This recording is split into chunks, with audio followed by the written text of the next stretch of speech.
Okay.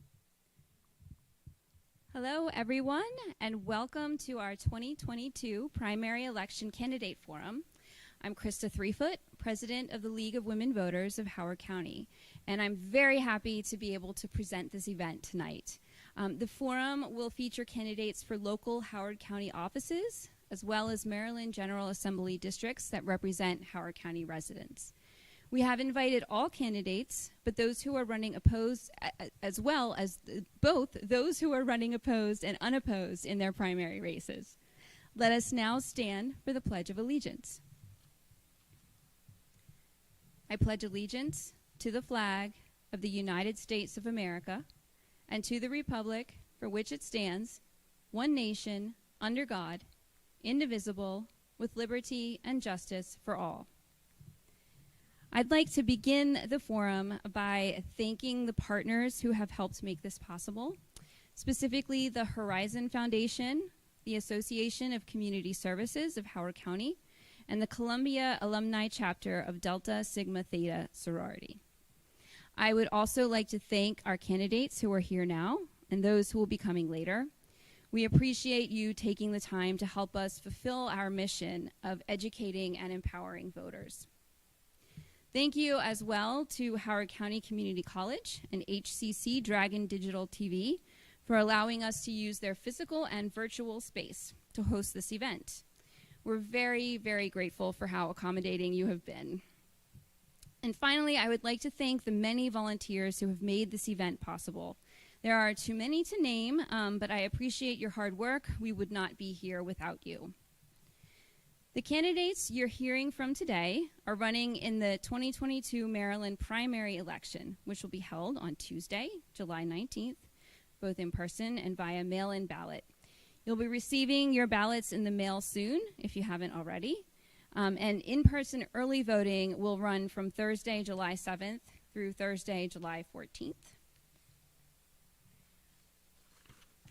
We hope this forum, as well as the information we provide on vote411.org and our Voters Guide, which will be available in the next few days, hopefully, helps you make your decision by July 19th. I will now turn our program over to our first moderator of the evening, Valerie Montague. Valerie, the podium is yours. Thank you, Krista. I'd like to ask Alan Kittleman to please come to the stage. Have a seat, sir. Hello, I'm Valerie Montague, the Social Action Chair of the Columbia Alumni Chapter of Delta Sigma Theta Sorority. I'm also a member of the League of Women Voters of Howard County. This portion of the forum will be for candidates for county executive. We ask that everyone in attendance wear masks. Candidates may remove their masks when speaking on stage. We ask that phones be turned off or silenced as a matter of courtesy. As per federal guidelines for forums, no video or voice recording other than that being done by HCC is allowed. And we will not be taking questions from the audience. This forum is nonpartisan and all candidates have been invited. Candidates running unopposed in the primary or who are the only candidates for this office who are here from their party have 3 minutes to explain why they should be elected.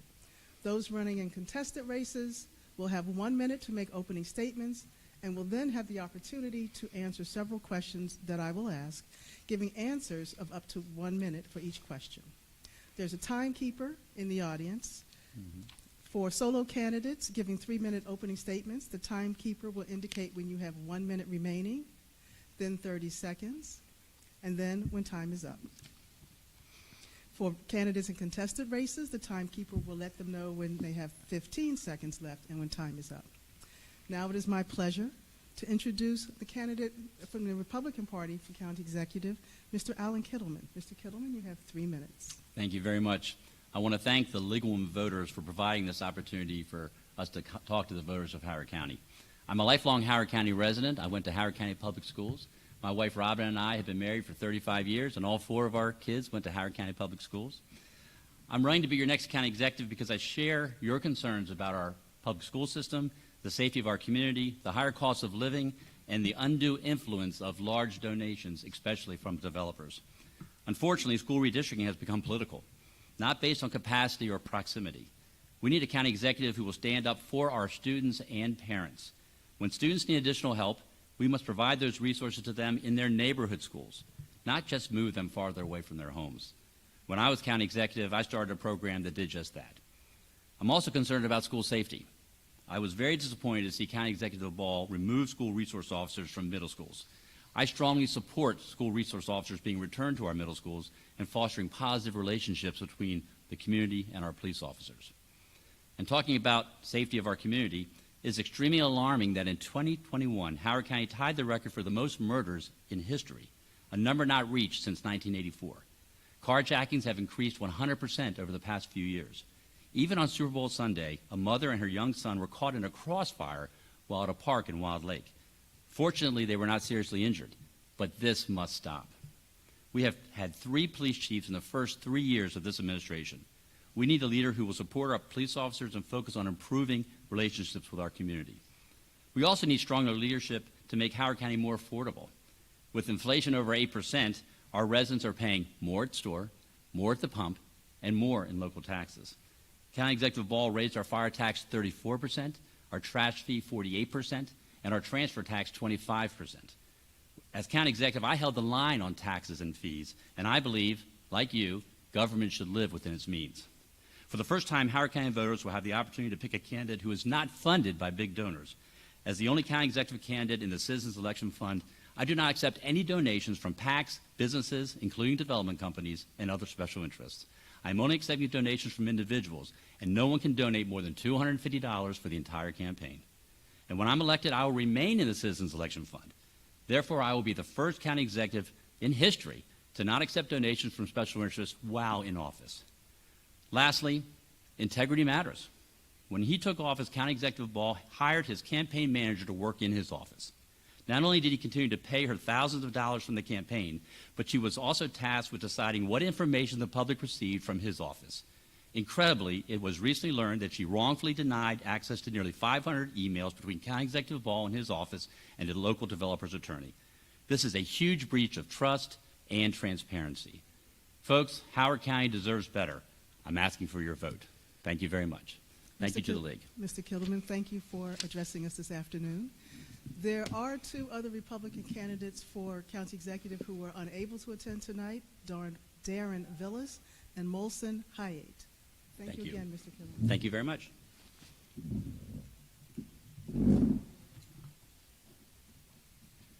We will now invite our Democratic candidates for county executive to come to the stage.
Please have a seat.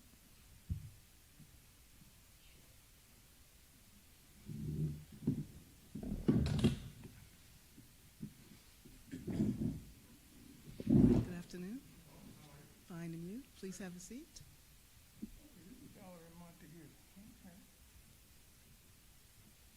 Would you mind sitting where your name tag is, please? Right here.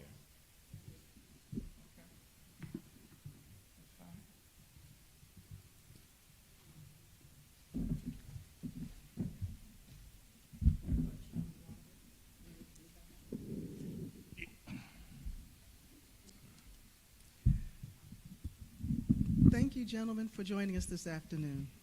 My name again is Valerie Montague. I'm with Delta Sigma Theta Sorority and the League of Women Voters, and I will be moderating this session. We will open with 1-minute remarks in alphabetical order, beginning with Calvin Ball. The timekeeper will let you know when you have 15 seconds left and when time is up. Mr. Ball?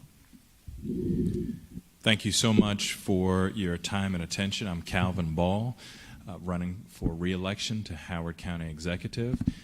I am a lifelong Marylander. I got my undergraduate degree from Towson State University, my graduate degree from the University of Baltimore, my doctorate in education from Morgan State University. I served on the county council for about 12 and a half years, and I've been county executive since 2018. I am running again because I want to build upon the progress that we've made together, particularly when it comes to education, public safety, our environment, and creating the very best opportunity for everyone to live their very best lives. Thank you. Thank you, Calvin Ball. Next, we will hear from Harry Dunbar. Mr. Dunbar? Yes, I'm Harry Dunbar. I'm from Little Rock, Arkansas, country boy who lived in Los Angeles and graduated and studied in college, early childhood education and police science. I have served as a missionary in the Caribbean, and I'm now a retired federal employee, 33 years.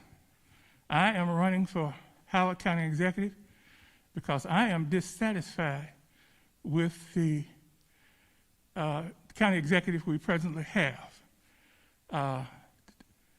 I deem the county executive and several of the members on the council as being in the developer's pocket.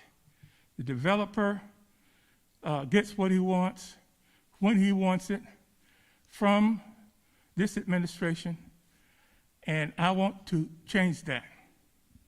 Thank you. Thank you, Mr. Dunbar. It is now time for the question part of the forum. If you would like to respond, please raise your hand so that I can call on you in the order in which you are seen. You will have 1 minute for each response. The timekeeper will let you know when you have 15 seconds remaining and when time is up.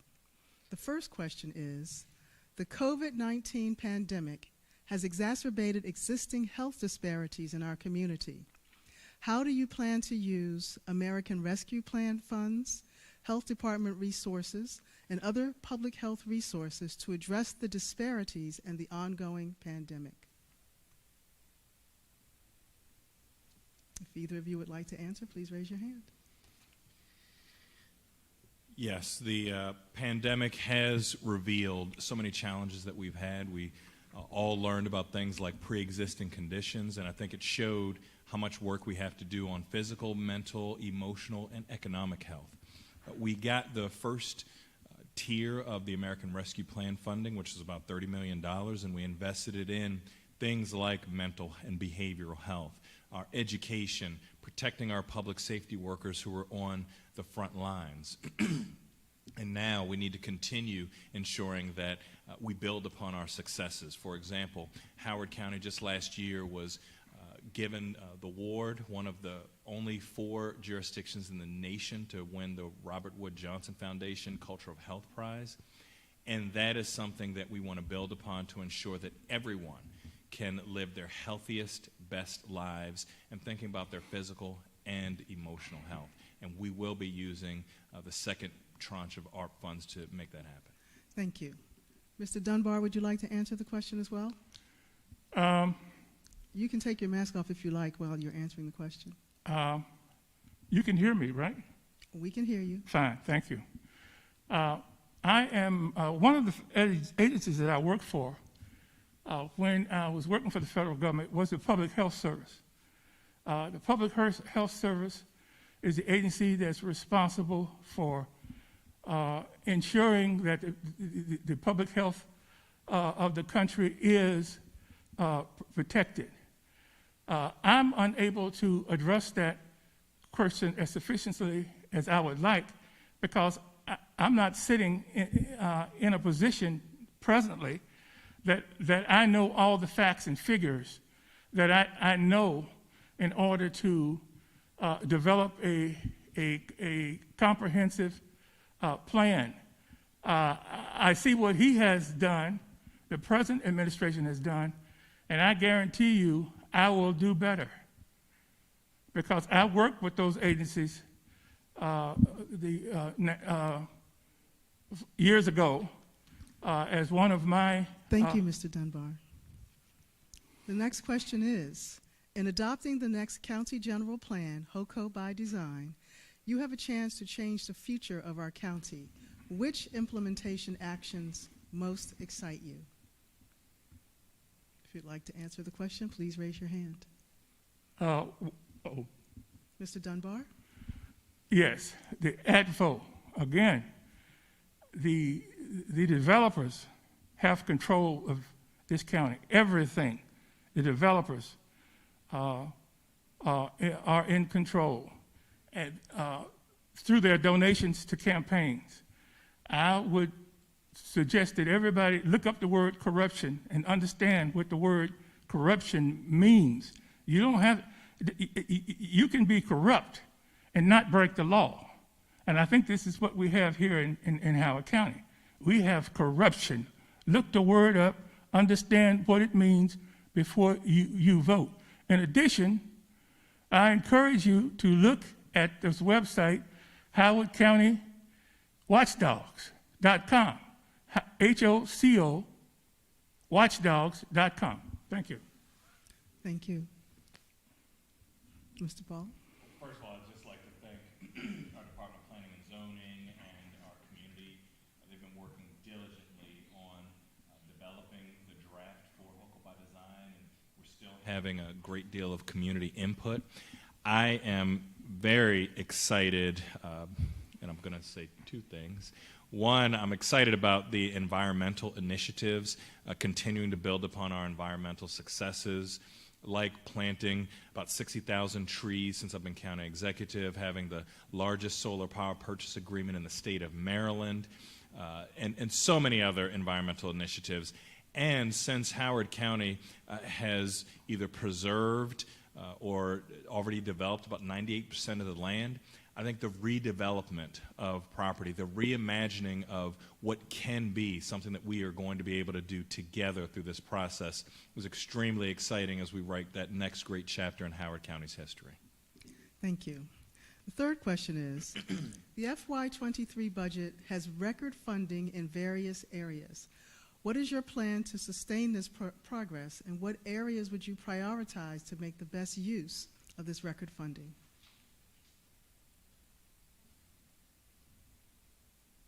If you would like to answer the question, please raise your hand. I am just so pleased that we were able to have record funding for our schools, for our roads and our infrastructure, for public safety. And I think that we have done a fantastic job as a county and as a community, not only maintaining our AAA bond rating, lowering some of our trying to get more debt, and managing our portfolio and increasing our savings. And so I am very confident that building upon the success and our investment in our community, we will be able to sustain that funding. We will be able to make the investments in the quality of life issues that make Howard County one of the most enviable places to live in the world. Thank you. Mr. Dunbar? Question, please. The FY23 budget has record funding in various areas. What is your plan to sustain this progress, and what areas would you prioritize to make best use of this record funding? Again, my position being outside of the government, not knowing all that I would know if I were county executive puts me at a great disadvantage. However, I am not pleased with the taxes. Each year our taxes rise. I can recall when Howard County had the lowest taxes in the state. Now we have the most, we spend the most taxes, and most of it is being used to allow the developers to do what they want to do as cheaply as they can do it. I am at a great disadvantage here because I don't know what I should know in order to adequately address the problems. Thank you, Mr. Dunbar. The final question for this segment is, how can Howard County take the lead in innovative climate solutions that meet the needs in each district of our county?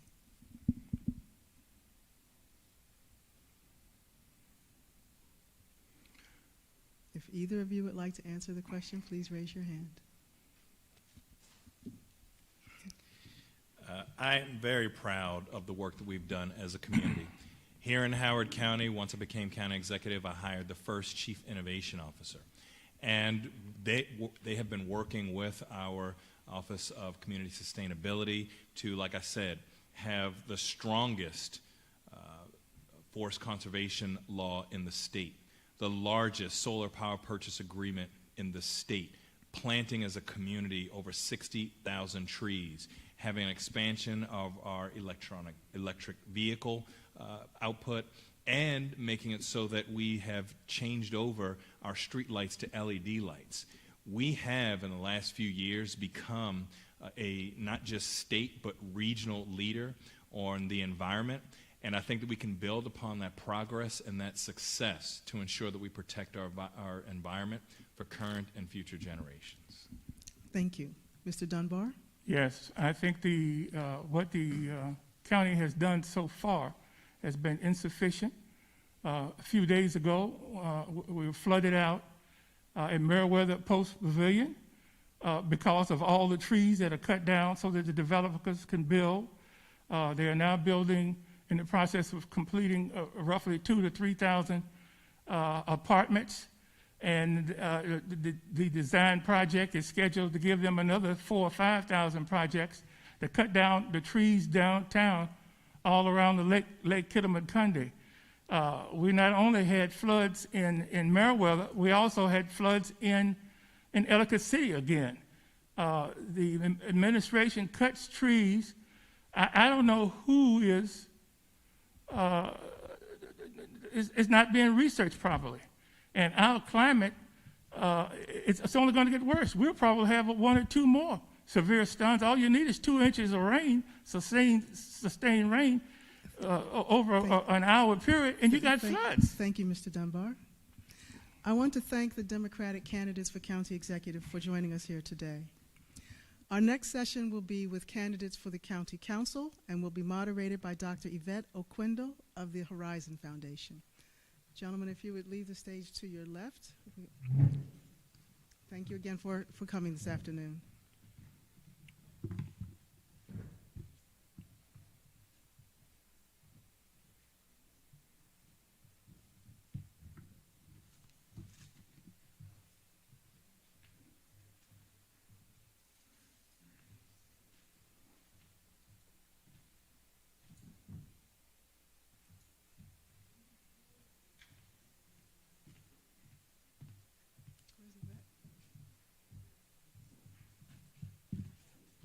Is she here?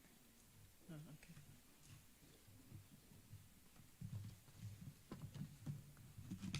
I need that later.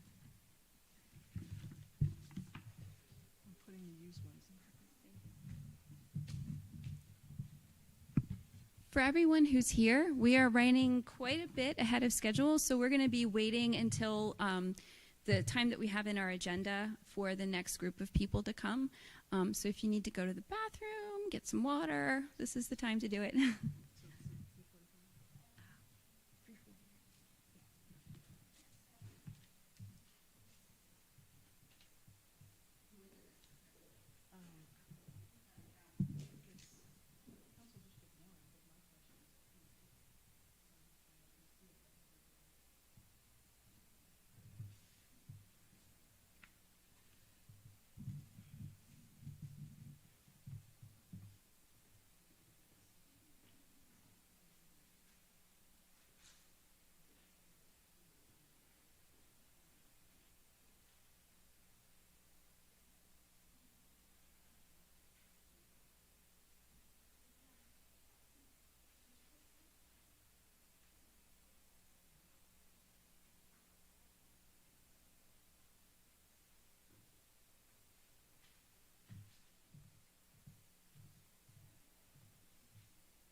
it out to your name already.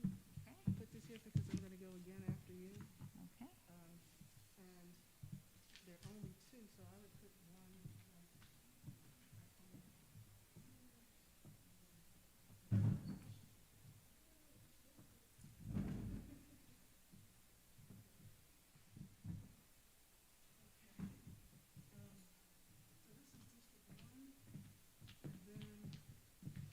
The other, I'm sorry, the others are in order. Okay. 2, 3, And 4.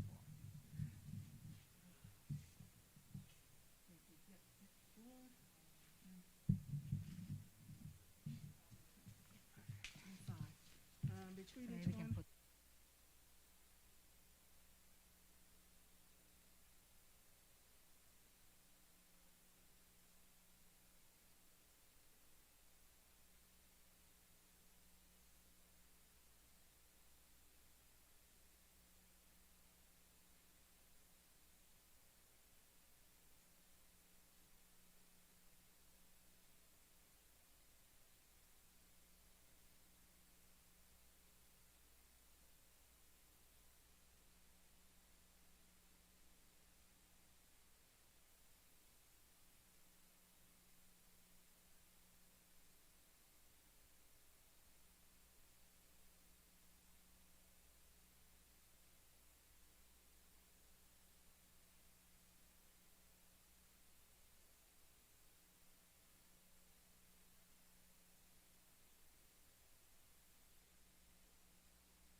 is a sorority crest, but it's also, vote. So it's like, we want you to vote.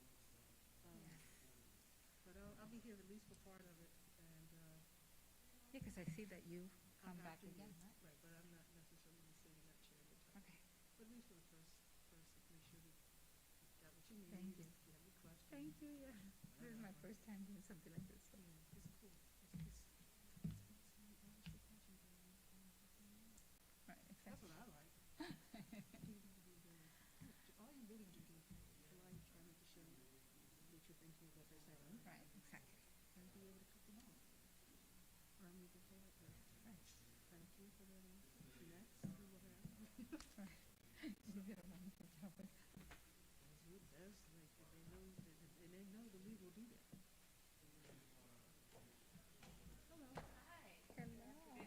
Hello. Good afternoon. Hi. So you don't have to ask them to sit up because you're good. I'm good.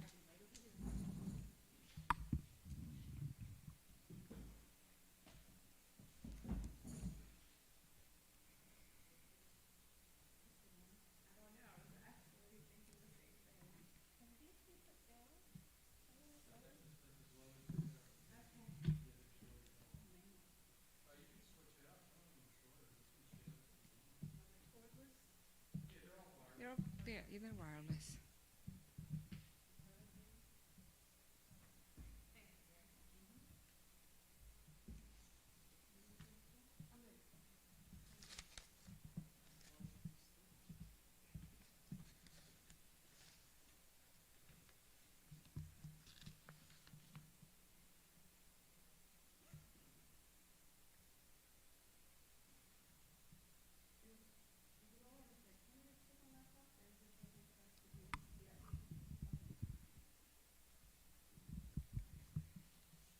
Hello, I am Yvette Oquendo of the Horizon Foundation. This segment of the forum is for candidates for County Council. We ask that everybody in attendance wears their mask. Candidates may remove their masks when speaking on stage. We ask that phones be turned off or silenced as a matter of courtesy. As per federal guidelines for forums, no video or voice recording is allowed, and we will not be taking questions from the audience. The forum is non-partisan, and all candidates from each office have been invited. Candidates running unopposed in the primary or who are the only candidates for this office who are here from their party have 3 minutes to tell us why they should be elected. Those running in contested races will have 1 minute to make opening statements and will then have the opportunity to answer several questions that I will ask, giving answers of up to 1 minute for each question. There is a timekeeper in the audience. For solo candidates giving 3 minutes opening statements, the timekeeper will indicate when you have 1 minute remaining, then 30 seconds, then when time is up. For candidates in contested races, the timekeeper will let you know when you have 15 seconds left and when your time is up. Now, it's my pleasure to welcome the candidates for County Council. We will begin with the Howard County Council District 1. There is one Republican running for this office, Mr. Sean McCarty. However, he is unable to attend tonight.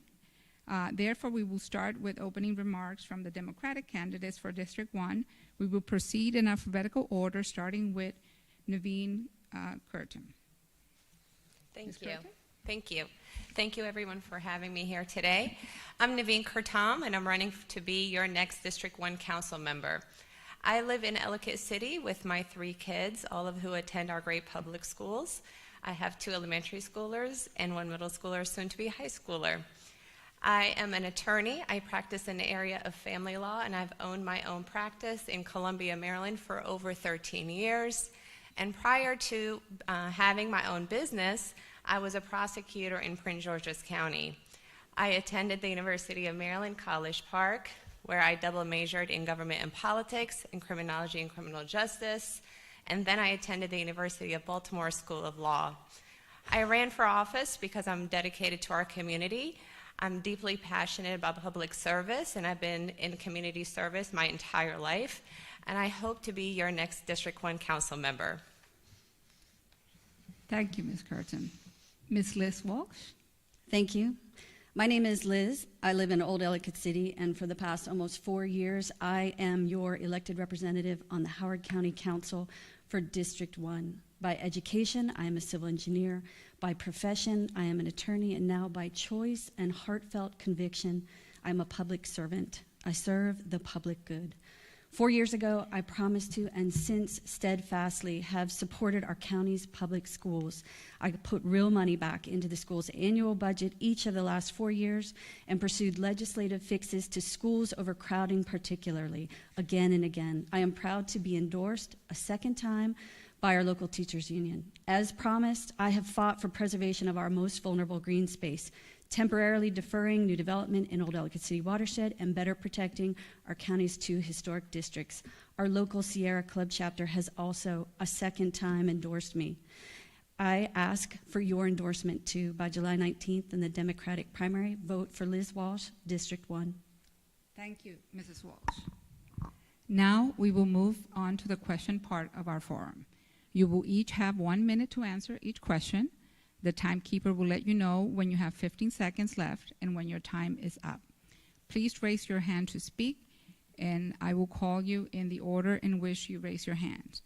Our first question is, what recommendations from the Racial Equity Task Force report will you work to implement first?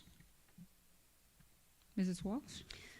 I can answer that because I've been on the council since that racial task force issued its recommendations. And one of them was to find and build a greater array of affordable housing across this county. We don't do that. We say we do it, we still don't do it. Specifically, the bill that I introduced and that passed and was supported by housing advocates required that our planned golf course community, or what we know as Turf Valley, would include in its future builds affordable housing. For the 1,000 or so housing units that already have been built there since 1986, Legacy did, none was provided. And so for the balance of the 500 units to be built in the Turf Valley development, those are required to provide 15% housing units as a result of a bill that I introduced and got passed. Mrs. Curtin? I agree with Ms. Walsh. Affordable housing is definitely something that I am in support of. I have taken that as a priority of mine. Unlike Ms. Walsh, who has consistently voted against affordable housing projects in the past 4 years, I intend to actually work on fixing the affordable housing crisis in our county. And I intend to also work in increasing the fee in lieu so that we are holding developers accountable and not giving them a way out of building the affordable housing units that they consistently pay their way out of. This is a serious crisis in our county, and this is something that has been largely neglected from District 1's representative, and I intend to take that on as a key priority in my next 4 years. Thank you. Our next question is, in adopting the next county general plan, Howard County by Design, you have a chance to change the future of our county. Which implementation actions most excite you? Mrs. Walsh? Centering our schools in that planning. We haven't done that before. We don't do it in our current plan. The plan is supposed to be a vision document. It's supposed to guide whatever the county and even what private developers are putting into our county and where and how and in what intensity. And the thing that controls all of that, in my view, is where our public schools are, where the children that will live in those developments will attend schools, and whether there's enough room for them and teachers in those buildings to teach them. Schools have to be centered. A very close second would be our green space. That we have so much developed already and so little left in terms of green space that there has to be a priority across the county to reserve those lands where it makes most sense to keep them in their natural state. We should plan for that. That should be part of our vision document, and I will support both the public schools and preservation of green space in that upcoming effort. Thank you. Ms. Curtin? District 1 is extremely unique. What drew me to District 1 and to Howard County is my love for the public school system. I wanted an opportunity for my kids to attend the public schools where they can excel. And that being said, I recognize that there's pressures within our school system right now that exist, including overcapacity. We have trailers that have become a permanent fixture outside of our schools. We have to maintain our teacher to student ratio in their class sizes. And I, being a mother of children who have attended the public schools their whole lives, I understand the stress that our school system is under. And this is something that why education is the key priority for me. And I think there has to be a smart balance between how we deal with the overcapacity issues and also making sure that we have smart and balanced growth. We want to make sure that we continue to attract people to come and live and work in Howard County. Thank you, Ms. Curtin. Our next question is, what county actions would you take to ensure that we have an adequate inventory of housing that is affordable at every income level, particularly for the people with low and moderate incomes? Mrs. Curtin? This is something that I noticed that has really lacked in the last 4 years, and was part of the key reason why I ran for office, is that we have consistently seen no votes on affordable housing. The house prices in Howard County continue to increase. People are unable to come and afford living here in Howard County. We have had at least 4 votes that said no to affordable housing projects coming into Howard County.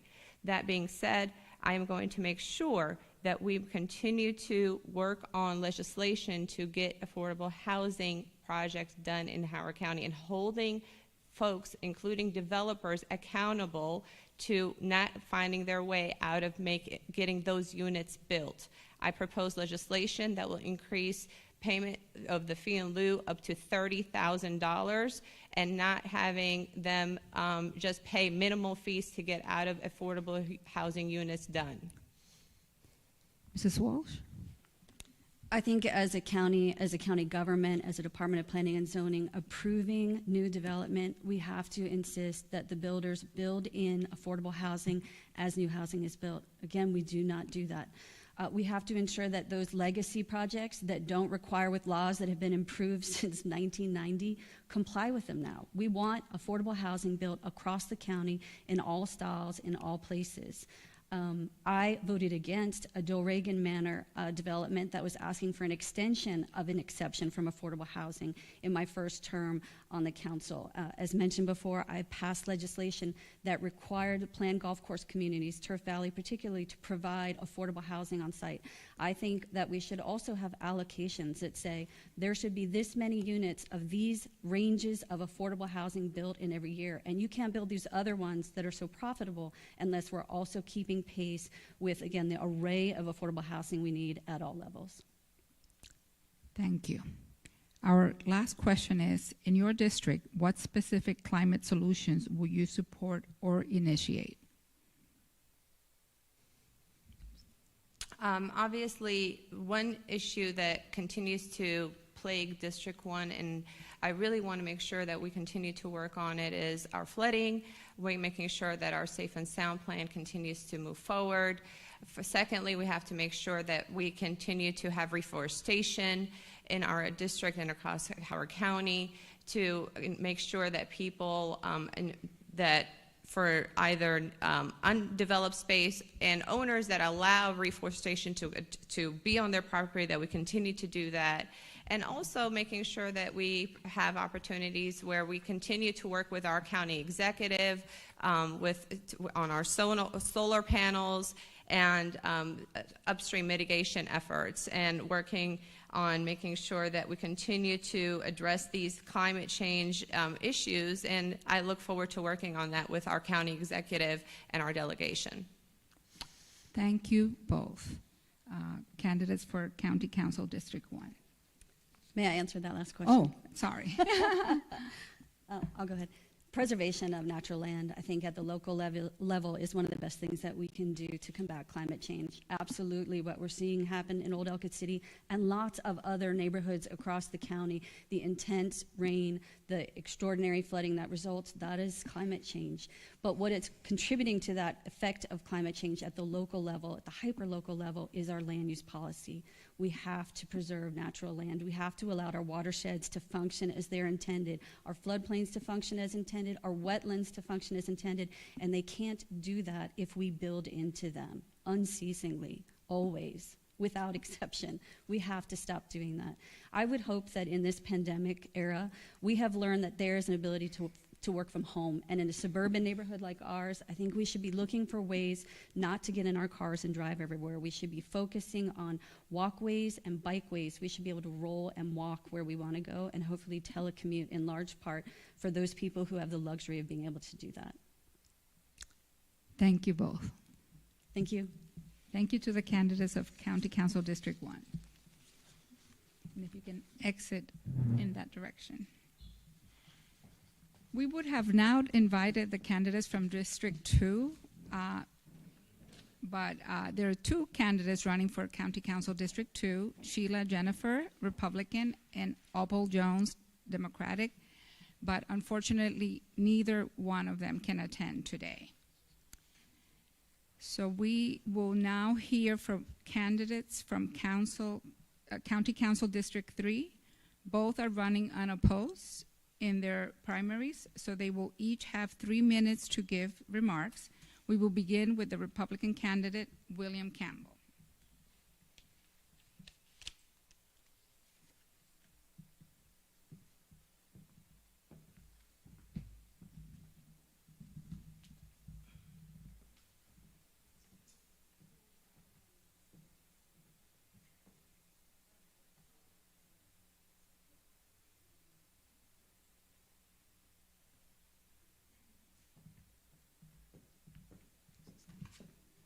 We are running ahead of schedule, and so we're going to wait another 5 minutes before we start the next portion of the session.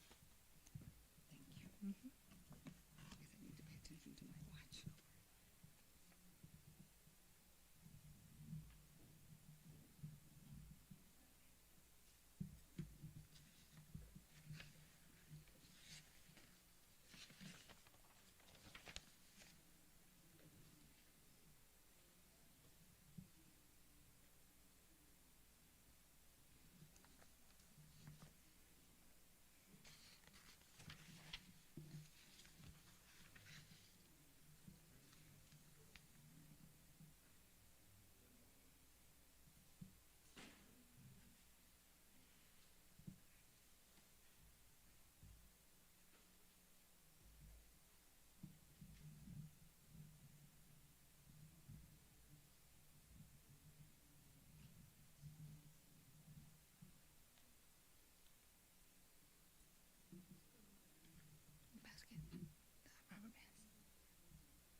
So we will now hear from candidates from the County Council District 3. Both are running unopposed in their primaries, so they each have 3 minutes to give remarks.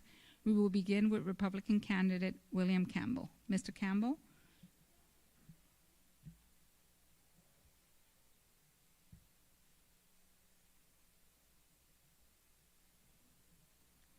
Guess he must have left the room.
So we'll invite Mr. Campbell first, and then we'll call Christiana.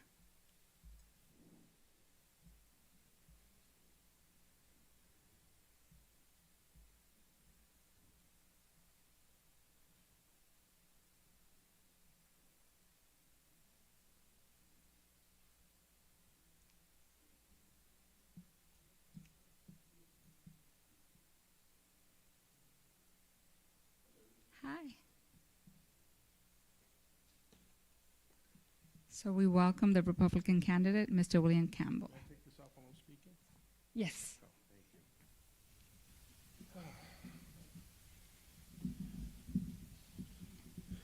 And since you're running unopposed, you will have 3 minutes. Okay. If I can just catch my breath. I've been Yes. running after Miss Young, trying to give her her phone back. I was minding them.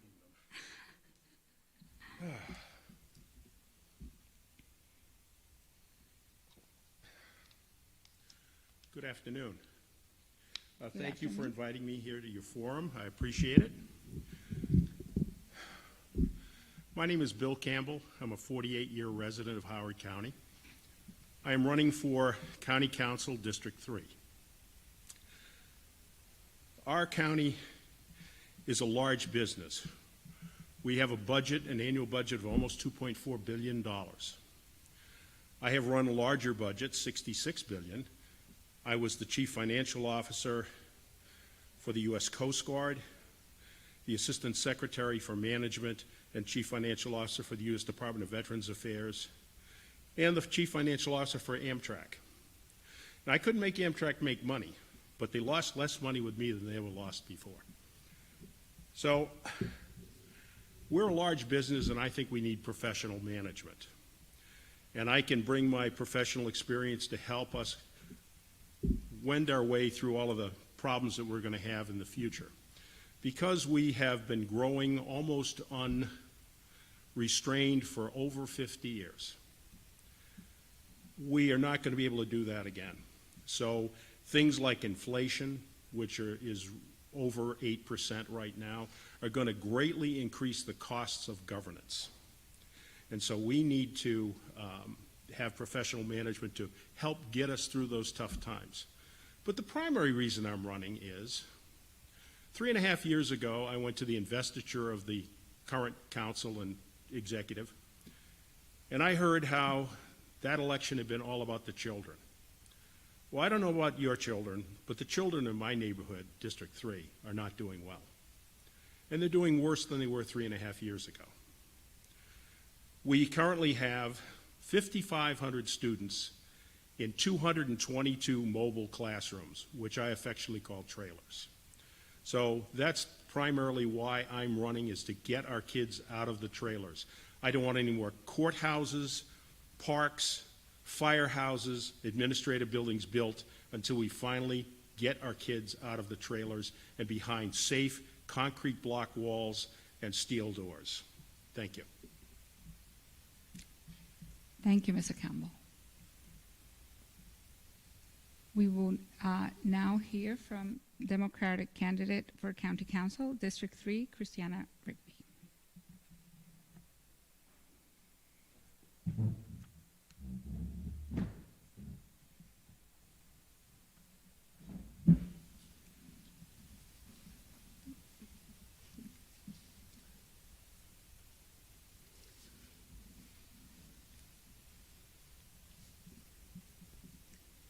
So you can say your opening remarks. Okay, sure. Well, good afternoon to everyone joining us, both in person and online. And thank you to the League of Women Voters for hosting this forum today. My name is Christiana Rigby, and it has been an honor to represent the residents of District 3 over the last 4 years.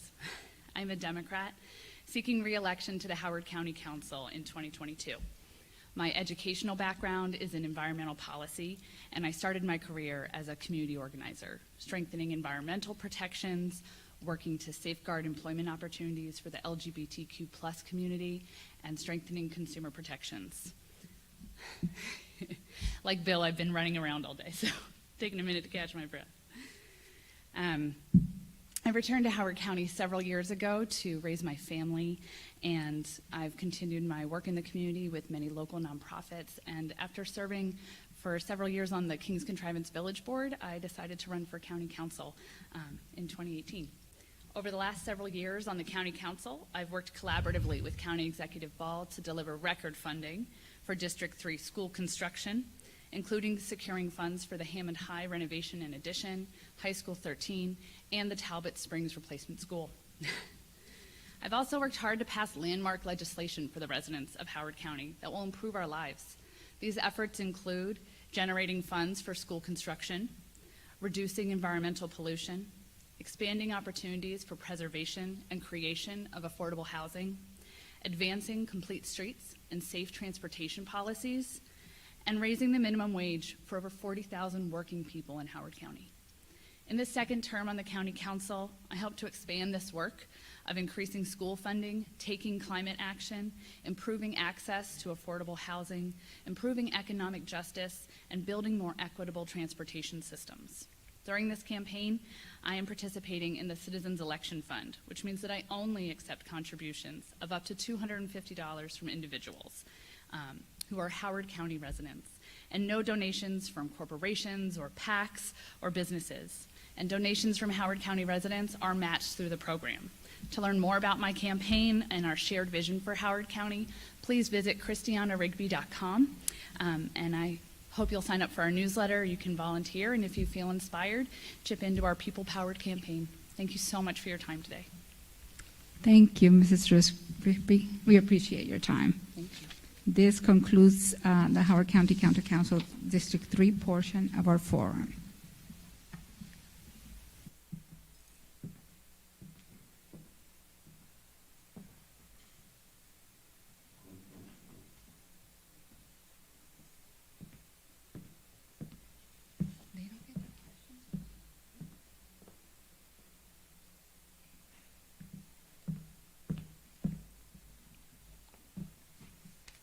So we will now invite all candidates for Howard County District 4 to join on the stage. District 4 candidates.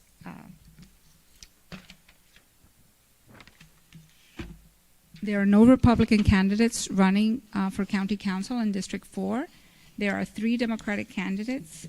Each candidate will have 1 minute for opening remarks, followed by the opportunity to answer several questions up to 1 minute.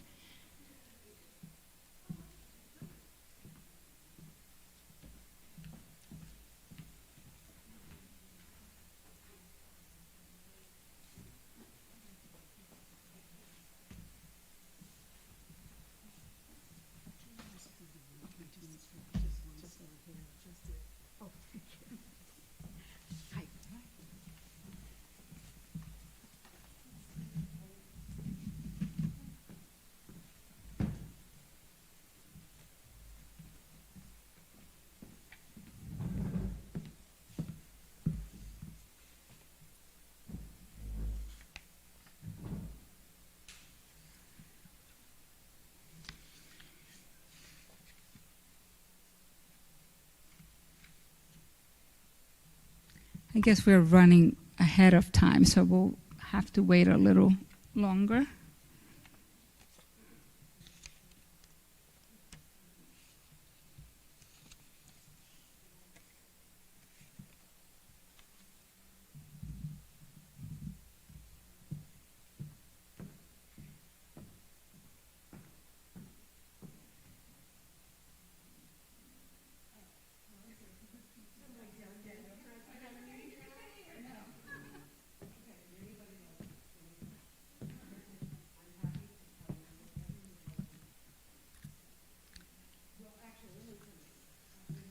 I need to keep a better time. I'm watching the script, but not the time. People are being very efficient, so we're going through this quicker than the time that has been allotted.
So we are getting ready to resume now.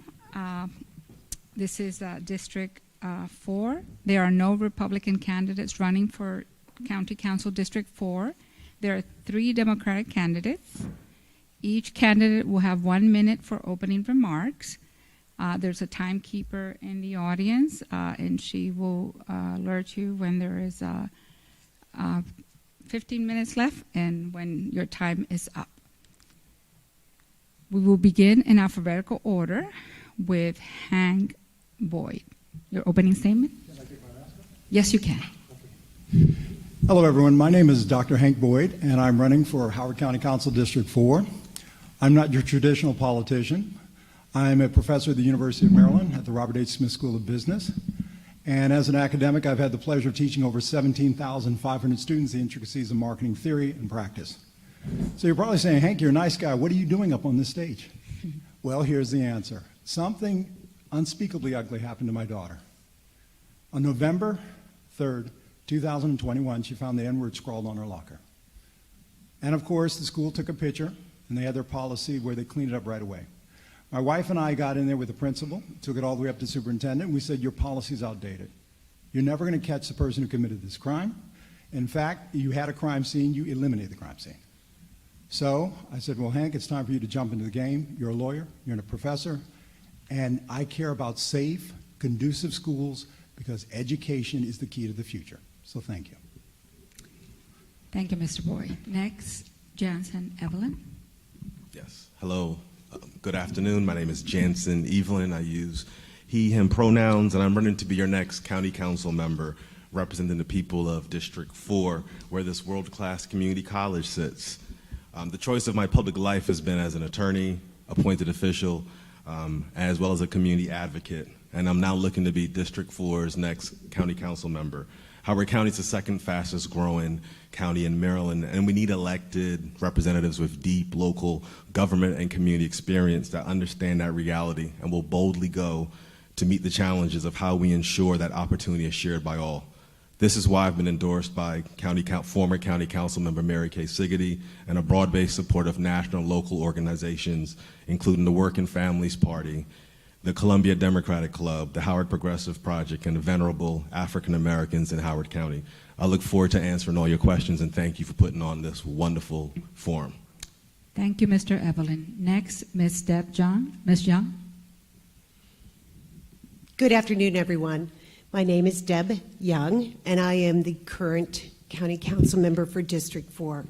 I have lived here for almost 34 years, and I have volunteered on countless county commissions and boards and was actively involved in my daughter's schools, Clemens Crossing, Harper's Choice, and Wild Lake High School. I am an attorney, and I have worked most of my professional life providing legal advice to small nonprofit organizations. I ran for office more than 4 years ago, in part because of my deep involvement in my daughter's schools and my concern that residents' voices were being drowned out by developer interests. My priorities will continue to be maximizing school funding, encouraging sound growth management and land use controls, speaking out in favor of the human rights of our residents, and ensuring our diverse communities are treated with respect. And I thank you, League of Women Voters, for the opportunity today to address you, and I too look forward to answering your questions. Thank you, Ms. Young. Now we will have questions for the candidates. You may give answers of up to 1 minute for each question. The timekeeper will let you know when you have 15 seconds left and when the time is up. Please raise your hand to speak, and I will call you in the order in which you raise your hand. Our first question is, what recommendation or recommendations from the Racial Equity Task Force report will you work to implement first?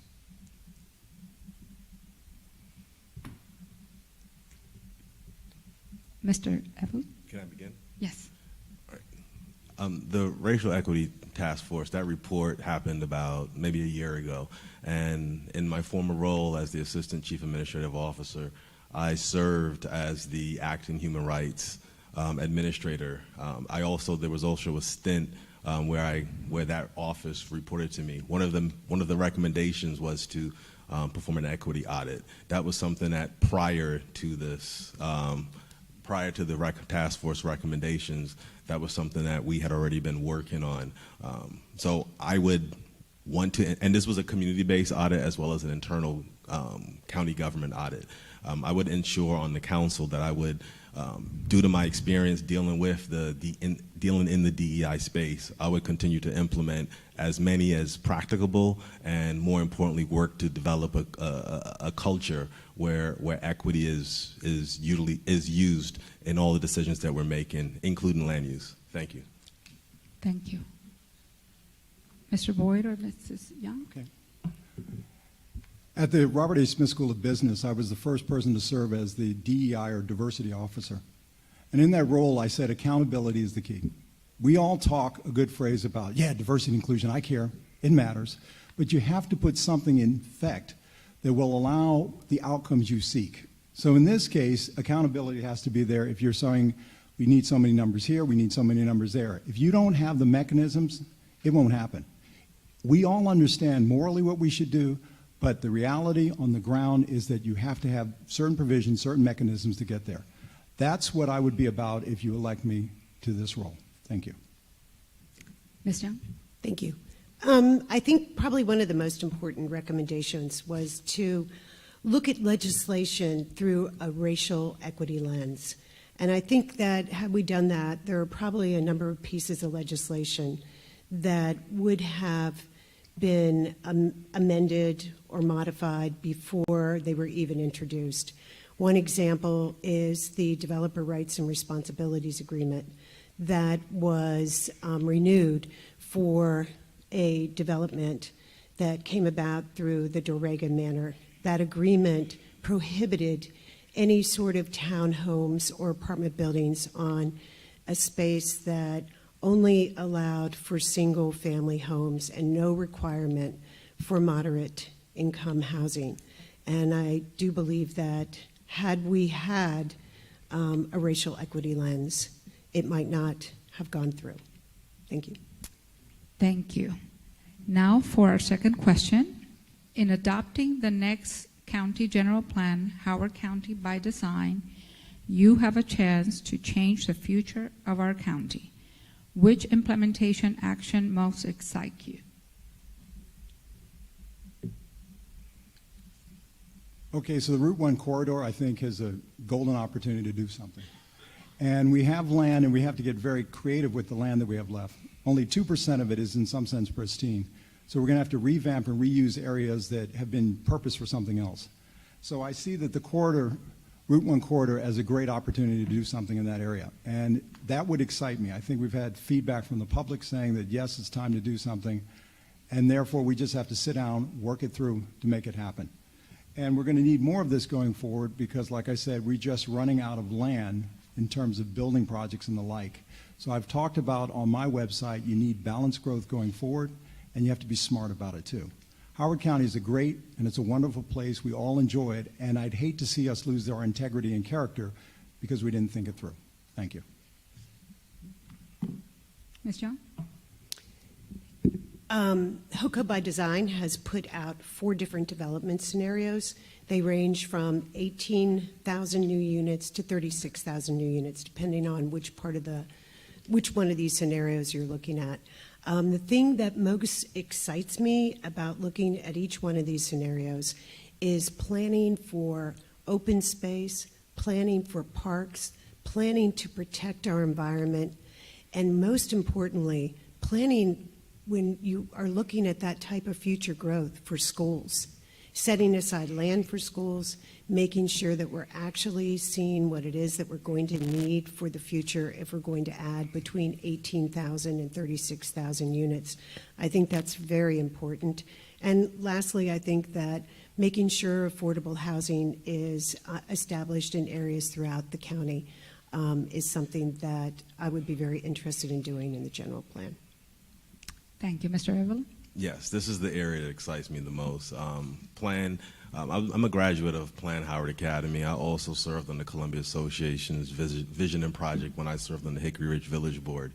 In my former life in Prince George's County, I also worked as a I did a lot of zone-in litigation. So I love land use, and I feel that we are at a very critical time with respect to this general plan update, AKA HOCO by design.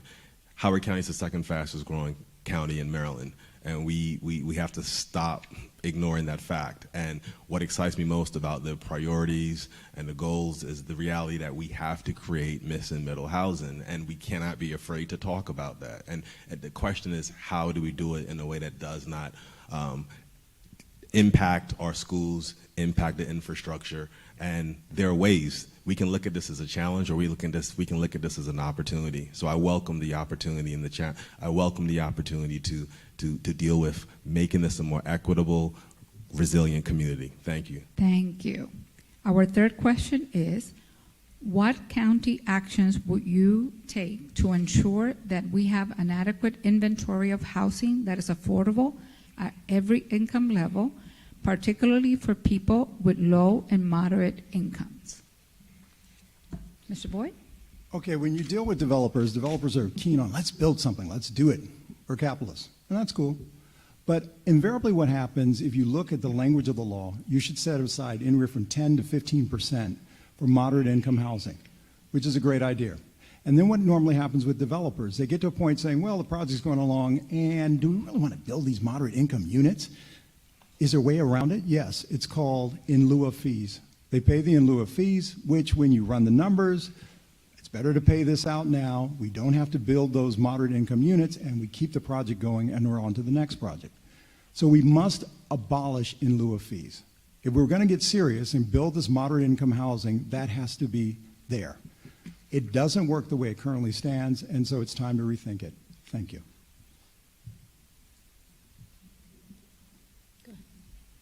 Mr. Arvalo? Okay. Thank you. Actually, repeat the question. I want to make sure I'm answering it fully, because I think. What county actions would you take to ensure that we have an adequate inventory of housing that is affordable at every income level, particularly for people with low and moderate income? Well, one thing I would not do is use every opportunity to either try to delay affordable housing opportunities, particularly in dense areas like downtown Columbia. For example, the new cultural center, and now even the new central library branch. Those were opportunities where we could actually have worked to create more affordable housing in the right area. And unfortunately, the incumbent has proven time after time to vote against that. In fact, she was the only person opposed to the enabling legislation in Annapolis for the Housing Master Trust, and then also had a budget amendment to send it to contingency. But thankfully, because of the community outpour and an outcry, she backed off of that. But I would not come with a posture where I am against affordable housing. I would actually find opportunities to place it. Thank you. Mrs. Young? Thank you. In terms of affordable housing, I think that my record speaks for itself. We and I did provide a critical vote for Robinson Overlook, which is a low-income housing apartment building located in District 4, and the Enterprise Community Homes, which is also a low-income apartment community in District 4, which includes Rosalind Rise. And I was asked and did provide a critical vote to provide a waiver for students who would be coming from the Rosalind Rise projects to attend schools in the area, because our schools are overcrowded in that particular area of Columbia. I've was a critical third vote again to increase the transfer tax during the FY21 budget, which provided additional funding for affordable housing. I've advocated for affordable housing to be spread throughout the county and not all concentrated in an area with a handful of schools, and recently appropriated $5 million for the FY 2023 budget to establish a housing opportunities trust fund. Thank you, Ms. Young. And now for our last question. In your district, what specific climate solutions will you support or initiate? Mr. Boyd? Okay, climate solutions, a little thing in the air called CO2. It's a little gas. If you look at taking a breath of oxygen, 0.04%. But that little guy is problematic, and we've got to reduce our CO2 emissions. Now, most of my neighbors are going electric. EVs are very popular. Tesla here, Tesla there, Tesla over there. And you can see where the future is going. It's going to be electric. It's going to be the grid. We have got to build the grid. We've got to make sure we have redundancy in there because Lord knows, look in the middle of this country. They got a heat wave going on and folks are losing power. That cannot happen here. So we've got to get smart about electric. Electric is the future. And that's what it's all about. And we now have the time where we can make it happen. So let's build out that infrastructure. Thank you. Ms. Young? I agree with Dr. Boyd. We definitely need to do more electrification and look at ways to get rid of gas, whether it's gas in our homes or gas in our cars. We need to build out an electric grid for charging cars. I think it would be one of the things I've done is voted to help give solar companies payments in lieu of taxes so we can get more solar panels established in Howard County so that our Howard County residents can actually buy their power from the solar panels that and solar companies that are right here in Howard County. And I also think that it will be important. One of the things that we don't really think about, and that is all the planes that are emitting gases and bad things in our air right over our heads every single day here in District 4. And I've been on the BWI roundtable, and that's how I've been making a difference. Mr. Evelyn? Yes, ma'am. Thank you. Most of the work that I do in this community is actually centered around environmental advocacy, environmental and climate justice. Some of the secretary of the Howard County Conservancy, I worked with them to help the public school get an ECJ grant through the NOAA. I also helped ideate and create and maintain a community garden over at Community Ecological Institute. So I am all about the preservation and expansion of our natural world. So to that end, I believe that now is a critical moment in this county's history where we have the opportunity to actually create more walkable communities. Howard County, as progressive as it was in the 70s and 60s when it was built, was still built on a suburban model. We now have the opportunity to focus on transit-oriented development, to focus on density in the areas where it belongs, thus creating more walkable communities. And I've seen this happen in cities, ancient cities like Stockholm and Copenhagen and Oslo. If they can do that, we can do that. Thank you. Thank you, candidates for County Council District 4. Thank you for having us. Thank you. And we are running ahead of time, so we're going to wait. And you can exit in that direction. You can take them with you.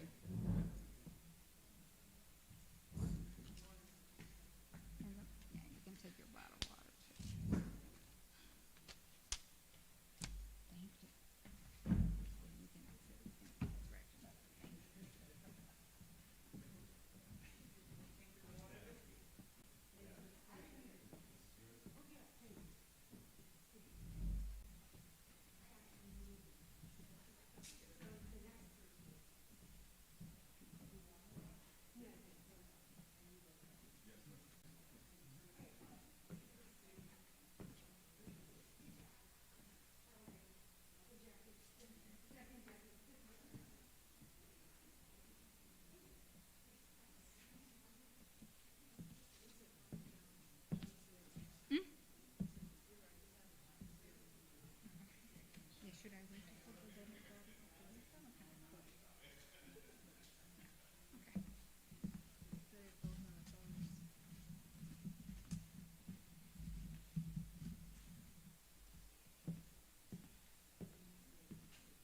So we are now going to resume, and we invite the candidate for County Council District 5 to join the stage.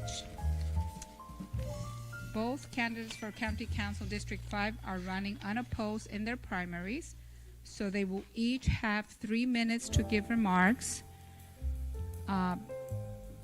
There's a time keeper in the audience, and she will let you know when you have 1 minute left, and then when your time is up. We will begin with the Republican candidate, Mr. David Youngman. Mr. Youngman?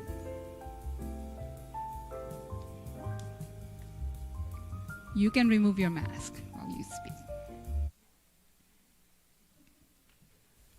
I thought I was going to get to do it with music. Great.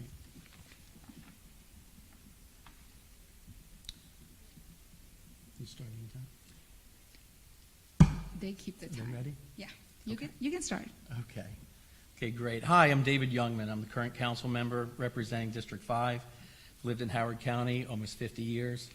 I grew up in Ellicott City, and I've lived in Woodbine for around 20 years. I have 2 grown kids in their low 20s. My early community involvement started, like a lot of people in this room, probably coaching, volunteering in the classroom, PTA.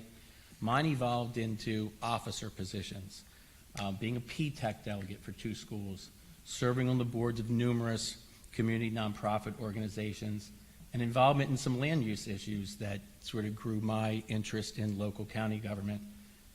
As I was approaching my recent empty nester status, looking for ways to further grow my community service, the soon-to-be vacated District 5 County Council seat caught my eye. So I ran for that in 2018 and have been in the position ever since then. District 5 has several distinct areas with very unique needs. We have ensured that flood mitigation projects in the Valley Mead neighborhoods are funded and moving forward. We delivered the votes needed to win multiple contentious battles to secure the Turf Valley school site, and we continue to make funding of the construction of that school a major priority.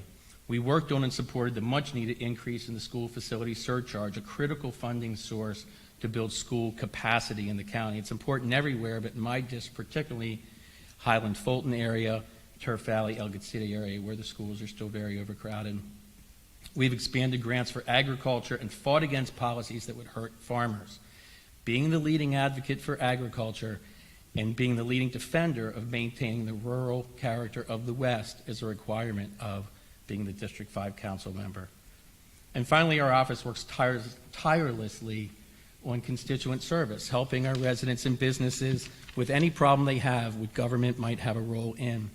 It's an often overlooked part of the council job, but constituent service is a big part of it. Over the past 3.5 years, I have done my best to professionally and calmly seek compromise. I have a solid record of working with colleagues from both parties and people from all over the county with different views. While the extremists in our county tend to have the loudest voices and get the most attention, I think most people in Howard County just want common sense solutions, common sense policy that moves the county forward without a lot of unintended consequences. I know our citizens and taxpayers just want great schools, value for their tax dollars, safe neighborhoods, a great job market, and a government that's accountable and helpful, but otherwise stays out of their lives. These have been my principles, values, and policies, priorities for the last 3.5 years, and will be if elected to a second term. Thanks to the League for having me. Thank you. Thank you, Mr. Youngman. We will now hear from the Democratic candidate for County Council District 5, Joanne Pontius. Ms. Pontius? Thank you for inviting me to this forum and giving me the chance to introduce myself and describe my background, my campaign, and share my ideas with you for the county. I'm originally from Pittsburgh. I've lived in Howard County 23 years. My educational background is I have a PhD in biology, and I'm a certified project manager. My career includes 20 years as a data analyst and project manager at the National Institute of Health. So Through that, I've developed skills in communication and working with a group for common goals on a wide variety of issues that are very complicated. On weekends, I've enjoyed Howard County's beautiful parks, and this has become very important to me. At home, my community involvement has been as a spokesperson for our little neighborhood. When there are county issues that are going to affect our neighborhood, I reach out to my neighbors, plan meetings, and attend county and state meetings to give testimony, and sometimes file complaints. The issues that we have found that have had the worst negative impact on us predominantly are from trying to use the county politics and the neighborhood for commercial use while disregarding residential quality of life and environmental concerns. To me, a sustainable economy has to involve all three: our economy, concern for our residents' quality of life, and also the environment. Outside of our small neighborhood, we see that also on a larger level throughout the county. The commercial interest in developers and bringing more people into the county and more housing is causing crowded schools and congested roads. When I saw that David Youngman was running unopposed in April, I firmly believe that voters need a choice in who our representative will be in the fall. So I declared my candidacy only in April. In order to show that I'm dedicated to representing the residents, I joined the CEF, so I'm only taking donations from residents and not corporate interest. And I hope I can earn your support on my campaign. My website's joanpontius.com, and I'm looking forward to hearing about your concerns for the county. Thank you. Thank you, Ms. Pontius. This concludes the Howard County Council District 5 portion of this forum. Thank you both.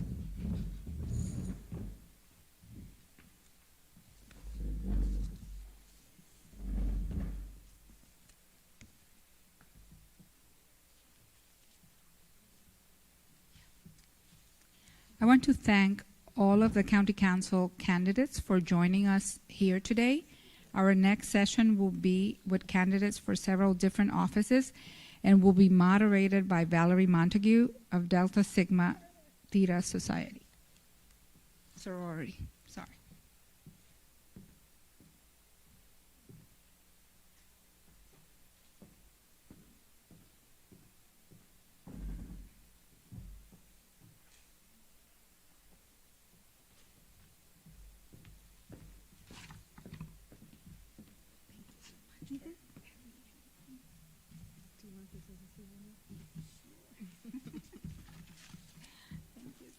Thank you.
We'll give you a holler.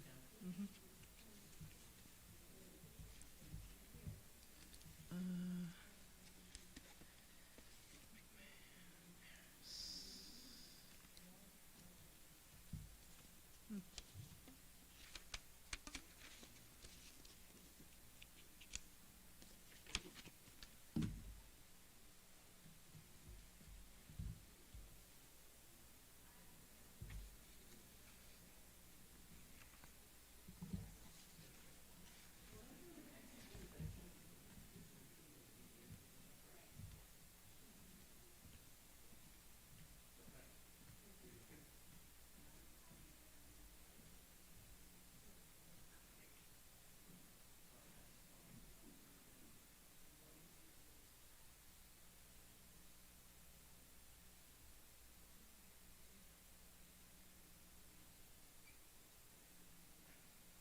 Good afternoon again, and welcome to this section of the League of Women Voters Primary Candidates Forum.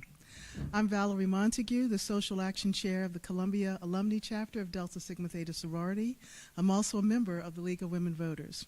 This portion of the forum will be for candidates for State's Attorney, Clerk of the Circuit Court, Register of Wills, and then Sheriff and Judge of the Orphans Court.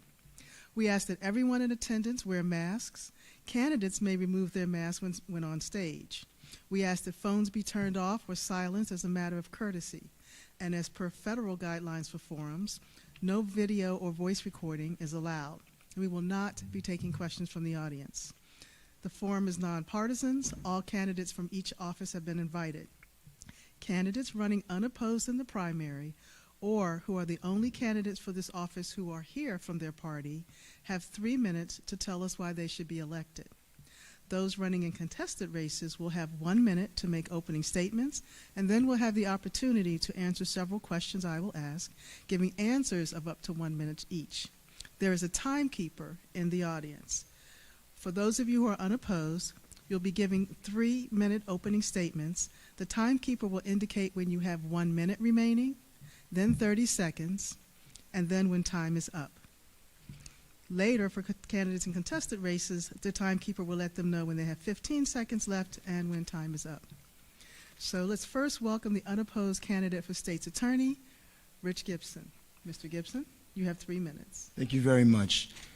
Good evening, and thanks to the League of Women Voters for the opportunity to connect with our community and our community members. My name is Rich Gibson. I'm currently your Howard County State's Attorney. I'm the Chief Law Enforcement Officer in the county.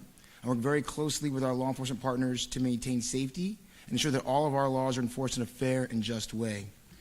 We oversee the prosecution of all criminal matters that occur within the county, and I supervise a little over 90 personnel that work tirelessly in the service of this community. In terms of my background, I've been a prosecutor for 18 years, working in multiple jurisdictions throughout the state of Maryland, and I've prosecuted essentially every kind of case one can handle in terms of criminal matters. What I've done since being elected into office is, just to go over a few things, number one is I restructured the office to make sure that we're more focused on the issues that matter for our community. In particular, I formed the Special Victims Unit, which has 8 prosecutors, and they're dedicated to prosecuting what's called a vertical model, so 1 prosecutor, 1 victim, 1 case, no matter what level, whether district or circuit court.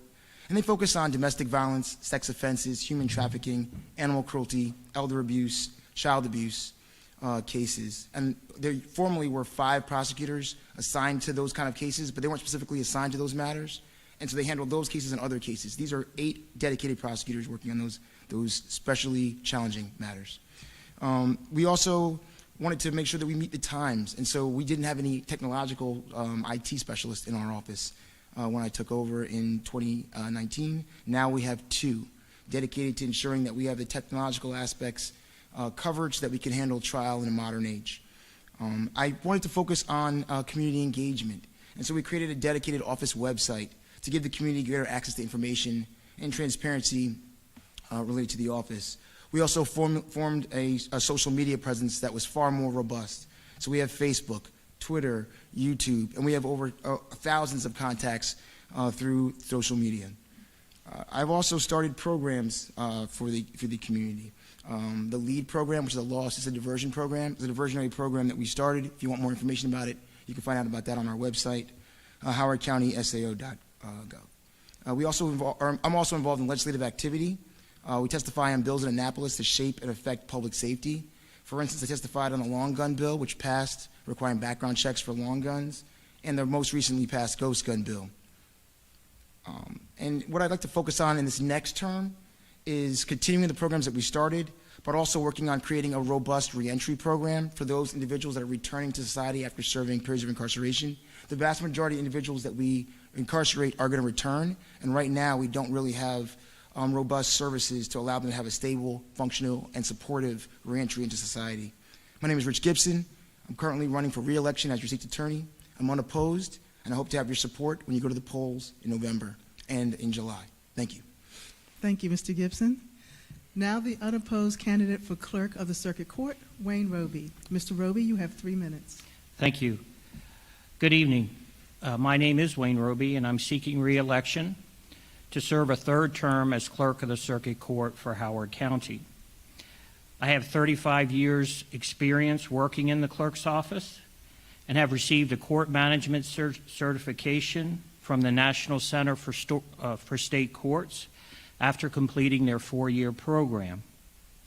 I oversee an office of 43 people and oversee a budget of $4 million. The clerk's office in the Circuit Court processes all the paperwork for criminal, civil, juvenile, and family cases. We process over 5,000 business and marriage licenses annually. And one of the nice things we get to do is perform about 1,000 civil marriage ceremonies a year. Physical issues are very important to me, and our office is audited by the Maryland Department of Legislative Audits. Our last audit was last year in 2001, and I'm happy to say that there were no findings in that audit. During the COVID pandemic, the clerk's office was always staffed to help our customers. Even though the access to the building was somewhat restricted during the beginning of the pandemic, there was always staff in the clerk's office to answer the phones, to process mail, and to help citizens the best way we could. We helped develop a remote hearing technology. We didn't develop the technology, but help implement the technology so that cases could once again resume and get resolved. We conducted hundreds of wedding ceremonies outside so that they didn't have to postpone their day. Looking towards the future, I would like to continue to build a strong, diverse workforce in the clerk's office, focus on customer service and increasing efficiency, and providing access to fair and efficient justice at the Circuit Court in Howard County. I can pledge to you that I will continue to work hard and constantly look for new ways to make improvements in my office to better serve the citizens of Howard County and Maryland. I appreciate your consideration and thank the League of Women Voters for this opportunity to speak to you today. Thank you. Thank you, Mr. Roby. Now we will hear from the unopposed candidate for Register of Wills, Byron McFarland. Mr. McFarland, you have 3 minutes. Well, thank you so much. It's great to be here with the League of Women Voters. Thank you for providing this important service to the people of Howard County. My name is Byron McFarland. I am seeking a 4th term as Register of Wills, and I grew up in Howard County. I went to our public schools, and I'm proud of that. I got involved in government when I was in high school because I had a great teacher who inspired me to take a part in trying to make my community a better place. After putting myself through college and law school, and after having worked at the local, state, and federal levels of government, I decided to run for Register of Wills. When I ran for this office, I promised to provide, to build an office that could provide professional, compassionate service to people who need it, when they need it most, to be an advocate for reform to a process that is challenging for a lot of people, and to be active and engaged in the community. I'm proud of having built an office that is regularly viewed as one of the best registrar's offices in the state. I am proud of having gone down to Annapolis, just like my friend and colleague Rich Gibson, to advocate for reforms to the probate process to make it faster, fairer, and less expensive for Maryland families. My most recent success, I want to thank my good friend Delegate Gentarasa for working on legislation that has overhauled how not just my office but all of the registers in Maryland charge fees for the estates that we open. What we find is that most people who go through probate it's a disproportionate number of people who go through probate who have no estate plan, are people of color, or are at the lower end of the economic ladder. What we found is that our fees are structurally regressive, so the smaller your estate, the disproportionately high your fee is. It's fundamentally unfair. And we also know that obviously, again, it's hitting people in those certain communities more than others. It took us 2 years working on that, but we were able to accomplish it.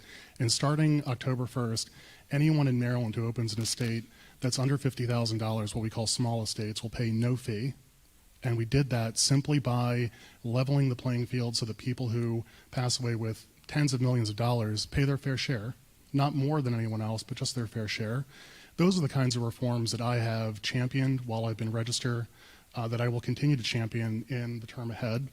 I'm excited about a lot of important work we have to do in the next term with my colleagues across the state, with our partners in government, and just like my friend Wayne Roby, keeping a tight fiscal operation is really important to me, and both of my last audits have been perfect from the Department of Legislative Audit, so I'm proud of that as well.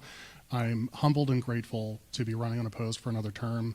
I do not take that lightly, and I will continue to work hard for the people of this county. Thank you. Thank you. I want to thank the candidates for State's Attorney, Clerk of the Circuit Court, and Register of Wills for joining us today. We appreciate you spending time with us. Our next session will be with candidates for sheriff, and we will begin that in just a moment. Gentlemen, if you exit to your left.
Do you know if John McMahon is here? Oh, I'm sorry. I apologize. Well, Thank you for this opportunity. well, you're quite welcome, sir. That's the first thing I'm going to say. You're quite welcome. Please have a seat, both of you.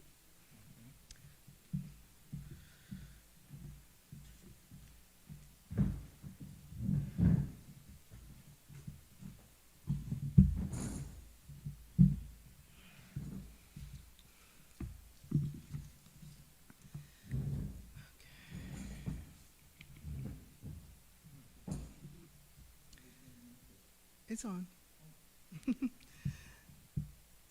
Both candidates for sheriff are running unopposed in their primaries, so they will each have 3 minutes to give remarks. We will begin with the Republican candidate, John McMahon. Mr. McMahon? Yes, thank you very much. This is the most important thing I could do is thank you for the opportunity to speak. My education is MBA, University of Connecticut, BA, Providence College. That was the end of my formal education. My most important schools were my high school, Holy Trinity, and St. Justin's. Hopefully I learned something there that I shouldn't forget. To the point, I ran for sheriff against James Fitzgerald, who refused to take the oath of office. I ran just because no one else would run as a Republican. A year and a half after the election, I was moving on with my life, and a whistleblower stuffed my mailbox with information on the sheriff. What caught my attention is he refused to take the oath. And I was asked to go to court to make an issue of the oath situation. And I did, spent a year in 3 courts, and a lot of things happened. There was a scandal. Mr. Fitzgerald's, Sheriff Fitzgerald's friends, apparently long-term friends and political allies, turned on him and accused him of various things in various ways and put pressure on him to resign, or they threatened to get rid of him, and they couldn't So today, people tell me it should be all over. He's gone. He's gone, but the issue now is the mission statement of the Sheriff's Office. The mission statement has been, I believe, we are the enforcement arm of the court. I believe it should be very different. A constitutional office with the duty to protect the laws of the land and the people, and actually be very independent. So that's why I'm running. I think the issue is still there. Thank you. Thank you, Mr. McMahon. Mr. Harris, you have 3 minutes. First, I'd like to thank the League of Women Voters for having this forum. My name is Marcus Harris. I am the Sheriff of Howard County. I was elected to this position in 2018, and I'm running for re-election. I'm a retired police detective from Baltimore County. I have approximately 20 years of law enforcement experience. I've lived in Howard County for approximately 27 years. Me and my wife chose to raise our children here in Howard County. My son graduated this year, and he would be attending Harvard University. My daughter will graduate from Howard High School in 2024. When I ran for this position in 2018, I did not have the endorsement of the Sheriff's Office, the men and women of the Sheriff's Office. In just 2 years on the job, in December of 2020, the members of the Sheriff's Office endorsed me to run in 2022. That's one of the proudest moments I've had since I've been the sheriff, to be endorsed that early, 2 years on the job when they didn't want me. So that's one of my proudest moments on the job. One of the first things I did when I became the sheriff in Howard County is I started a community outreach section. The Sheriff's Office has never had a community outreach section. We've done things in the community, but not on the level that I thought it should be, and I'm really big on community policing. So we started a community outreach section, and with that, we try to do our best to stay in touch with our community leaders to see what we need to do, how we can help in the community and have a better relationship with the community. The other thing is we have an MOU with the Howard County school system.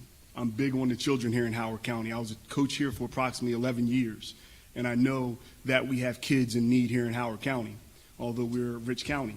So we have an MOU with the school system now. We actually adopted Thunderhill Elementary, which I'm extremely proud of. That MOU makes us official partners, and it's something we've never had here in Howard County.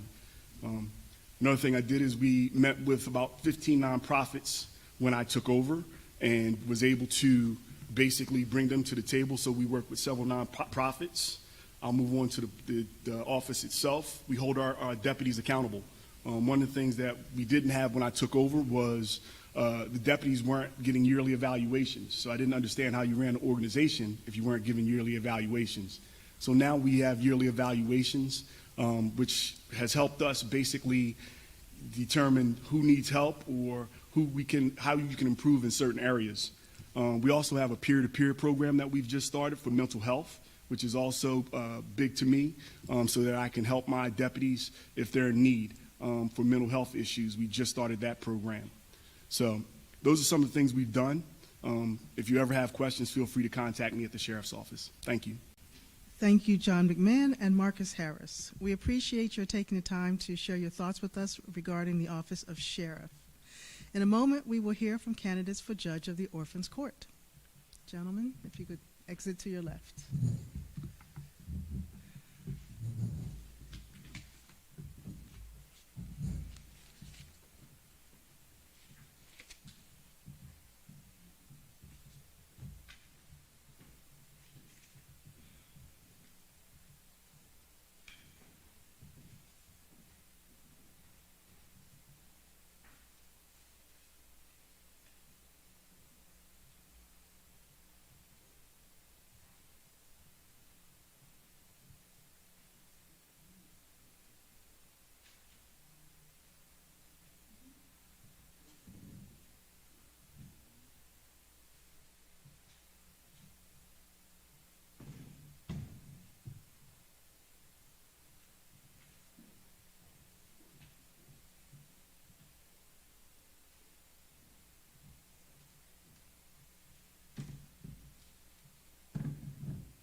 finding you.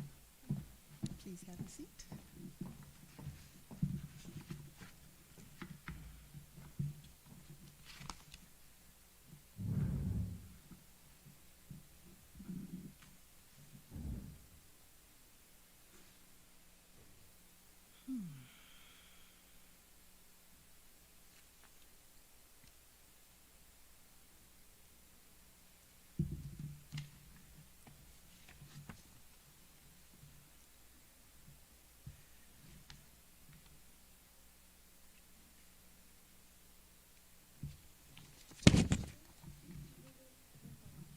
Oh.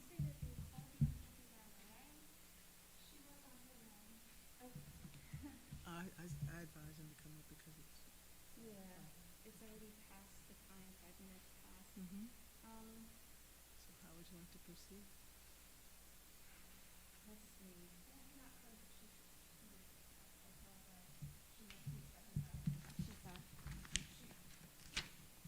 Yeah, I mean, the thing is that the Board of Education, everyone's coming, so that it's going to be a tight. I understand. Yeah, no. Let's see. So they are coming. We're sure they're. Tell them, come on in.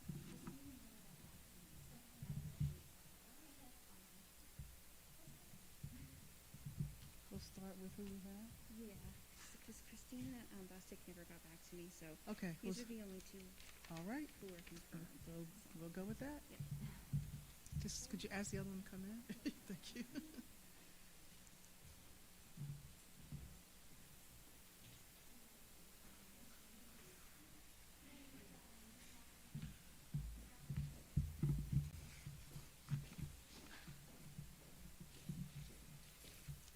Hello. Fine. Please have a seat.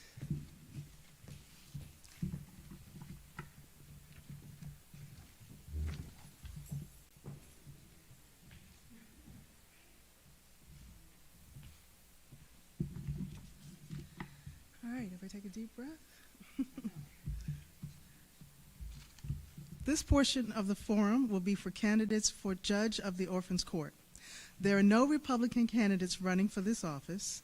Each Democratic candidate will have 1 minute to make opening statements, and then we'll have the opportunity to answer several questions that I will ask, giving answers of up to 1 minute for each question. There's a timekeeper in the audience who will let you know when you have 15 seconds left and when time is up. We will start with the opening statements in alphabetical order.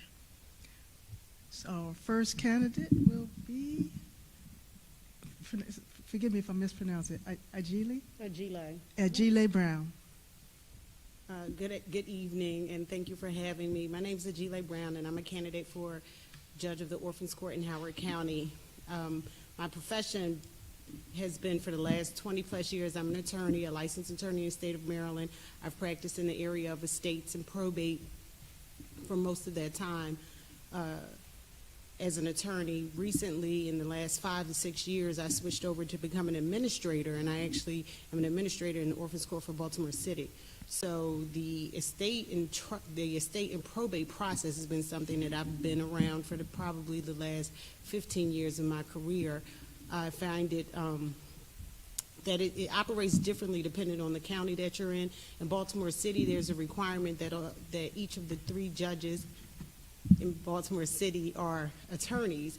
And so this year we're running myself, Elizabeth Fitch, and Christina Bostic are running as a ticket to bring the first all-female, all-attorney slate in Howard County to the Orphans Court.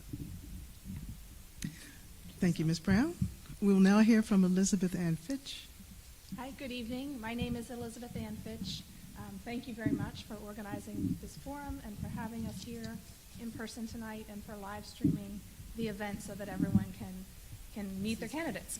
I am born and raised in Maryland. I currently live in Ellicott City with my husband, John. Both of our children have gone to the Howard County Public Schools. I went to the University of Maryland for undergraduate studies, and I earned my JD from the University of Baltimore School of Law. I was first elected in 2018, so I would like to formally thank Howard County for trusting me to serve as your probate judge for the last 4 years. I am hopeful to continue to serve, and as Gile said, I hope to serve with her, with Ms. Brown, and with Ms. Bostic as the first all-attorney court. Thank you very much. Thank you. There are two other candidates who are unable to attend tonight, Nicole Miller and Christina Bostic. It's now time for the question section of our forum. You may give answers of up to 1 minute for each question. The timekeeper will let you know when you have 15 seconds remaining and when time is up. Please raise your hand to speak, and I will call on you in the order in which I see your hands raised. The first question is, in the 21st century, what do you believe is the most important responsibility of a judge of the Orphans Court? I think that one of the things that the Orphans Court provides is that it was a court for the people, so you directly get to go in and speak to the judges. Quite often litigants in the Orphans Court appear without representation, so they don't have attorneys, but they need to have their voice heard and the issues resolved around the distribution of assets left from a deceased loved one. So I think what we're looking to do now is just to move the court forward, to make sure that it remains a court that is open to the people and a court that represents the people of Howard County. I think we would bring a higher level of analysis and critical thinking to the bench as 3 licensed attorneys, and we would then be able to just, if we're able to maintain the sovereignty of the Orphans Court, we'd be able to move it forward professionally into the 22nd century. Thank you, Ms. Brown. Ms. Fitch? Yes, thank you. I will pick up where Ms. Brown left off in saying that I agree that the Orphans Court should be accessible. It is a court of the people. It's important for everyone to be heard, but it's also important that people receive decisions that are sound, that are grounded in the law, that are fair, and in accordance with the Maryland rules. And it's important to have professionals who are collaborating together to work towards that goal. As a practicing attorney, the rules that the Orphans Court uses, they're a little bit more relaxed in the Orphans Court, but when the parties want the rules to be used, you need litigators who are familiar with those rules. This court sits as a 3-judge panel once a week. So my hope for the next term is that we enhance our technology, increase our level of sophistication, and just really serve Howard County well. Thank you. Question 2, what is your perspective on the proposed constitutional amendment to abolish the Orphans Court in Howard County? I think we take it first. Certainly. I think that was part of the motivation for the 3 of us to get together and to run as 3 attorneys. Again, I mentioned maintaining the sovereignty of the Orphans Court. Other jurisdictions, Baltimore City, Baltimore County, PG County, the other larger counties in the state already require that the Orphans Court judges be attorneys, and they sit and handle a large volume of cases, maybe not to the level of sophistication that would occur in Howard County, but certainly cases that would require a high level of understanding of the law.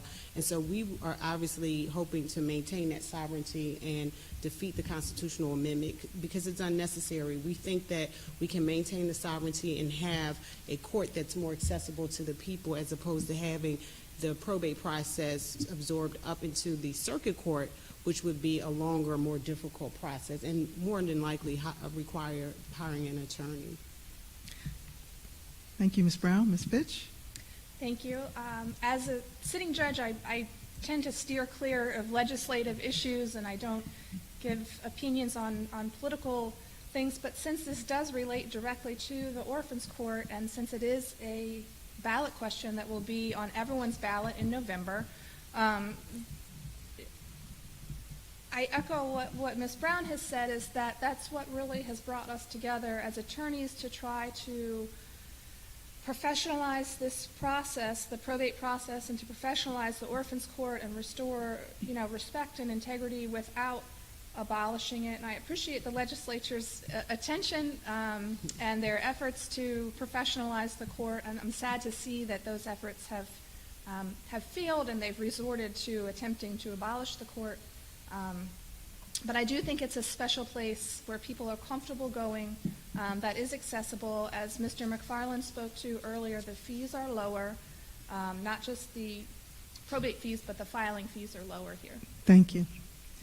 If the amendment fails, what reforms would you support to change or professionalize the orphans court system in Maryland? I think we have kind of mentioned that. One is to require that the sitting judges in the orphans court are attorneys. And two, on the other side, is to bring technology to the Howard County Orphans Court. Other counties use a system, a row system, where everything is regulated through the registrar's office. So you file, all of the documents are available to any person that wants to come in and see, and they are also available to the judges. Really a paperless kind of office, which brings the technology in, because you're able to do that, and if you're able to bring that into the courtroom, it makes the process more expedient. So I think we would want to definitely bring better technology to the office. I would agree. We have a brand new state-of-the-art courthouse. If you haven't been there, it's gorgeous. One of the best courthouses in the country. But our orphans court is still operating on technology from many, many years ago. Only recently did we have computers or even a printer of our own, and you just can't serve the community at the level that you need to without the resources that you need to do the job. So I would say that in addition to advocating that the judges be attorneys, I would also advocate for more resources for the court. When I first started, I think the judges were paid about $10,000 a year. Our budget is teeny tiny. I don't, we're not here to make money or get rich, but I think that some more resources are due to the orphans court. Thank you. Although you are running as a slate, please tell us what makes you uniquely qualified or particularly qualified to hold this office. So I mentioned I'm a licensed attorney, and I've practiced in the area of estate planning and probate, but probably exclusively almost in the last 10 or 15 years. And in the last 5 years, I work as an administrator in the Baltimore City Orphans Court. So I actually go to court every day. This is what I do every day. And part of my responsibility is not to make decisions in court, obviously, because I'm an administrator, but to assist in the process as parties come in and they're going through the probate process through the court, and to be available to them to ensure that the process runs smoothly. So estates, I feel like I live and breathe this every day. It's a part of what I've done and what I do exclusively and have done exclusively for the last 5 years. I agree. I'm also a practicing attorney. I work for one of the most well-respected firms, not just in Maryland, but in the region. So I think that brings me a unique qualification, being a litigator and knowing the ins and outs of courtroom procedure and courtroom decorum, understanding not just from one side of the bench what the parties are going through, but understanding as an attorney that works not with probate clients, but with clients on a daily basis, understanding what the perspective is from where they sit and being able to respect that position and empathize with the parties, and also to understand the cost associated with going to court. It's very expensive to go to court with an attorney, even for a very brief hearing. As a law student, I began writing wills and delved into the Trust and Estates article. I read all of the cases that come out of the Court of Appeals, whether or not it relates directly to my work or not, just to always know what's going on in Maryland as far as probate's concerned. Thank you both for coming out this afternoon. We appreciate you taking the time to speak with us today. Our next session will be with candidates for Board of Education and will be moderated by Jackie Eng of the Association of Community Services of Howard County. We will begin that session in about 10 minutes. Thank you.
So these are all that they have.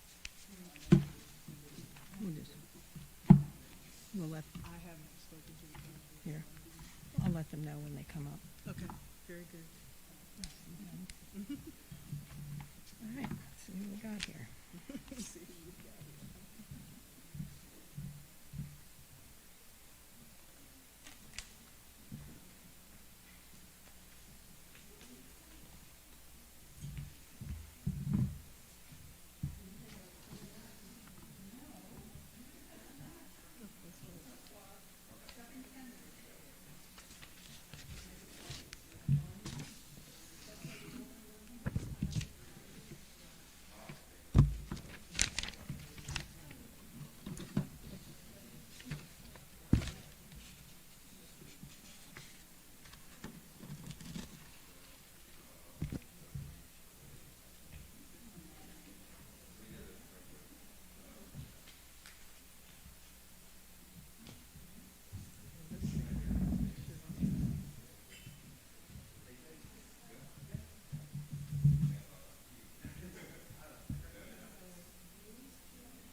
Can we get this out of the way?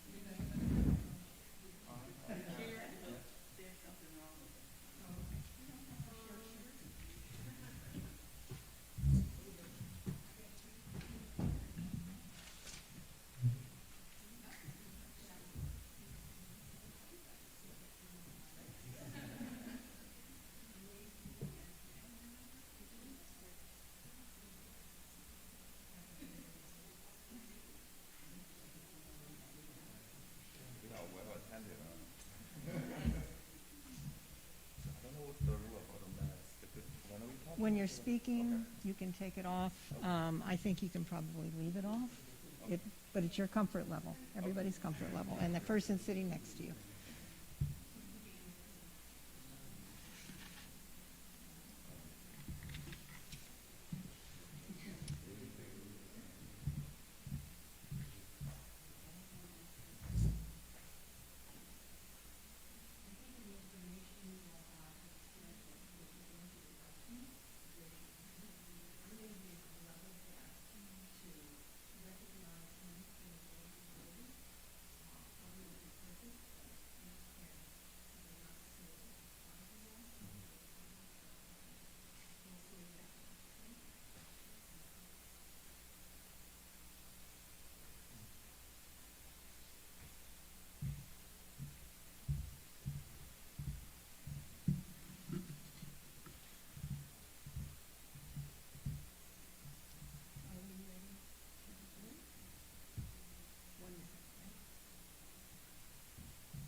Good evening, everyone.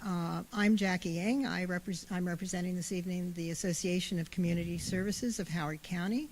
This portion of the forum will be for candidates running to fill 2 at-large seats for the Howard County Board of Education. We ask that everyone in attendance wear masks. Candidates may remove their masks when speaking on stage. We ask that phones be turned off or silenced as a matter of courtesy. As per federal guidelines for forums, no video or voice recording is allowed, and we will not be taking questions from the audience. Each candidate for the Board of Education will have 1 minute to make opening statements, and then we'll have the opportunity to answer several questions that I will ask, giving answers of up to 1 minute to each question. There's a timekeeper in the audience. The timekeeper will let you know when you have 15 seconds left and when your time is up. Now it's my pleasure to welcome candidates for the Board of Education for their 1 minute opening statements.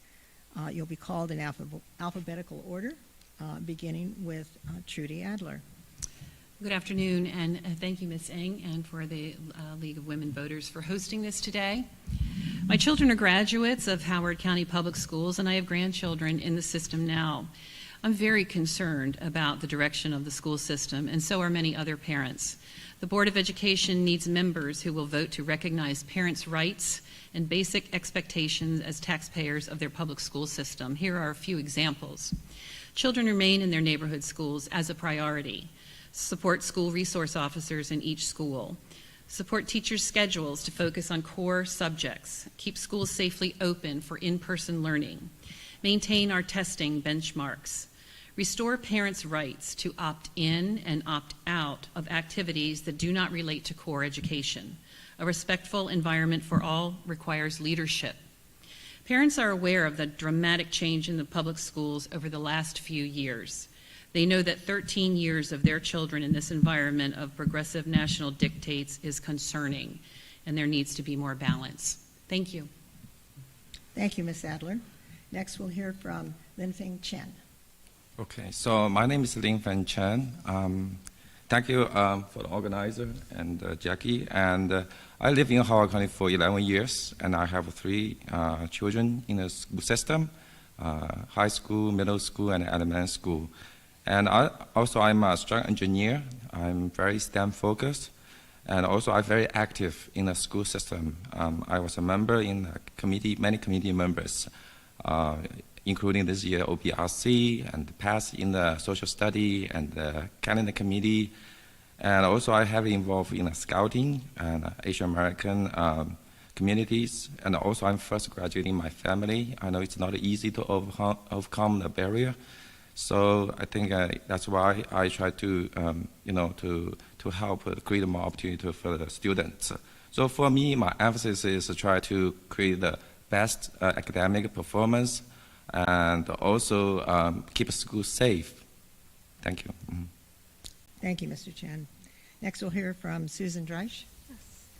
Hi, my name is Susan Dreich. I'm a Howard County resident. My son goes to school here. I graduated as well. I'm running for the Board of Ed for several reasons. One was COVID lockdowns and the virtual learning negatively impacted all of our children emotionally, socially, and educationally. The 2022 Public School Review states that the national average for math proficiency nationwide is 47%. Maryland currently is at 38%. The national average for reading and language arts is at 51%. Maryland is at 46%. Despite these realities, those in leadership continue to focus on curriculum and programs that encroach into every part of our children's lives. Instead of fully funding existing programs on education, they're pursuing their own agendas. They are attempting to conform our children to their own bias and stop them from critically thinking for themselves. The integrity of our schools is eroded, and parents' trust is gone. We need to do something to fix this now. Thank you. Thank you, Ms. Dreich. Next, we'll hear from Julie Hotop. Yes, thank you for hosting us today. I'm running because of my passion for education, particularly science education. I'm a scientist and a professor with a lifelong dedication to educating the next generation of science leaders and encouraging STEM experiences and careers. I'm the mother of an 8th grader at Wild Lake Middle School and a 1st grader at Bryant Woods Elementary School. I have a long history of training HCPSS high school students and alumni in cutting-edge techniques in my research group with an emphasis on underrepresented minorities. During the pandemic, I organized a Nobel laureate to visit an HCPSS middle school in support of the 7th grade curriculum. I've been a room parent, I've been a member of our elementary school PTA and our middle school PTSA, currently serving as PTAC representative for both. I have helped organize an elementary school science fair and advocated for a countywide middle school science fair. I have testified to the Board of Education, the County Council, and the Maryland General Assembly on behalf of HCPSS students. I am committed to excellence in Howard County public education. Thank you, Ms. Hotop. Next, we'll hear from Jackie McCoy. Hello, everyone. Thank you. Can you hear me? Yep. Okay. Thank you for having this forum. I really appreciate the opportunity. I got into this race late. I did not anticipate being a candidate, but people have asked me for years, why don't you run? Why don't you run? I'm a trained educator. I have a degree in mechanical engineering. I've taught in elementary, middle, and high school. I have 3 children, well, 3 adult children now, who were educated in this county, and they each graduated from Howard County Public Schools. I also taught at Long Reach High School as a math educator. The reason I decided to get into this race, number one, is because I like the idea of a countywide seat, because that way I can help support all students. I'm not just supporting a particular demographic or particular group. And I think that there's a need for an educator on the board. Thank you. Thank you, Ms. McCoy. Next, we'll hear from Dan Newberger. Thank you, Jackie. Good afternoon. My name is Dan Newberger. I'm the father of 2 children in the district. I'm also a PTA officer and a longtime volunteer in a variety of capacities supporting HCPSS and the greater Howard County community. I'm a graduate of the U.S. Naval Academy and the Harvard Kennedy School of Government. In my professional life, I've been a leader in government at the federal and local levels, in the nonprofit sector, and in the corporate world. In all of these places, I've served as a subject matter expert in organizational performance, which means I've helped leaders of large, complex organizations achieve their missions more effectively and more efficiently through such tools as strategic planning, organization design, and performance management. I want to bring these experiences and skills to the Board of Education. We have a legacy of great schools in Howard County, but legacies don't last if you don't take care of them. And the pandemic has exposed us. It's revealed how many critical issues left unresolved for years are now coming to a head. We need strong, capable, compassionate leaders on the BOE who will fight to ensure that every child in the county has the opportunity to receive a world-class education. Thanks. Thank you, Mr. Newberger. Next, we'll hear from Monique Richards. Good afternoon, everyone. Thank you so much for this opportunity. I am a wife and mother of 3 children. I'm a resident of Howard County, and I've been in the state of Maryland for about 6 years now. I'm originally from Newark, New Jersey, and I have a passion for service. Wherever my children have gone, I've been in a service position. My background is that I've been trained as a chemist and a pharmacist, and what I do professionally is I lead a team of professionals, physicians, pharmacists, lawyers, in creating the paper with the fine print that's folded up like 5 to 10 times in your medication that tells you about the safety and efficacy of your medicines. And so in that capacity, I think that the collaboration and consensus that's necessary on the Board of Education, I have a skill of leading a team of 20. I can certainly work with 7 other individuals to make the best choices for our children. Thank you. Thank you, Ms. Richards. And next we'll hear from Megan Ricks. Thank you, everyone who is involved in bringing this together today and those watching at home. I'm Meg Ricks. I've been an educational advocate, especially advocating for Howard County students for over a decade. I've been a PTA president, treasurer, secretary, just about everything you can do at the local level, and I also have served on the PTAC board for the last 4 years. That's our county's PTA, where I had the chance to train other leaders and also to make sure we had representation on HCPSS policy review committees. So I've served on several of those and helped others to serve on them. I'm very involved with community service. I'm a Girl Scout leader, and I love volunteering in the schools and in my community. I also work at a preschool. I'm a teacher's assistant there. So I might be the only one currently teaching right now. And I decided to run for Board of Ed because I wanted to put my experience to work and my desire to serve.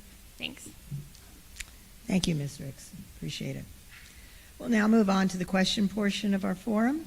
You'll each have 1 minute to answer each question. The timekeeper will let you know when you have 15 seconds left and when time is up. Please raise your hand to speak, and I'll attempt to call on you in the order in which you raise your hands. Let's begin. Our first question. What will you do to ensure implementation of HCPSS Educational Equity Policy 1080, which supports the collection, sharing, and easy access of disaggregated student and staff data by race, ethnicity, and other demographics? Who would like to answer first? Okay. Jackie? Ms. McCoy? It's one thing to have a policy. Let me take my, sorry. It's one thing to have a policy. It's another thing to fund the policy and to hold a level of accountability. The school system has a great number of policies and they look good on paper, but you need people who are going to actually do the work that the policies call for. So you need folks who are committed to equity, who understand the value of having diversity in every area of our lives, and people who recognize that we all have biases and we need to counteract them, that we're born, the way our brains work, it's born with bias because that's how we learn. And so if we acknowledge our biases, we can then move forward. And so if we have people who are working who understand that there is value in diversity, that there's a need to create a level playing field, which means that some people need more in order to be level with everyone else. And I think it's a commitment that needs to be more than just on paper. And I will do my best to make that come to pass. Thank you. Ms. Hotel? Yeah, so I think we can really only make educated decisions if we've collected really good data. And I think that spans lots of different things, including this one. We need to have data not just on race and ethnicity. We really need better data on socioeconomics. I think particularly over the last 2 years, my understanding is we do not have good data on that because since students have been getting free lunch, they don't have to fill out the free and reduced meals application. Now, maybe high school students are doing that because there's other benefits like SAT, reduction in fees and things like that, but we don't have that data from my understanding. And I think for some schools, we've never had that data because they're community eligibility schools, so you don't have to collect that data. We need socioeconomics data. We need more data about all sorts of demographics because we cannot understand who our students are if we don't have this data. Thank you. Thank you. Anybody else like this one? Mr. Newberger? Thanks. I would say that we only make policy 1080 a real thing if you have a board that really cares about every child in Howard County, from every zip code, every background, every language they speak at home. A board that really wants every child to succeed. And that involves, the budget. The budget is where the board makes goals into reality. So we really need to fully fund the DEI office. I believe strongly in that. The people who make policies happen in our schools are our principals. We need resources to train and support our principals to do a better job of that. We need to take our leaders in the schools and empower them and train them to really support the classroom educators who are making this happen. A great policy without leaders across the district who believe in it and who have the skills and experience and desire to make it happen is just a nice binder on the shelf. So that's what I would do. Thank you. Thanks. Ms. Dreich. I believe that the best way to achieve equity is actually just on a personal level. I think people need to love their neighbor as theirself. It's a golden rule. I think that applies. I think that there's a lot of children that are struggling. Instead of labeling them with a broad brush, we need to look at them individually and see what their gifts are, what their deficits are, how we can best address those things. I think that we do have a diverse county, which is wonderful. That's why so many people like it here and want to live here, and children get such a wonderful, broad depth of just different people and cultures. But I think it's really important that when we're addressing education, that we actually look at individuals instead of labeling groups of people.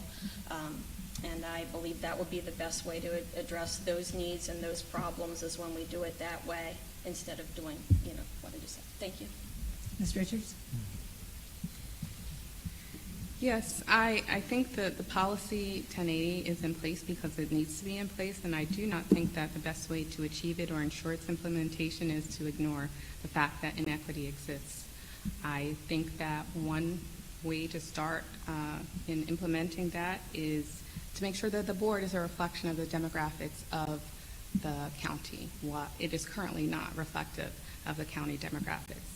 And I believe that the current school board has been paying attention and collecting data, and now we need to act on making sure that the information that's been attained from this data collection and the research that's available is implemented, and that the leadership in the schools is making sure that acknowledging the implicit bias that exists in teachers and professionals in the schools have an effect on our students.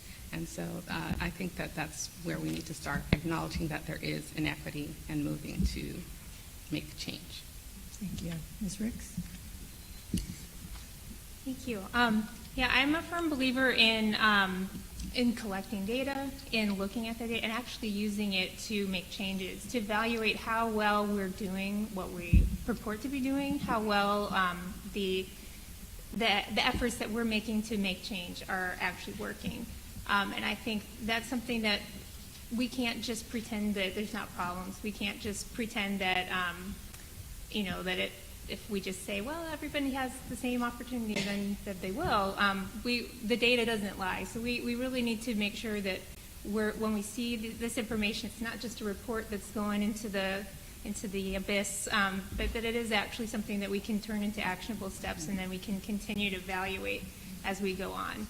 And see if we are actually making progress. Thank you. Mr. Chen?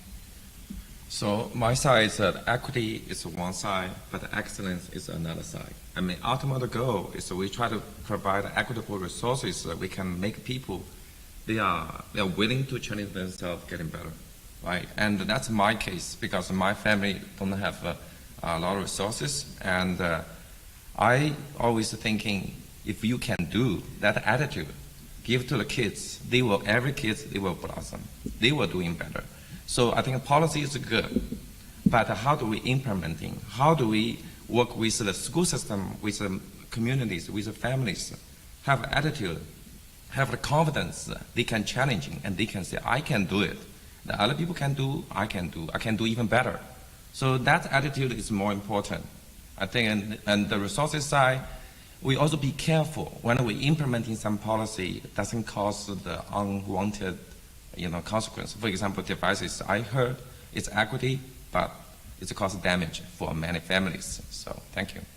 Thank you. Ms. Adler? Yes, I certainly do understand that we do have a collection of data and so forth, and we have to address some of the disparities, such as making sure that we do have people that are supported and have access to advanced coursework, extracurricular activities, and identification of specialized services and needs. I do agree that we do have, teachers that are positive and can take children who will believe in themselves and be encouraged to do better, and that those issues will improve the outcomes. Thank you. Thanks to all of you. Our second question. What role do you envision for HCPSS in supplementing federal nutrition support in the summer and additional times of school closures, for example, winter break, inclement weather? Mr. Newberger. It's shocking in such a wealthy county how many of our children are on the edge or suffering from food insecurity. So many, thousands of our kids, the only reliable meals they get are in school. So we absolutely, as a district, owe it to those children to make sure that we're providing that nutrition, not just during the school year and school hours, but in the summer, like the schools do, and when we can, during the holiday periods as well. It's shameful that we're all okay with the fact that so many of our kids are hungry. And as a district, I'm proud of the fact that we are doing this in the summers. They just announced the different sites that are going to be open to provide meals. And so it's something that, as a board member, I'm committed to ensuring we continue to fund at a very high level. Thank you. Ms. Adams? I certainly agree that it is really shocking that we do have food insecurities in such a wealthy county. But I will say that I do think we have to have some method of accountability in terms of the food should be available, but I think it's just given out in mass, and I believe that we want to make sure that we're being efficient with those funds, and they definitely should be there to help those families that are in need, but I think we need a little bit more accountability. Thank you. Thank you. Ms. McCoy.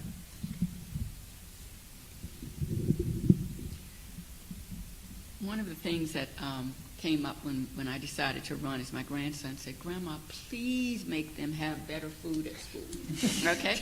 So it's not just enough to provide food. We need nutritious food that children want to eat. And so I agree that there's absolutely a need, but we also need to hold the system accountable for the quality of the food that we provide.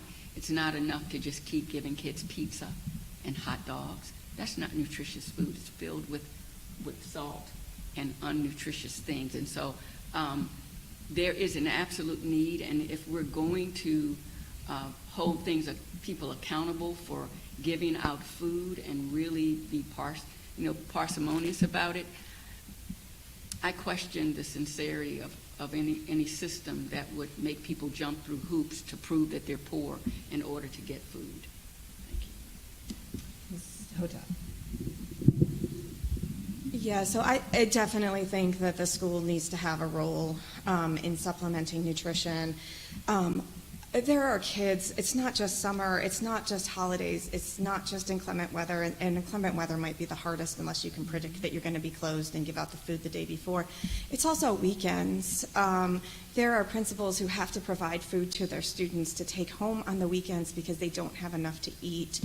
And this is a real problem, but I agree, we need better food. We also need more community eligible school. We need every community eligible school to be a community eligible school. Those are schools where every student in the school gets free lunch because the school is at such a high level of poverty. And that means you don't have to apply for free and reduced meals. And our community eligible school, until the pandemic happened, had this salad bar that the students loved. The students loved the salad bar. And, since the pandemic, they're eating, I think it's the same 5 processed meals all the time. We have to do better. I think we definitely need to make sure children eat, obviously. I think that it's important that they have good and nourishing food, and I don't see that we're doing that in the schools. I do believe that the federal government is really the one that would be responsible for the funds to pay for those things. And I know that the federal government does in school, but it shouldn't be attached to teaching certain subjects and things that are not to parents' approval. But I definitely feel that even during COVID, when COVID first started, I remember there was a Facebook group, and we gathered around, and we all got out, we distributed food, and we went to different schools, and we gave bags out to people, and it was wonderful. I also think we need to get community involved, churches, get them involved, sponsoring schools. Let's let people out in the neighborhood and start to, become a part of their community and really love those around them and get to know them, because the government aren't people, they're not humans. We need human touch in our children's lives, and we just need that type of community, I think. Thank you. Thank you. Mr. Chen. So I really, during the COVID, I definitely observed a couple of things. It's the system doesn't work well. One thing, we short of food. Another side is a lot of waste. Yeah. So, there's an apple, there's a salad, packaging of food. Students, they don't eat, they have to take, but they just toss out. It's a huge waste. So how do we utilize this one, like food exchange, or people don't want this one, they can get another one. And then we can save this food for those people who need. And also I am thinking we should come up with a program in the school system to make sure they grow vegetable or something. They can donate those food. At the same time, so they appreciate the food we get. It takes effort. And then also develop a nutritious food, how we grow more organic way. And that's a part of education. Also care about other people, not just by packaging. If you don't like it, it's a waste. You should feel guilty about that. Thank you. Thank you. Ms. Richards? Yes, I think that some very good ideas have already been shared by the candidates who've spoken already. I think that we need to be responsible. I think we need to be providing quality food. And I think that the way that the school board can make sure that this continues so that no children are going without food during the summer breaks or during the winter is to partner with the community. And I believe there are multiple community gardens in Howard County. And I think this partnership between the school system and the community organizations, as well as the federal and state funding that is available, will help to making sure that we have oversight of all of these partnerships will help to make sure that this food continues to be available. I also think that we should, I just lost my train of thought. I'll leave it at that. Thank you. Thank you. Ms. Ricks? So as a young person, I benefited from the free and reduced meals program at multiple times throughout my K-12, including my senior year of high school, actually. And at that time, if you got free or reduced meals, you had a hole in your lunch ticket or a hole in your ID. So it was very clear who was receiving that or not. So I was really happy over this time period that everybody was able to go and get lunch for free. It really destigmatized getting free meals when everybody was together in that. Now, it was disappointing kind of what we ended up getting with all of the supply chain issues and the great demand for things that could be part of school lunch. I'm hopeful that we can improve that and that we can continue to work towards destigmatizing that and making sure that people are aware and know how to get signed up for that program. As a PTA president, is something that I was always pushing to try and get people to get signed up. Thank you, Ms. Ricks. Thank you. Our third question. What is your analysis of COVID-19's impact on our education system? Ms. McCoy? I really want to speak to that. The impact has been universal. The children, the teachers, the parents, everyone involved, we've been traumatized by all that has happened as a result of what happened in the last 2 years. And I think it is critical that the system takes serious efforts to address the learning loss. There's been significant learning loss as a result of COVID, and teachers have not been given the tools that they need to try to mitigate the losses. They've been just trying to marshal on as though nothing happened. But I think there needs to be strategic planning to address the real loss, and it will require all hands on deck, parents, teachers, and students, and the community. And that means throughout the summer, all community members, that we support our children as best possible and not ignore the fact that this learning loss is taking place. Thank you, Ms. McCoy. Mr. Chen. Okay. So what I observed with the COVID, really that is making me think about why I run a BOE is the staff shortage. My daughter went to Hammond Advanced School. I realized they have 6 teachers, they just retired left. And this year, my daughter's favorite teacher, Mr. Miller, she will retire. So really a huge impact on the school. The academics, all this rely on teacher who deliver. And and also on the other side is the students. Many parents talk to me, this classroom is different from before. So there are a lot of, the instruction cannot just go as usual. So how do we bring back the quality and the class instruction is really a key issue for us to address. And I try to do my best to return to the normal and the better. Thank you. Thank you. Ms. Richards. So yes, I think that we learned many things throughout the pandemic. We learned as parents that teachers do a great work for our children and that we appreciate them so much more now than we did before the pandemic. But I think it also reveals that there are gaps in the services that we provide to our children, and that was just emphasized throughout the pandemic.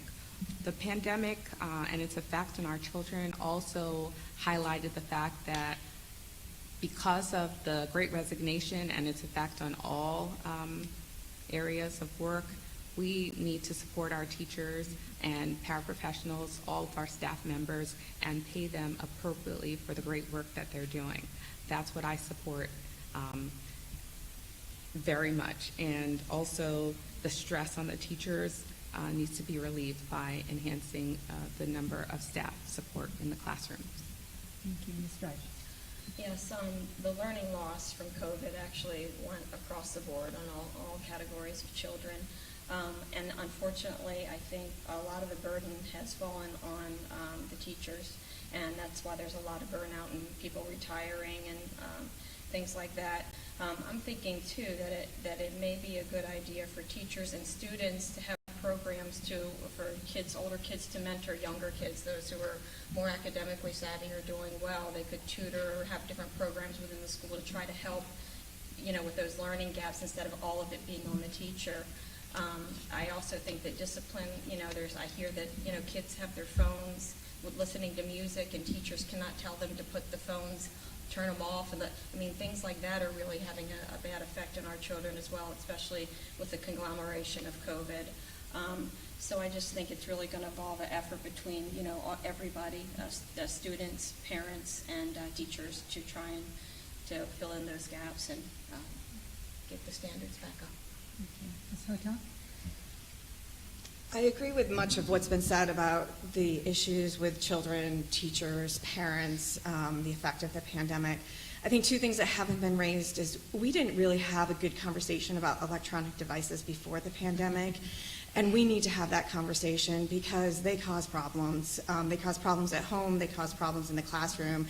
We need a better conversation about that. I think they're here to stay, but we really need to address that. The other one that really has not been discussed, which has been profound, is the effect of the pandemic on the special education kids, particularly with the inability to test special education students, getting new students IEPs who needed them. I struggled with that. My son did not get an IEP for the duration of online learning because they couldn't test and give him an IEP. He needed it. He is so far behind, and there's no amount of recovery because he was in online learning when he had so many developmental milestones passed, and we are not talking about that enough or addressing it enough. Mr. Newberger?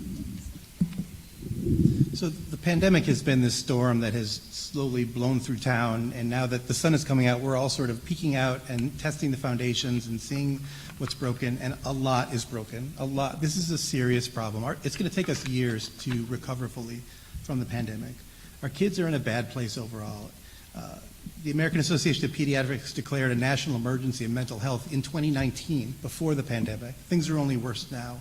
Our workforce is walking away in droves, and we don't pay competitively.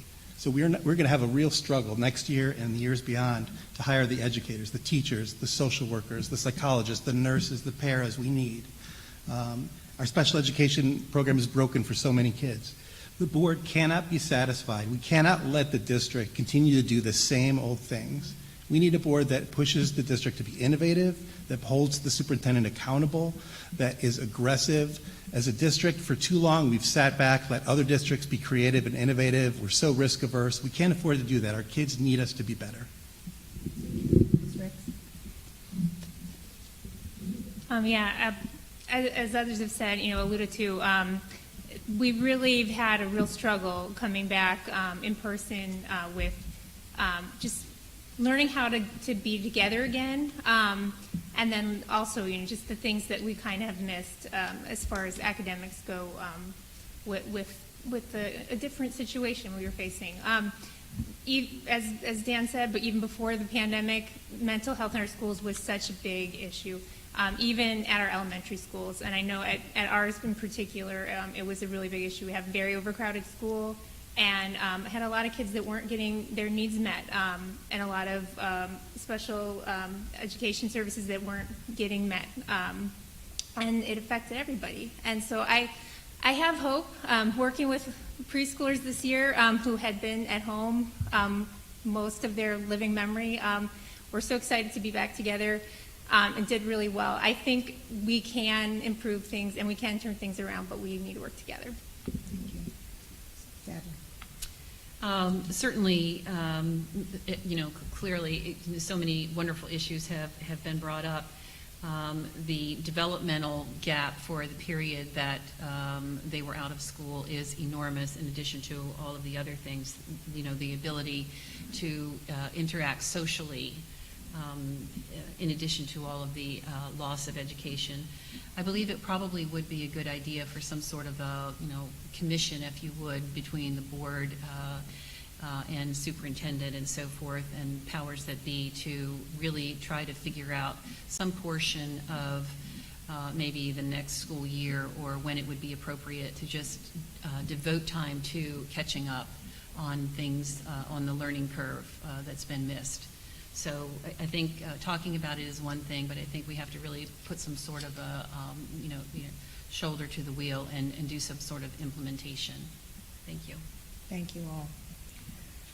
Our final question. Do you believe Howard County should have a culturally responsive K-12 curriculum about marginalized communities, such as racial minorities, LGBTQ+, families, etc., that help students understand the ramifications of systemic injustices and prejudice? Ms. Soto. I absolutely think we need a culturally responsive curriculum. Our students need to see themselves and their families represented in that curriculum, whether it's race, ethnicity, LGBTQIA+, socioeconomics. Every student needs to see themselves represented all the time. It's crucial. I have my son, both my sons actually, both my sons have lesbian grandmothers, and I can't tell you how many times they have come home from school when they were little and told me that two women can't be married, yet they know two women who are married, who are related to them.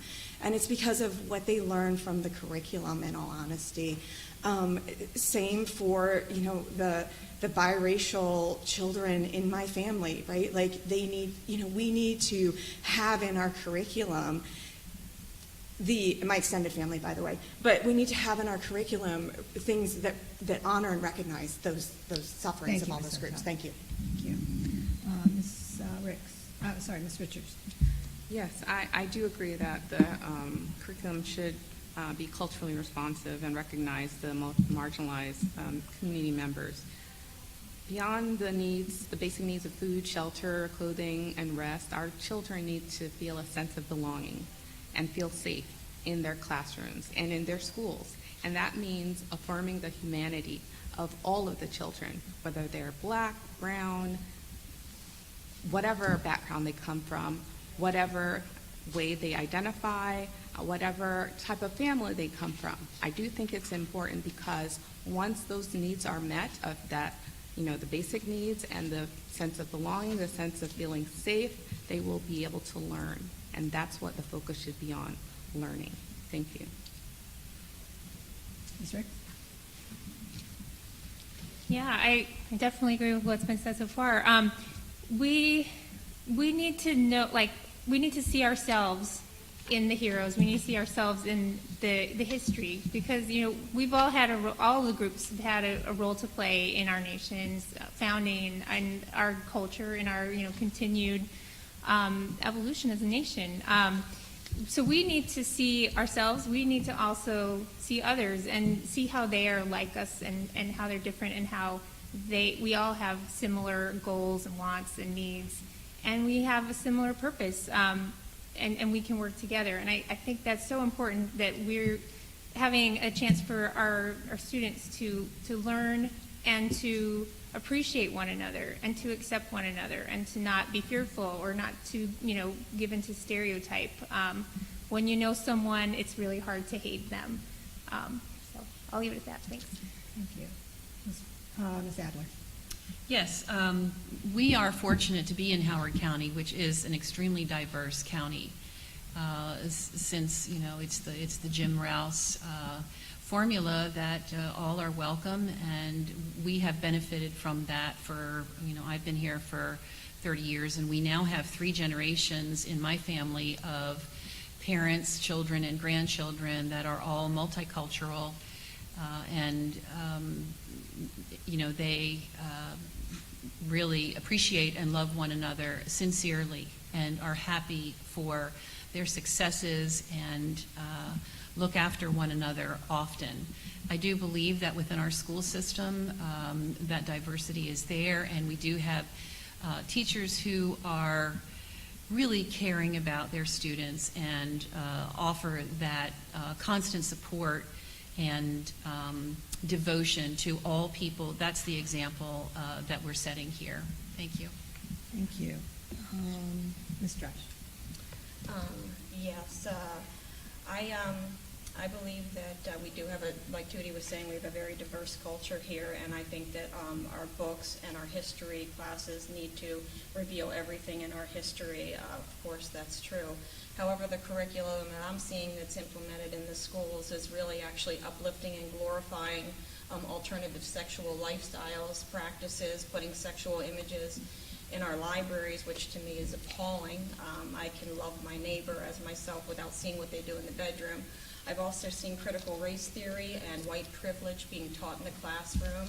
So children are being taught that their neighbor is white, and because they're white, they're flawed, and they don't even know it. They're an oppressor, and they're oppressing them.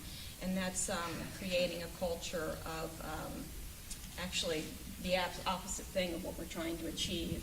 So I believe that those kind of curriculums should not be in our school. I think diversity, we do have a diverse county, and we live it. Thank you. Yeah. Mr. Chen? So my reason coming to the Howard County is 2 reasons. One is the quality of education, another one is the diversity.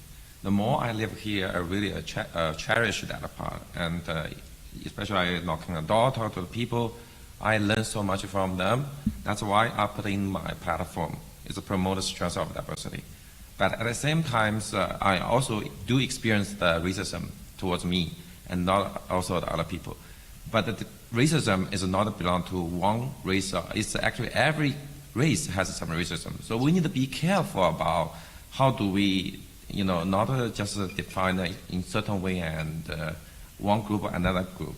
But if it's people who have the racism, we should against it. We should make sure hold them accountable, and we should create an environment all the kids can enjoy, they learn each other, and really focus on academics, and they can do excellent stuff in the future and contribute back to the society. Thank you. Thank you. Ms. McCoy? Yes. When it comes to culturally responsive curriculum, the reason that we have a need for it is that in the past, our curriculum has been very limited. It only exposed children to a certain group of people, and so showed the success of certain groups of people, and it only showed people in certain situations, and so we're relegated to be particularly good in some particular thing. And so in order to overcome the past damage that has been done, we have to be strategic, and we have to be purposeful about creating curriculum that includes everyone.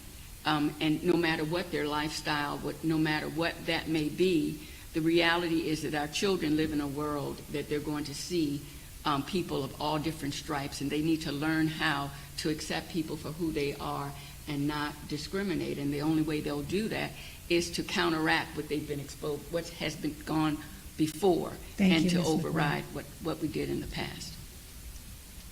Newberger? We absolutely need a culturally responsive curriculum.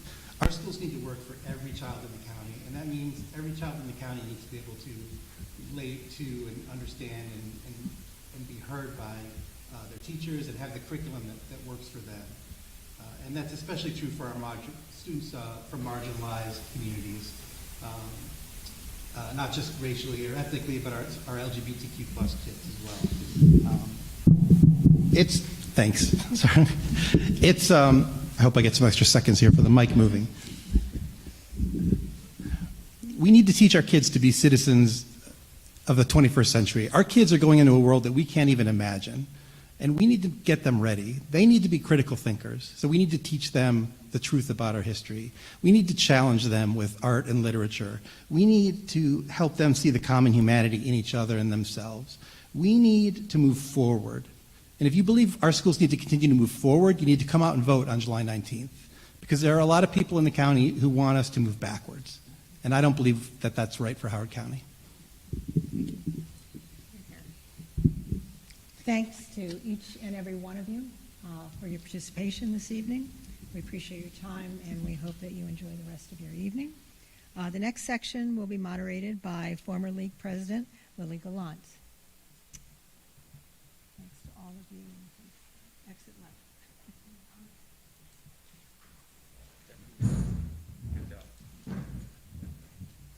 My part's easy. You all have a hard part. That's easy too. Thank you.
But are these the ones that are still to go?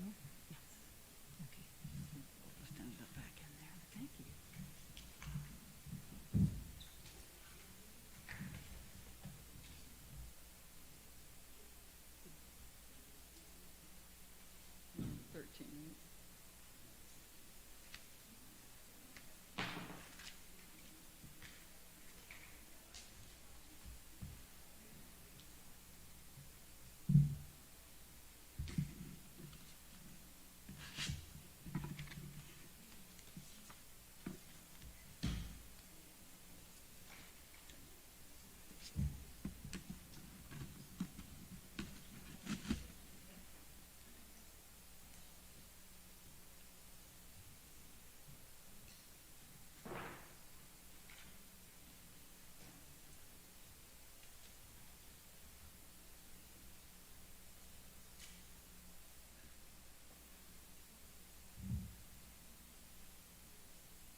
How are you?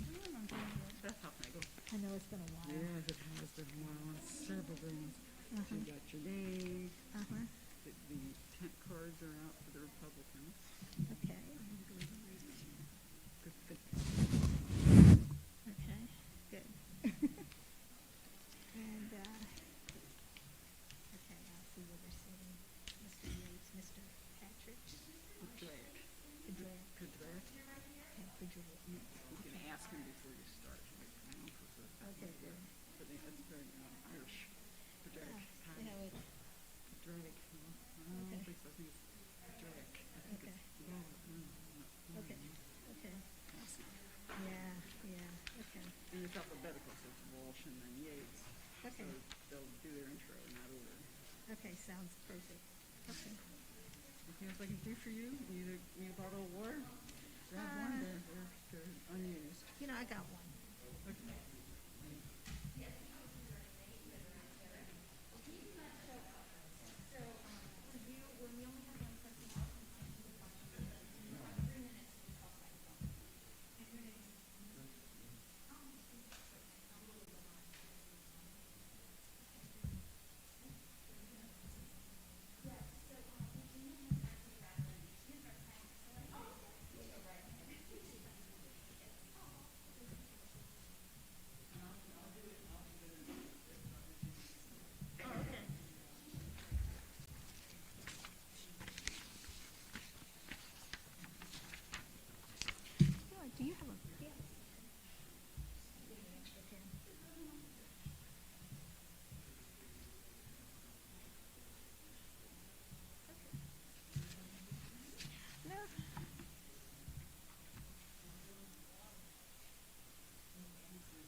going to begin? Okay. No. Okay. Okay. Okay. Okay.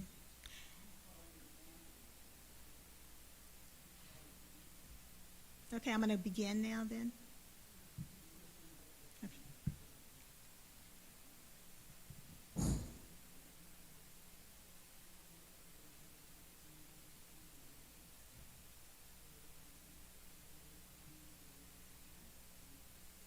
Okay. Hello, I'm Lily Gallant, former president of the League of Women Voters of Howard County, and also a member of Delta Sigma Theta sorority. I will be moderating the next section of this forum, which will include Maryland State Delegate Districts 13, 12A, and 9B.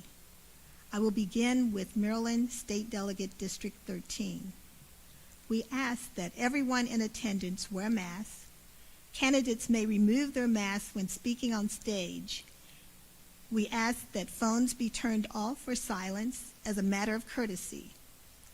As per federal guidelines for forums, no video or voice recording is allowed, and we will not be taking questions from the audience. This forum is nonpartisan, and all candidates from each office have been invited. Candidates running unopposed in the primary, or who are the only candidates for this office who are here for their party, have 3 minutes to tell us why they should be elected. Those running in contested races will have 1 minute to make opening statements and will then have the opportunity to answer several questions that I will ask, giving answers of up to 1 minute for each question. There is a timekeeper in the front row, so solo candidates giving 3-minute opening statements, the timekeeper will indicate that you have 1 minute remaining, then 30 seconds, and when time is up. For candidates in contested races, the timekeeper will let you know when you have 15 seconds left and when time is up. So it's my pleasure to welcome candidate Chris Yates for Maryland State District. He is the only one here, so he has 3 minutes to make an opening. All right, I'd like to thank the League of Women Voters for inviting me to this forum. I'll start by saying I'm Chris Yates, candidate for delegate, your District 13. Can you give me a better blueprint to how to destroy America than what we are seeing with these liberal, progressive, extremist policies? Inflation, defunding the police, high prices at the pump, indoctrinating our kids in public schools, increasing crime rates, scrapping energy independence, invasion on our southern border, gutting our military, assault on the rule of law, surrendering to the Taliban, and a failing supply chain. Party members fall in step with these democratic policies, and it filters into legislative actions at every level of government, even down to the local level. We can look no further than to the Democratic-controlled Baltimore, ranked as one of the most dangerous cities resulting from these policies. This leaks through to Baltimore County, where violent and juvenile crime continues to expand into surrounding areas. With Baltimore County on our border, this should concern citizens of Howard County. So what is in store for Howard County citizens? We need school choice to include charter schools, tax relief for small businesses, veterans, and seniors. We need to uphold laws to fight crime. We need to support our police force and keep violent criminals behind bars. We need to lower tax. So let me ask you a question. Does your vote really count? We are a one-party state. Districts are gerrymandered to favor the Democrats. We may make sure to vote counts by passing voter photo ID law and eliminating mailing and voting, the most corruptible scheme out there, and return to one-day elections.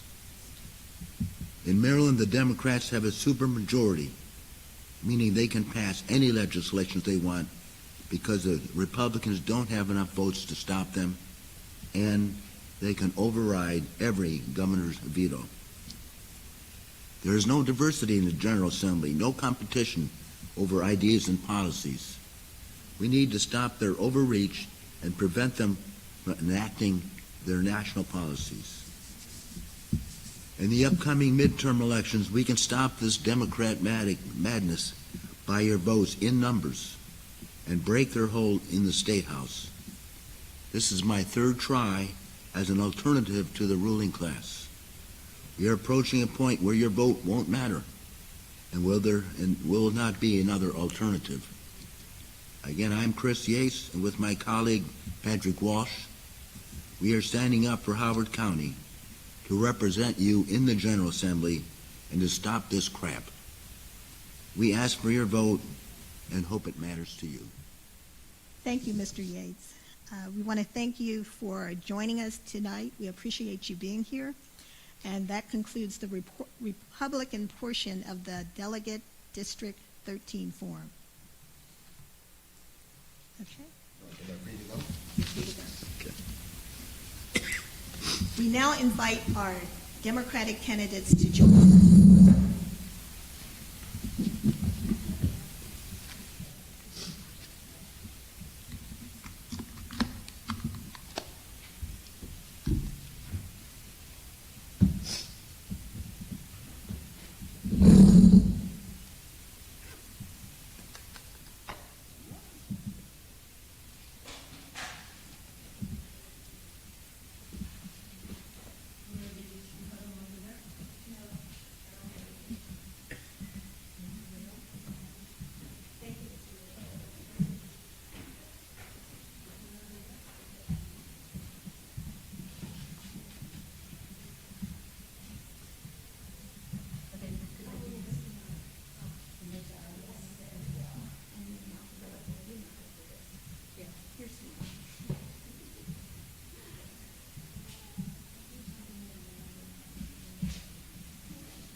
Just when we speak?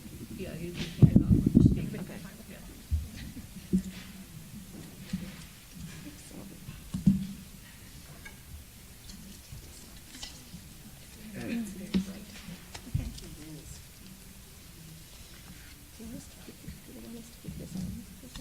I want to thank the Democratic candidates for joining us tonight. We will open with 1-minute remarks in alphabetical order, beginning with the incumbent delegate, Vanessa Atterbury.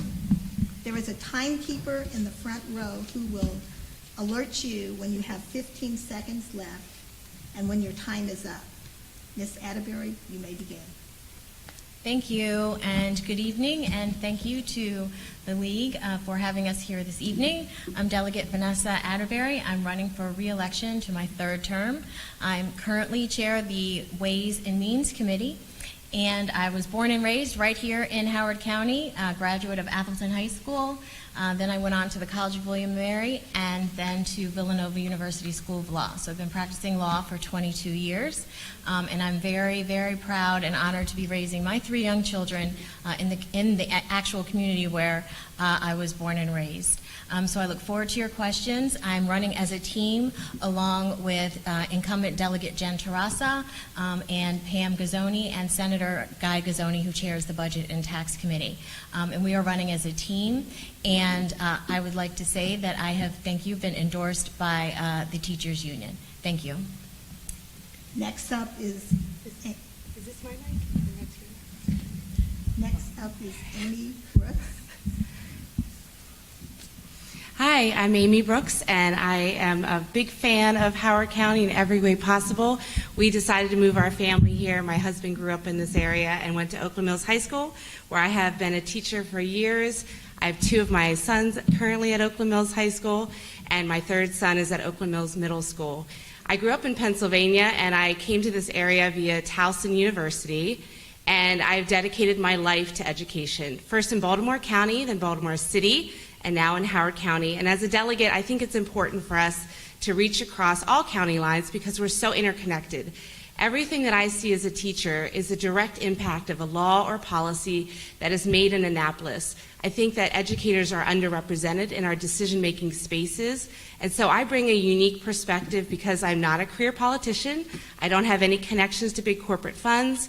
I'm running a grassroots campaign that is funded by my neighbors, my friends, the people in our District 13 community, and beyond because they know the benefits. Thank you. Thank you, Ms. Brooks. Our next candidate is Pam Landman-Gazzoni. Thank you. Good evening, everyone. I'm Pam Landman-Gazzoni, and I'm running to represent District 13 in the House of Delegates.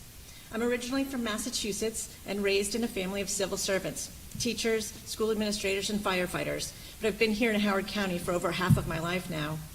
Professionally, I worked at NASA Goddard Space Flight Center for over 30 years in positions that provided me with opportunities to work on issues that you may not normally think of as part of NASA's mission to explore space.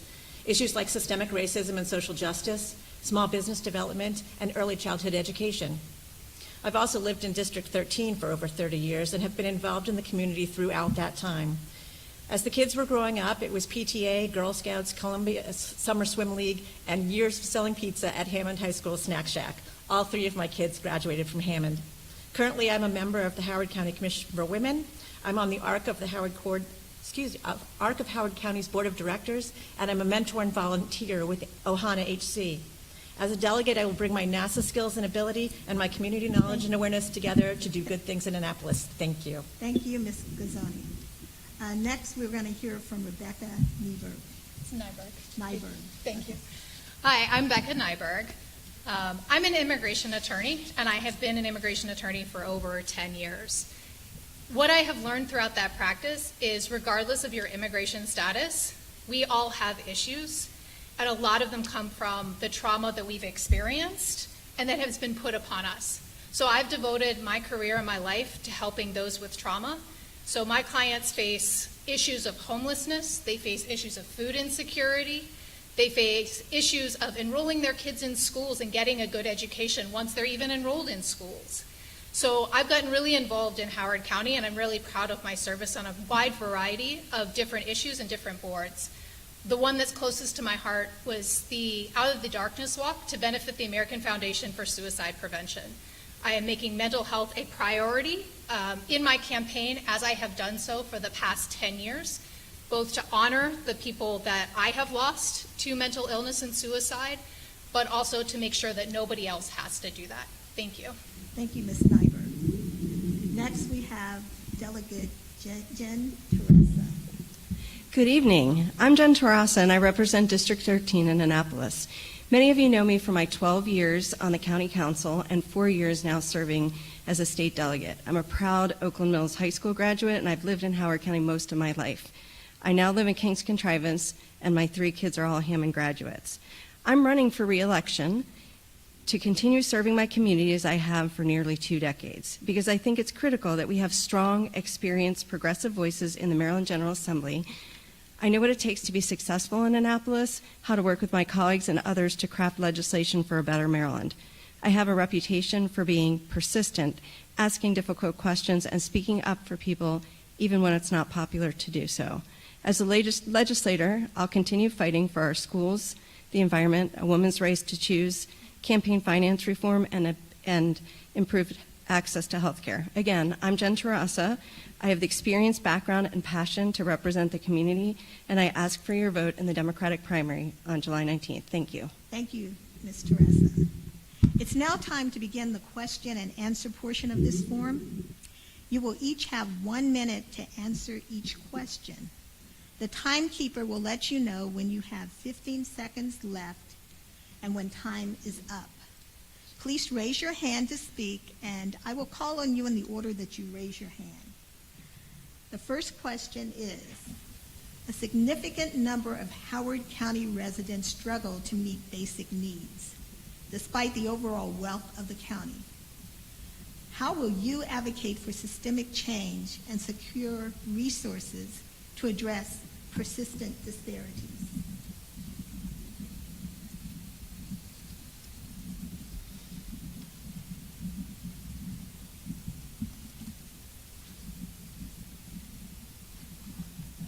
Okay, Ms. I'll end the Nieberg. game of chicken. Okay. So this is something that I deal with every single day with my clients. And it's a systemic problem. Poverty is a systemic problem. We have to be providing things to lift people up in a systemic way. It's not enough to say we're going to provide, kids in school with free lunch. That doesn't address the problem. We have to do more than that. So one of the things is to address mental health needs, because a healthy family is a strong family, and we have to be able to make sure that everybody's getting those supports that we need to. We also have to put systems in place where people feel like they can achieve. So that means funding small business initiatives, particularly for minority-owned businesses. So that's guaranteeing the funds for the startup costs. That's streamlining bureaucracy. That's providing education on how to get through the bureaucracy to form a small business. And it's also picking people up when they just need a hand. There's been study after study shown that providing somebody with a house for 3 months will get them off the streets. Next up is Ms. Fazzoni. Thank you. I'm actually going to pick up where Becca left off, because I believe that one of the things that we really need to focus on and try to improve is housing and affordable housing here in Howard County. It's not an issue unique to Howard County. It's pretty true across the nation at this point. But housing stability is a key element to people being able to sort of move forward and have the stability of the housing in order to then be able to address some of the other challenges around maybe food insecurity, mental health issues, physical health issues, health insurance, and all those other things. And so having a stable home that is affordable and safe and warm and dry are all things that are just critical in order to begin to let people be successful going forward. Thank you. Thank you, Ms. Fazzoni. Ms. Atterbury. Thank you.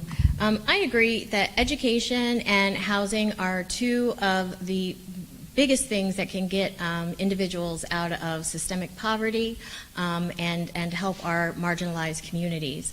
I think myself chairing the Ways and Means Committee, which oversees education for the entire state of Maryland, and having Senator Gazzoni, who chairs the Budget and Tax, and both right here in District 13, is a huge opportunity for our county, not just the state, but for our county. And because of that, we were able to bring home $35 million in unrestricted funds for our school systems to help with school construction, to help with the overcrowded schools, and to help with deferred maintenance efforts. We also, I'd like to mention, this past legislative session, the Howard County delegation passed legislation to begin to deal with affordable housing right here in the county.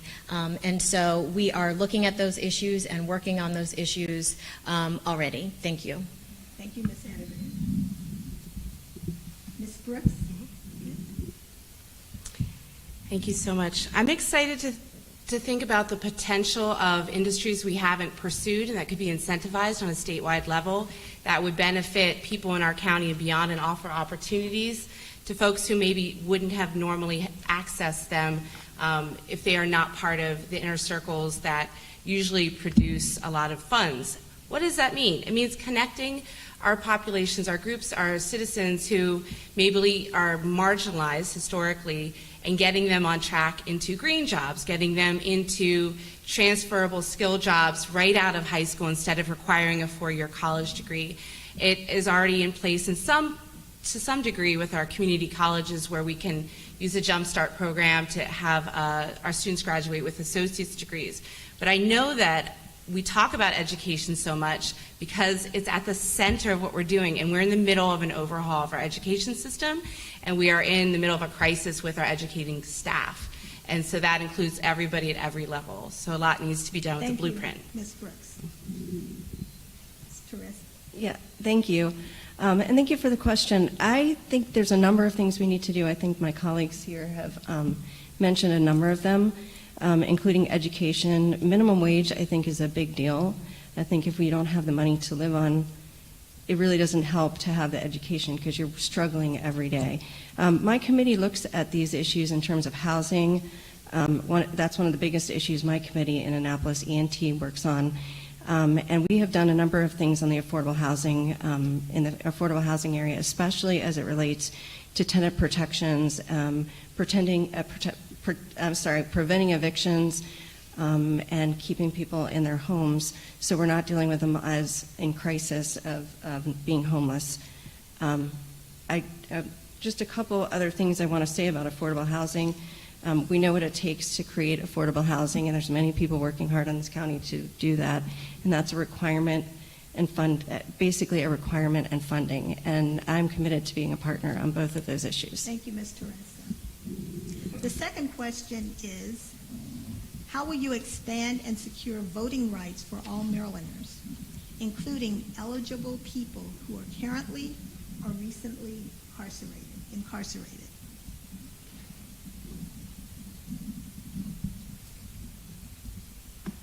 Ms. Atterbury. Thank you. And that, even today, in this current election, is a critical question.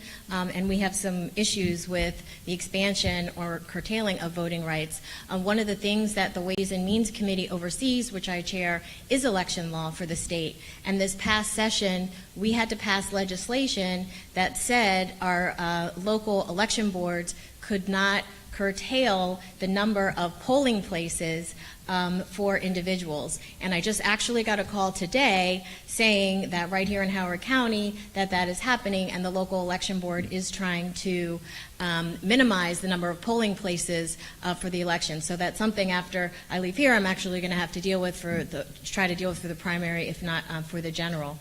And so I believe as many people should vote as possible. That's what our democracy is about. And as chair of the Ways and Means Committee, I'm committed to making sure that happens. Thank you, Ms. Atterbury.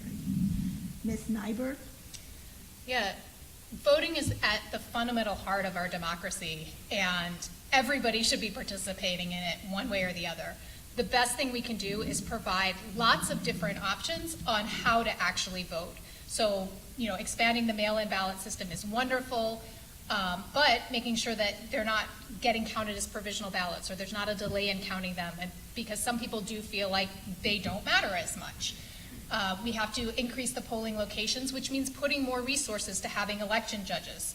I don't know what the call that Delegate Atterbury got, but I have to imagine it has to do with the election judge shortage. So if you're thinking about volunteering, please do for that job. It is paid because we do need election judges.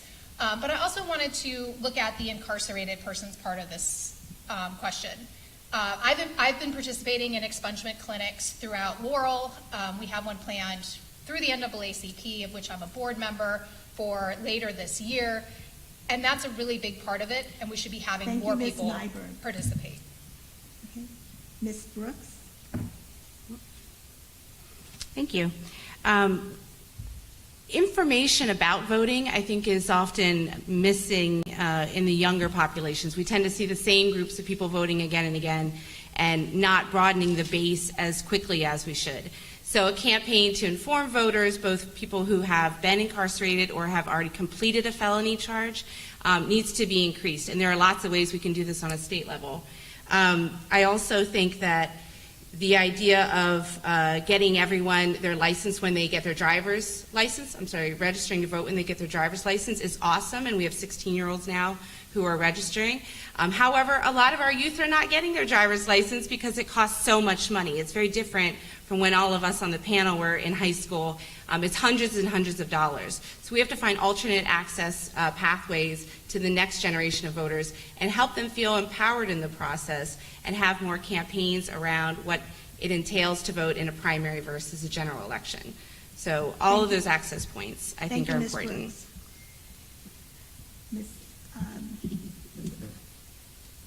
Ms. Gazzoni. Oh, thank you. Again, I'm going to build on some of the things other folks have said. I just had the pleasure of doing multiple simulated congressional hearings that the fifth graders do in the county. And voting was talked about in a lot of them. And one of the questions that I was asking often in the process was around getting more people to vote. So I think, and the fifth graders had interesting answers. Most of them said, well, sometimes they're too busy and sometimes it's hard. So I do think we need to make it easier to vote. I think mail-in ballots and not having to request one every time has been a good change. But I also think that from an education point of view, we probably need to spend a little bit more time with high schoolers educating them about what it looks like to vote and how resources that are already available to them can be accessed. For the incarcerated, I do think that's super important to ensure that they understand what processes need to happen once they have completed their sentences to be able to get back in the process. Thank you. Ms. Teresa. Yeah, thank you. I think voting rights is one of our most fundamental rights here in the U.S. and certainly in Howard County and the state. I think a lot has been said about the voting rights piece of it. I did want to get to the formerly incarcerated. One of the bills we had, I think it was last year,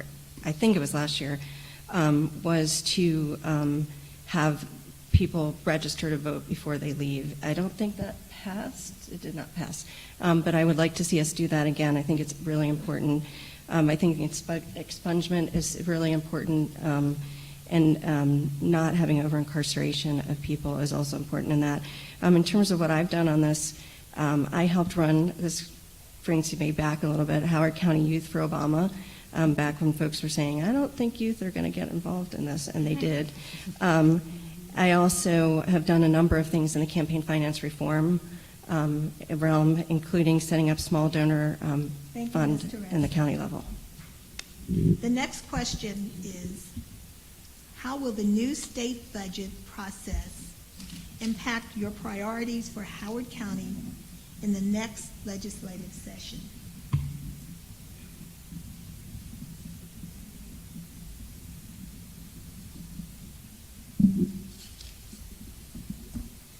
Ms. Brooks.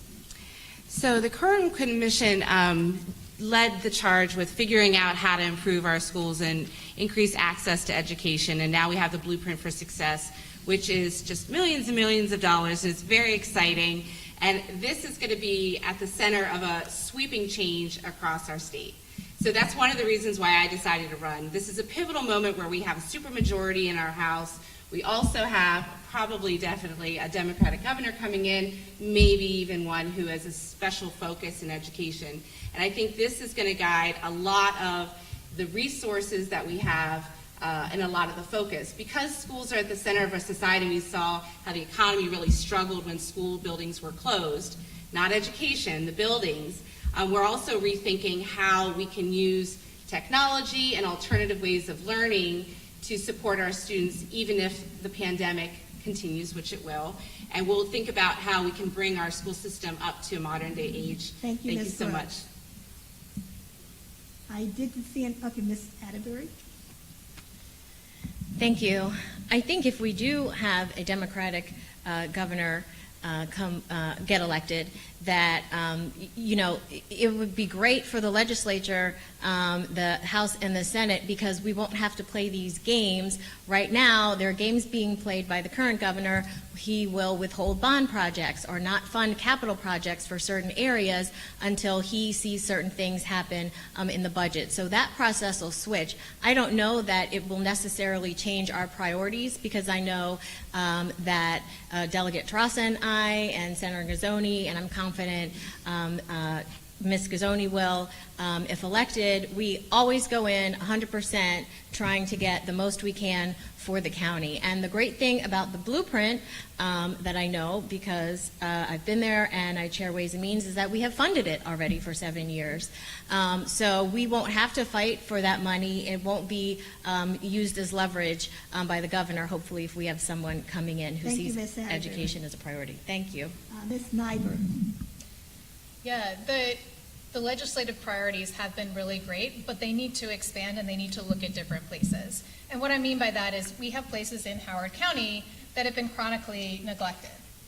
The Route 1 corridor, for example. We've got now a plan from the county to help revitalize that area, but we need increased funding from the state, especially since Route 1 is a state road, to make sure that that's happening. With so many small businesses that have closed because of COVID, we need to be giving them a head start in that. The other part is to put more money into mental health. Like, you will hear me talk about this again and again, because right now we're not prioritizing it. And I am hoping that that is the silver lining that comes out of the pandemic, is that we will truly fund mental health. We will encourage more people into the profession, especially diverse practitioners. We can provide incentives at the state level for them to go into higher education for that purpose. And that would be, again, one of my biggest priorities should I be elected. Thank you, Ms. Nyberg. Ms. Terrassa. Thank you. I think the new budget process is really important in terms of our ability to get our priorities done, and I think Delegate Atterbury mentioned that already. I don't think it changes what our priorities are. I think it makes it easier, no matter who the governor is, for us to partner with them. So we're still going to prioritize our schools and the environment and healthcare and affordable housing and all those things that we've already have prioritized, but it won't be the same battle with the governor that it has been in the past. Thank you, Ms. Terrassa. Ms. Gazzoni. Yeah, when you asked the question, I sort of almost chuckled to myself. I'm like, well, I don't have experience with the previous one, so I shouldn't have to worry too much about being in a new one, because it won't change my priorities, because it'll be only what I have. But I did want to mention that I do have priorities, and a couple of them are around education, in particular early childhood education, and the rollout of universal pre-K. So I really hope to be able to play a role in the funding and oversight of that part of the process of the blueprint. In particular, it's just an issue area that I'm really interested in. But I also I'm sitting here grateful that if elected, and my Team 13 teammates who are both incumbents and also get reelected, that I'll be able to work with them and have them show me the ropes on how to negotiate through all of the budget processes. Thank you, Ms. Gazzoni. The last question is, the virtual access of Maryland General Assembly that came about during the pandemic increased transparency to and participation of the public in the legislative process. How would you continue to expand hybrid opportunities for public participation of all Marylanders in legislative processes throughout the year? Ms. Atterbury. Thank you. I think you are exactly right. I think what we did find through the course of this pandemic, even though you missed sort of an energy with all of the folks coming down, some of you come down, and you missed that one-on-one connection, folks were able to participate while they're at work, instead of sitting in Annapolis for 5 hours waiting to testify.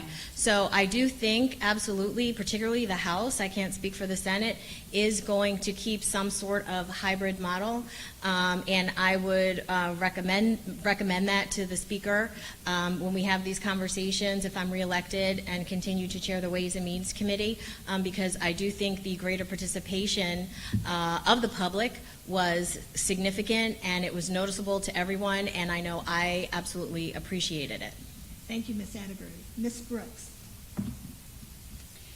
So the Zoom lifestyle has really changed access for a lot of people for a lot of different reasons. And this next generation is so savvy with it, I definitely think we need to build on it. And I would love to suggest the idea that wouldn't cost much, if anything, which would be opening access to our students for live watching, viewing, participating, and then interacting via emails or chats with legislators or other people on staff. We currently have students who participate in internship programs, but this would also feed into voter engagement.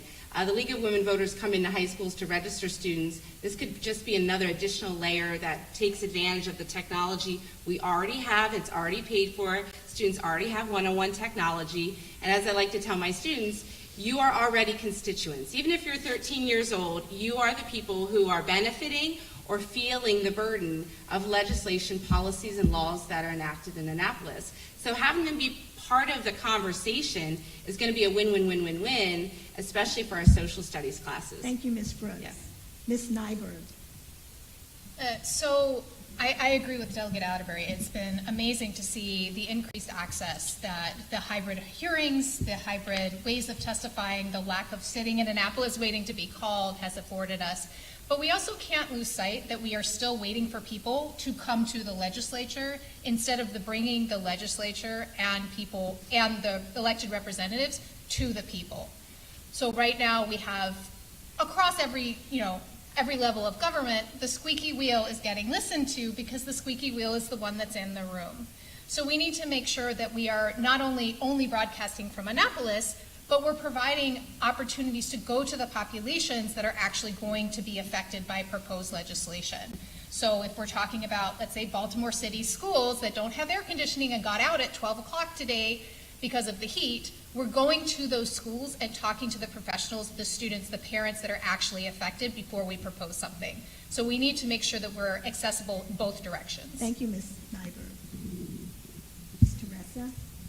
Yeah, I agree. The virtual access that came about during COVID has been one of the silver linings in the whole pandemic, and I really appreciated the ability of people to participate in terms of testifying in committee, but also in subcommittee, having those broadcasts as well, because a lot of the work in the General Assembly happens in those subcommittees, and they weren't televised before. So, and we also are able to have some people participate in those as well. I'd like to see us continue that. I believe the House is going to. I hope the Senate does as well. I also did I used that process, that Zoom process, to do some of my own outreach. And I started something in the fall, which I'm going to start up again soon, which was Tuesdays with Teresa. So I had my office hours, but they were on Zoom, so anybody could drop in. And we had wonderful conversations that came out of that. And people were able to have in-depth conversations about policies that we wouldn't otherwise have had the time to do. So I really appreciate that opportunity. Ms. Gazzoni. Thank you. I love meeting people face to face, and I totally think that it needs to stay hybrid, because I have also been one of those folks who waited a full day to testify. So I think that being able to utilize technology is beneficial all the way around. For people who are either working or have a hard time with transportation, or for whatever other reason can't make it to Annapolis, I think it's very important that they have an opportunity to either watch, if that's what they're interested in, or actually provide testimony if they want to do that. So I definitely think that maintaining hybrid options is very, very important. And I know that I got to see a lot more action than I would have otherwise. Thank you, Ms. Gazzoni. We would like to, we would like to thank you all for coming. We appreciate your time, and this concludes the State Delegate District 13 portion of our forum. Thank you so much. Thank you. Thank you. Thanks for saving my business. Hanging like that. What's happening right now?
Okay, thanks.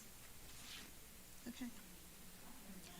I would like to invite the candidate for Maryland District Delegate, State Delegate District 12A to join us on stage. Okay.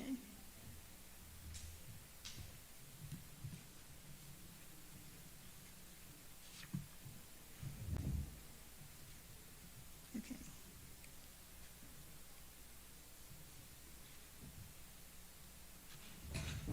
Delegate Jessica Feldmark is the only candidate here tonight, so she will have 3 minutes to give a presentation.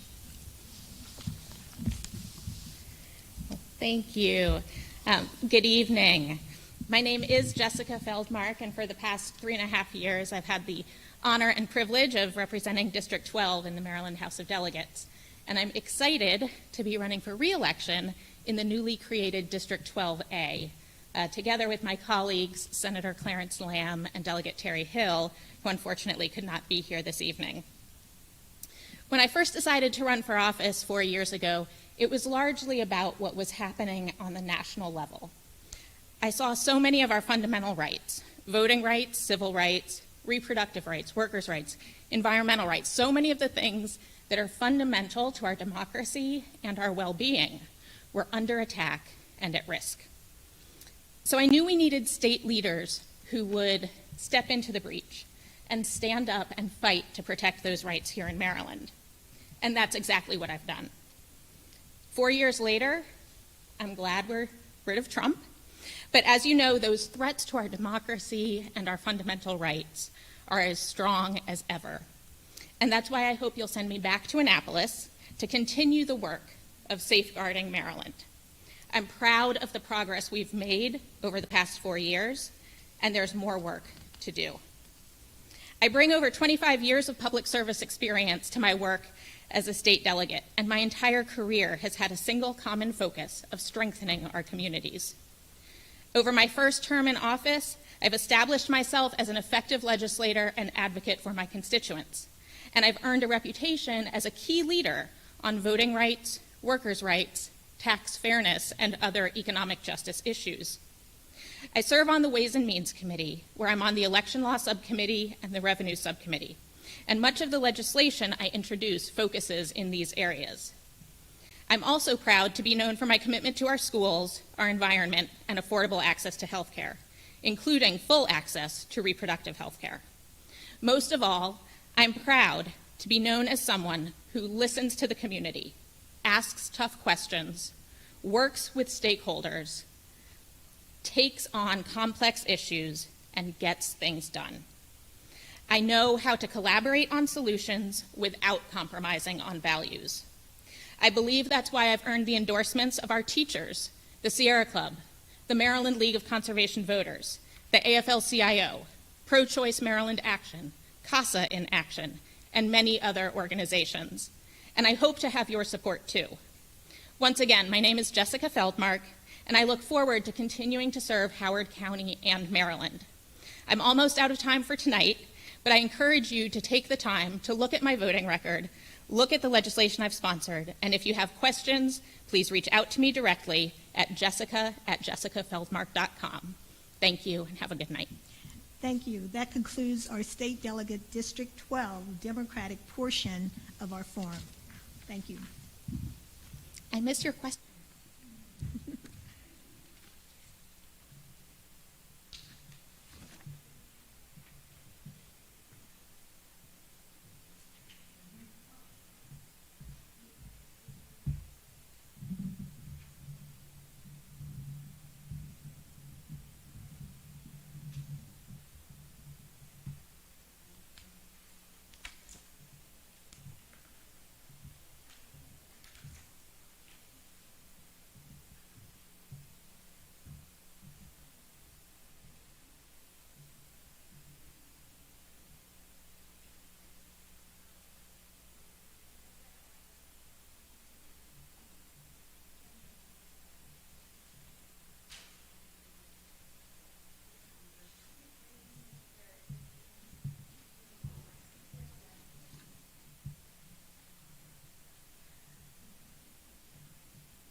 Both candidates for state delegate in District 9B are running unopposed in their primaries. So they will each have 3 minutes to give remarks. We begin with Republican candidate Lisa Kim. I appreciate it. Good evening. My name is Lisa Kim, and I'd like to be your delegate in District 9B, Ellicott City. It is a call to service for me. Some years ago, I served as an elected legislator, and it has always been a priority of mine to protect our tax dollars, protect our taxpayers, provide public safety, provide quality and safe education, as well as utilize new technologies for renewable energy, controlled environment agriculture, and urban agriculture.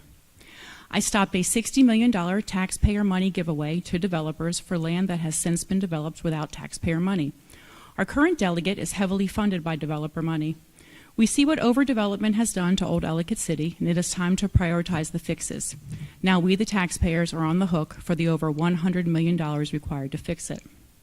I like to hold a firm line on responsible spending, and I treat tax dollars as the precious commodity that they are. I have served on multiple nonprofit boards, served as the president of the Neighborhood Watch programs for an entire city, and helped to establish and grow a police department. I believe in strengthening police and providing the utmost safety to law-abiding citizens, children, and families. Did you know a mother and child were struck by a stray bullet in Howard County? Our crime is rising, and we must stop it. Parents are the most important tool in a child's education, and I sponsored PTA dues for impoverished parents so they could have a voice in their children's schools and education. Our current delegate votes to centralize our public education school system from our local levels to the state level, where parent involvement and school accountability is minimal at best. I support SROs in all middle schools and all high schools. I secured the light rail public transit to link 4 Maryland suburbs to increase the interconnectedness of businesses, workers, and commuters, and was just endorsed by Maryland's Democrat Special Secretary of Small, Minority, and Women Business Affairs. Senator Chris Van Hollen recognized my service to senior citizens with an official citation for working to establish the second ethnic Meals on Wheels food delivery program in Howard County. I worked to establish a citywide community garden. Food scarcity and availability in the future is a real concern for all of us. I have worked in service to children and adults with special needs for 25 years and volunteered at the Prince George's County Suicide Prevention Hotline. As a financial advisor, I know that small amounts of money can build wealth and generational wealth. This is why I do not take taxation lightly. Literally every dollar matters. We are overtaxed as taxpayers and overregulated in our businesses, and it is costing us our very financial freedoms now and our abilities to live a comfortable retirement and leave legacy wealth for our children.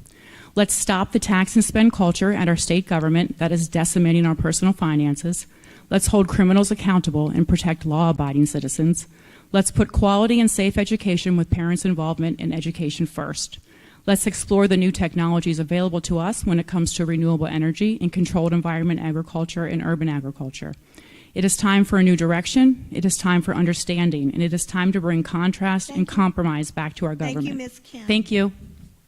Okay, the Republican candidate, Ms. Kim, you can now leave the stage. Okay, thank you so much. Thank you. Now we will hear from the Democratic candidate for state delegate in District 9B, Courtney Watson. Good evening. I'm Delegate Courtney Watson, and I was elected 4 years ago to represent District 9B. The most important thing that I think I can share with you tonight is what I have done during those 4 years for the citizens of Howard County. First, I would like to emphasize the importance of having a collaborative approach to solving problems, especially in this time of partisan divide.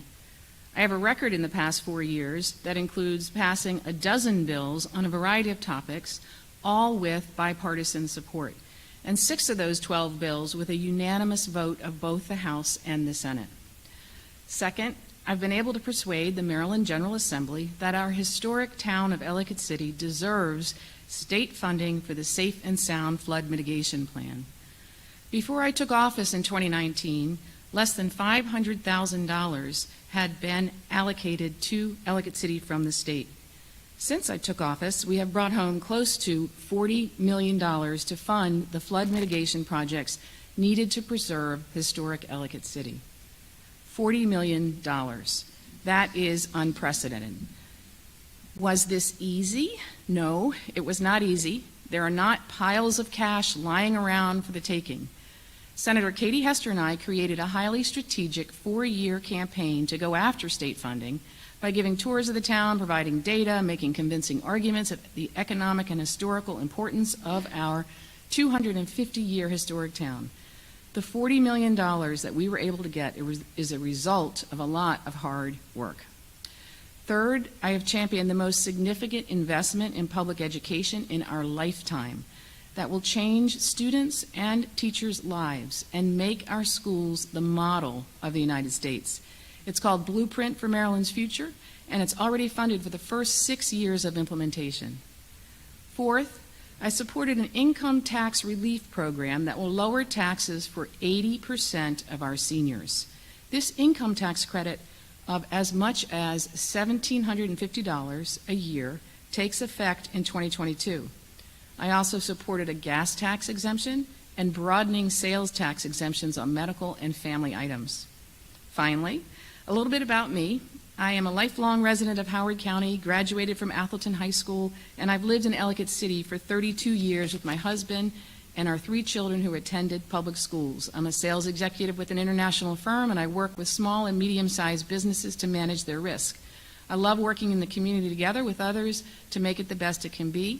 And I've given you a short summary in the time allowed, but invite you to contact me through my website, CourtneyWatson9B.com, and I would be honored to have your vote in November. Thank you. Thank you, Ms. Watson. That concludes the Maryland State Delegate District 9 portion of this forum. I will now turn this over to the next moderator, Alice Giles.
I'm Alice Giles, former president of the League of Women Voters of Howard County, and I'll be moderating for the offices of Maryland State Delegate District 9A. We ask that everyone in attendance wear masks. Candidates may remove their masks when speaking on stage. We ask that phones be turned off or silenced as a matter of courtesy. I say that specifically to our candidates because we have seen phones go off mid-forum. It's awkward for all involved. As per federal guidelines for forums, no video or voice recording is allowed, and we will not be taking questions for the audience. This forum is nonpartisan, and all candidates from each office have been invited. Candidates running unopposed in the primary, or who are the only candidates for this office who are here from their party, will have 3 minutes to tell us why they should be elected. Those running in contested races will have 1 minute to make opening statements, and will then have the opportunity to answer several questions that I will ask, giving answers of up to 1 minute each. There is a timekeeper in the front row.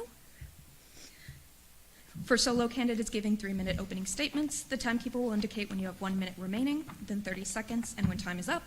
For candidates in contested races, the timekeeper will let you know when you have 15 seconds left and when time is up.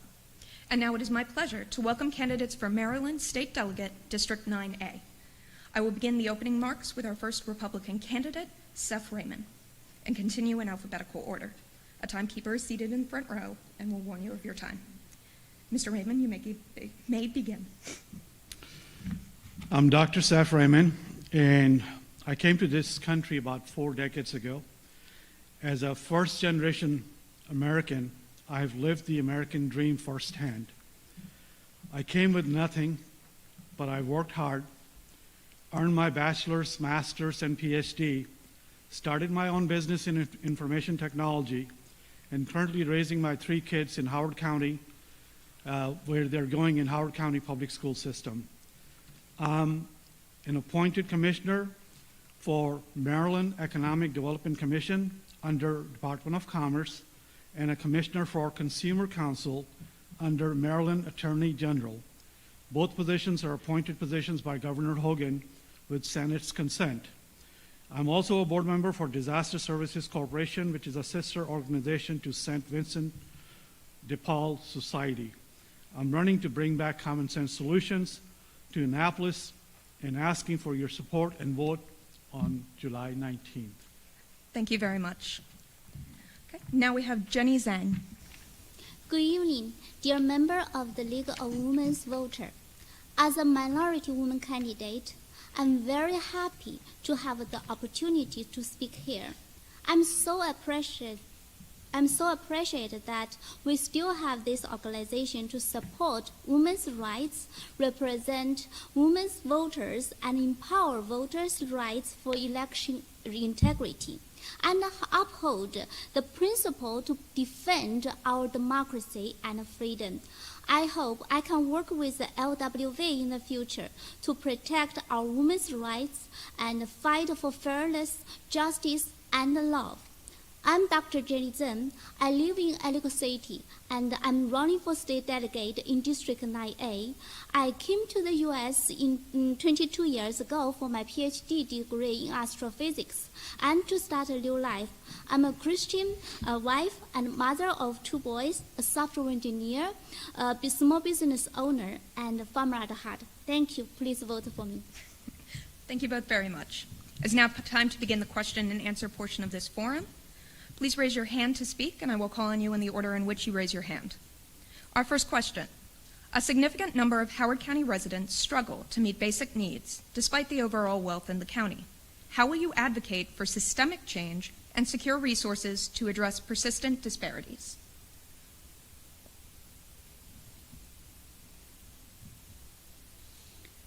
Could you repeat the question, please? Sure. A significant number of Howard County residents struggle to meet basic needs despite the overall wealth in the county. How will you advocate for systemic change and secure resources to address persistent disparities?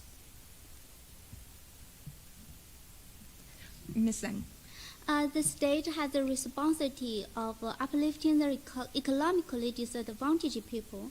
The state can accomplish this by fostering a business environment that creates more job opportunities.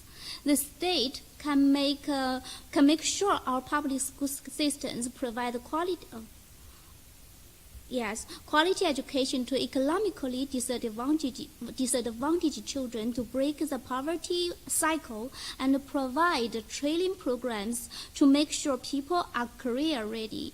The state can adopt policies to promote small businesses, promote technologies to help entrepreneurs, reduce taxes, help farmers, and protect farmland in Maryland. Thank you very much. Thank you. Mr. Raymond? Sure. So I think we can do a number of things. We can focus on education in colleges and universities in the areas where technology is heading. We can train and retrain the folks to ensure that our, the need that we have at the workforce level is fulfilled.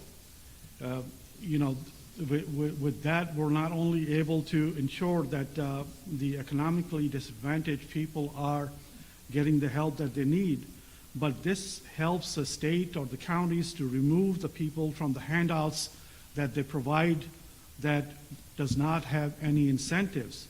So, we must, and also we can look towards attracting new businesses, provide support to innovation that creates new jobs, additional jobs, that helps create better paying jobs for all, which helps in turn ensure that the economically disadvantaged people are supported.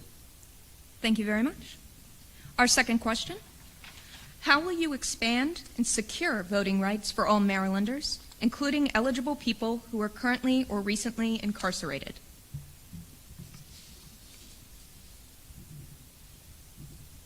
Say it one more time. Sure. How will you expand and secure voting rights for all Marylanders, including eligible people who are currently or recently incarcerated?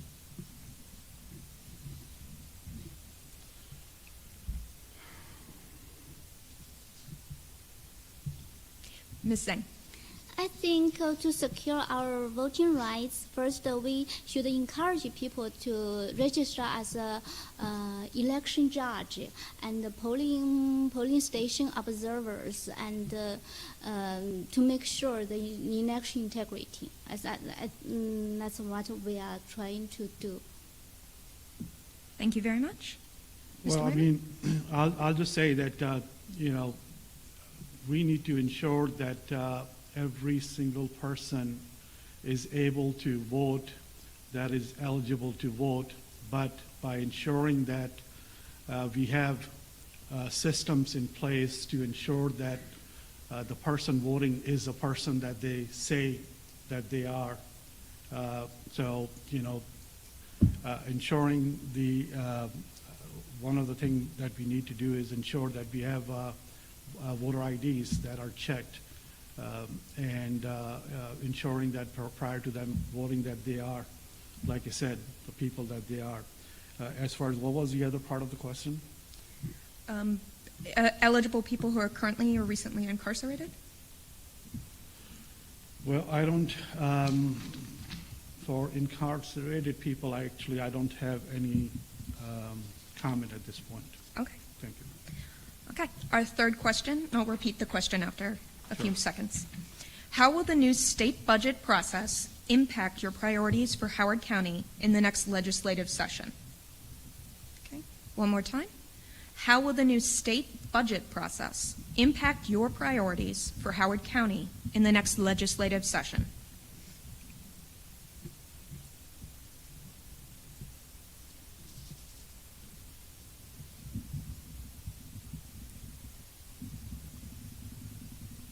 Budget for the state? Yes. Will Oh, sorry, Mr. Raymond, please go ahead. Sorry, repeat it one more time, sorry. Of course. How will the new state budget process impact your priorities for Howard County in the next legislative session? And what is the new budget process? We kind of expect the candidates to know. Okay. Well, as I don't,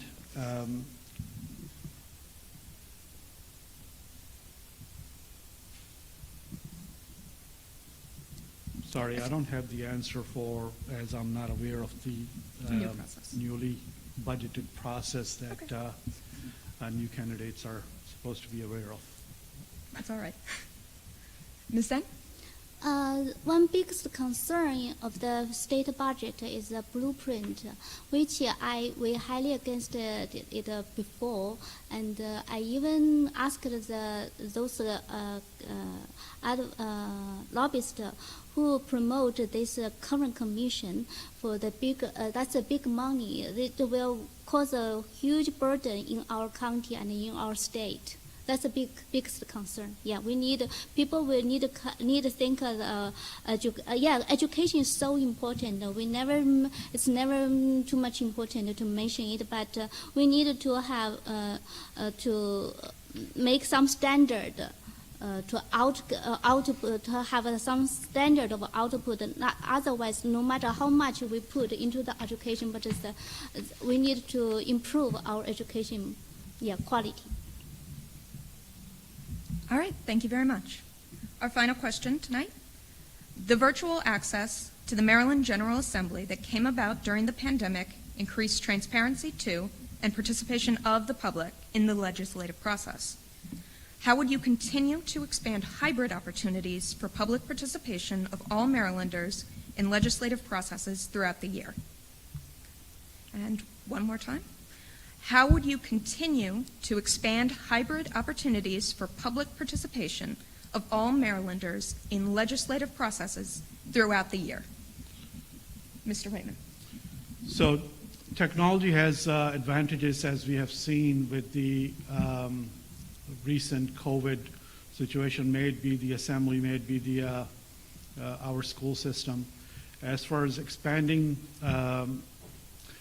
one of the advantages that we saw was people are not able to travel that are coming from far away distances, and they were able to take advantage of that situation. So we need to continue on ensuring that every citizen is able to participate in the democratic process regardless of the distance. So we need to continue on the Zoom meetings or other technologies that are being introduced to ensure that they have the access and they're able to participate when the time comes. So we'll, as far as, we need to continue on investing in ensuring that those options are available for every citizen. Thank you. Ms. Zhang? Okay. As IT professional, I think our technology, yes, provide us freedom of choice, and we respect people's choice, and I think that's good to present this technology to support our virtual meeting and telecommute for all citizens. That's good, especially during the pandemic era. Yes. All right, thank you very much. We appreciate your time. Thank you. Thank you. We'd now like to invite Democratic candidates for Maryland State Delegate District 9A to join us on stage.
try.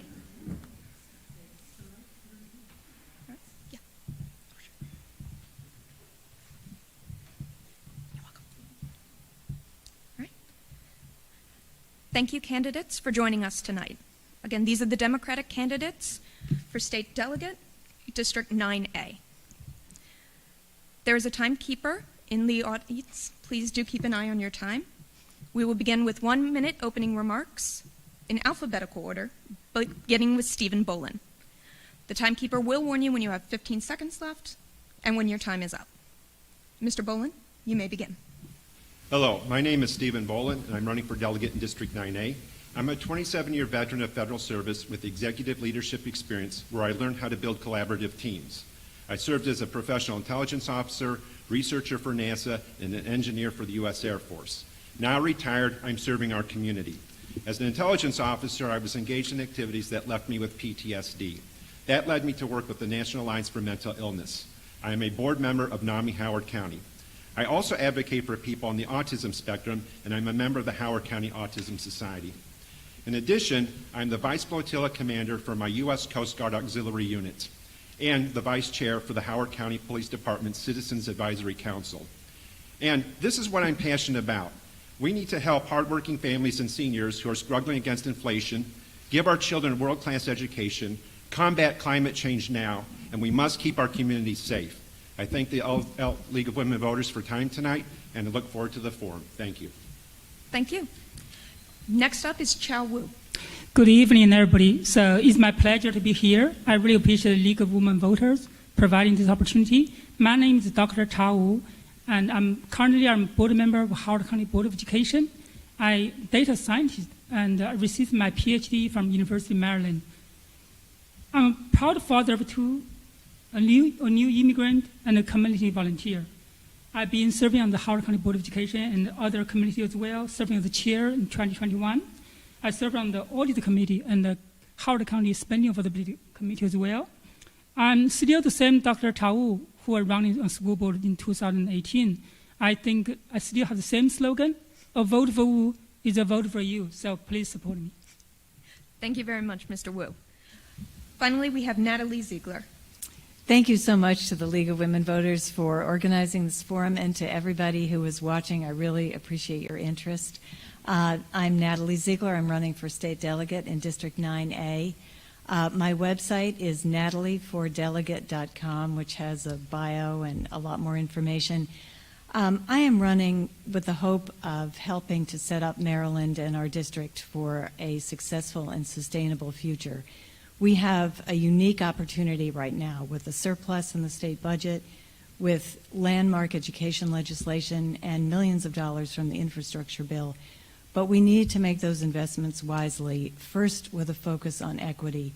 We need to reduce the poverty rate in Maryland and really be careful about how we use those dollars. We need practical, measurable investments. We need accountability. And as a taxpayer, I myself expect to get good value for the dollar. Thank you. Thank you, Ms. Ziegler.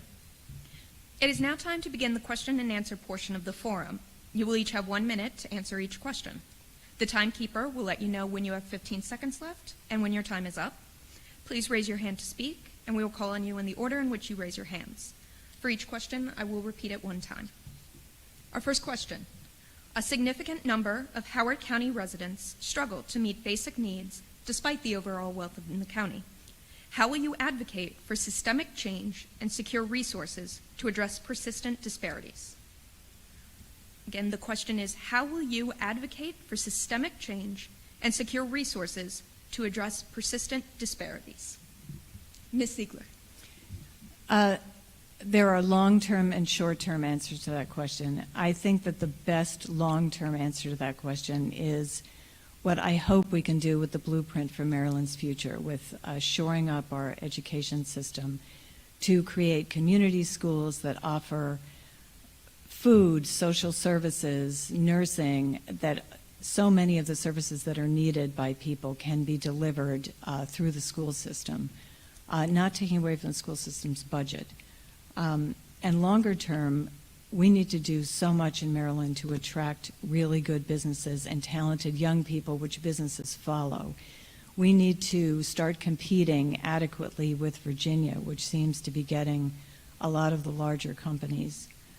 Thank you, sorry. 60 seconds is very short. Mr. Bolin. So there are a couple of things. There's some short-term things. We need to help struggling families and seniors. We can expand the earned income tax credit. That keeps more money in your pocket and not in the government's pocket. Longer term, we do need to make investments in education, but you also have to make investments in affordable housing. That's the only way people can maintain wealth and generate wealth and pass wealth from one generation to the next. So there's some systemic things that are long-term. The short-term, we can help people overcome. It's not just inflation, it's the price at the gas pump. It's not just inflation where people are thinking it's hurting them, but it's where people are hurting the most. It's food, gas, and housing is where inflation is hitting the people the most. Okay, thank you very much. Mr. Wu. So I believe there are at least two parts. One part is about education, educating our young people really prepared to the workforce or college, and that can really break that barrier of poverty. The other is job. I think the state really needs to think about develop policy to increase the competitiveness and the efficiency of the economy in Maryland.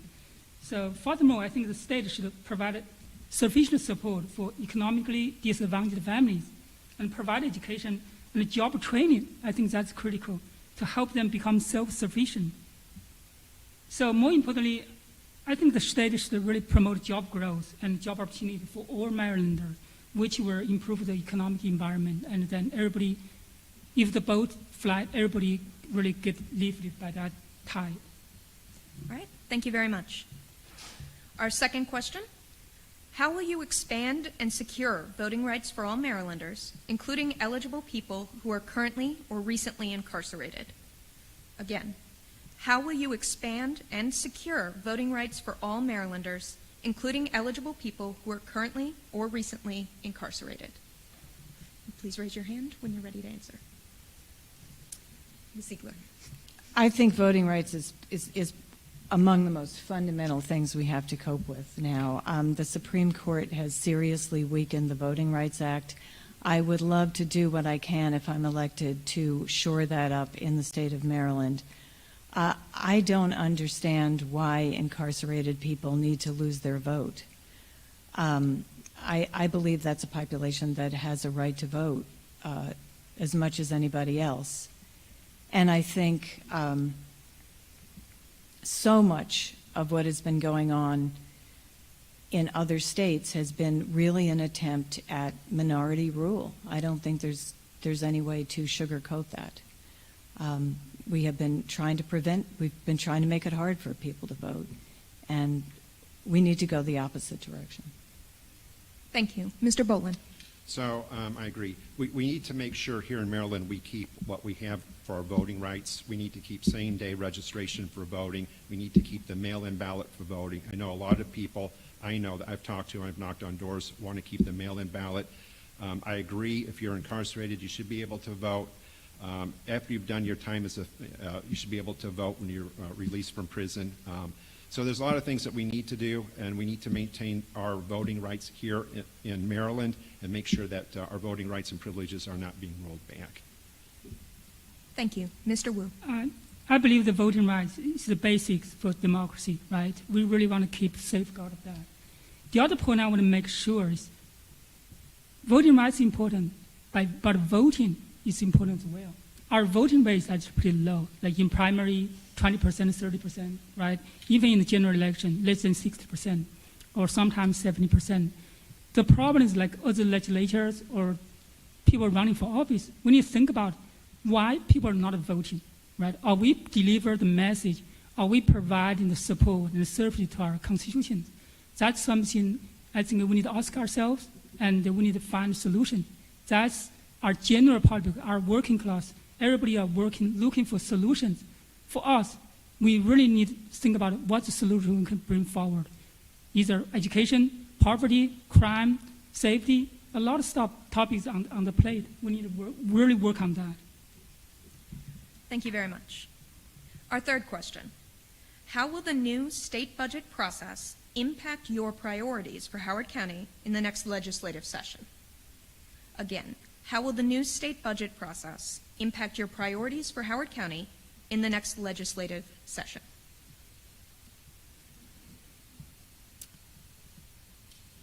Mr. Bowling. Yeah, so I think we need to make sure we continue to provide funding for our children for their education, but more importantly, I think our special needs learners and our struggling learners need some help. Our mental health services need help in schools. Our counselors need help in schools. I'm a big proponent and champion of special needs learners. We need to provide early diagnosis and early intervention for those children. Study after study has shown that that's the best possible success for our children who are special needs learners. We need to provide more mental health in schools, offload some of that burden from our teachers so they can teach. We need to provide more counselors in schools to offload that burden from our teachers so they can actually teach. So I would make sure some of the priority for the budget goes to schools, but I'd also make sure that some of the budget, and we do have a surplus right now, some of that budget stays in the pockets of citizens who are hurting with inflation and not being kept in the pockets of the government. We need to make sure that people who are hurting with inflation are maintaining their standard of living. Thank you. Thank you. Mr. Wu. During the last several years on the school board, I've been advocating to increase the compensation for our teachers, and we see the difficulty facing the Howard County. Even Howard County is one of the wealthy counties in the nation, right? So if Howard County couldn't do it, if the many other counties couldn't do it, I think the state really step up, see how we can address the problem to increase the teacher pay and provide a better compensation. So the state, that should be on the state focus. Even the budget, state budget is going up. If their funding percentage to the education is not increasing, that means the percentage of spending is going down, right? So I think that's the dilemma we're facing. We really need to put that priority there. Other part I would say is really transportation, something I care about, and healthcare I care about. I really want to make sure the state invests in transportation, reduce the traffic, and the same support basic needs for families who are not able to afford healthcare and basic needs at home. So we need to work on that. Thank you very much. Ms. Ziegler. Well, I'm assuming that we're going to have a Democratic governor. So that, my hope is that it will be a team that is able to work together to really think through what we need for the future. The pace of change is so rapid right now. And Howard County really is changing as well. There have always been pockets of real poverty in Howard County in spite of our view of ourselves as a very wealthy county. But I think that the population really is changing. We have some schools that have some really strong extra needs. And my hope is that this would be a team effort in terms of moving money around to shore up those who need the most help. I think that's one of government's most basic and most hopeful responsibilities. Thank you all. Our final question tonight. The virtual access to the Maryland General Assembly that came about during the pandemic increased transparency to and participation of the public in the legislative process. How would you continue to expand hybrid opportunities for public participation of all Marylanders in legislative processes through the year?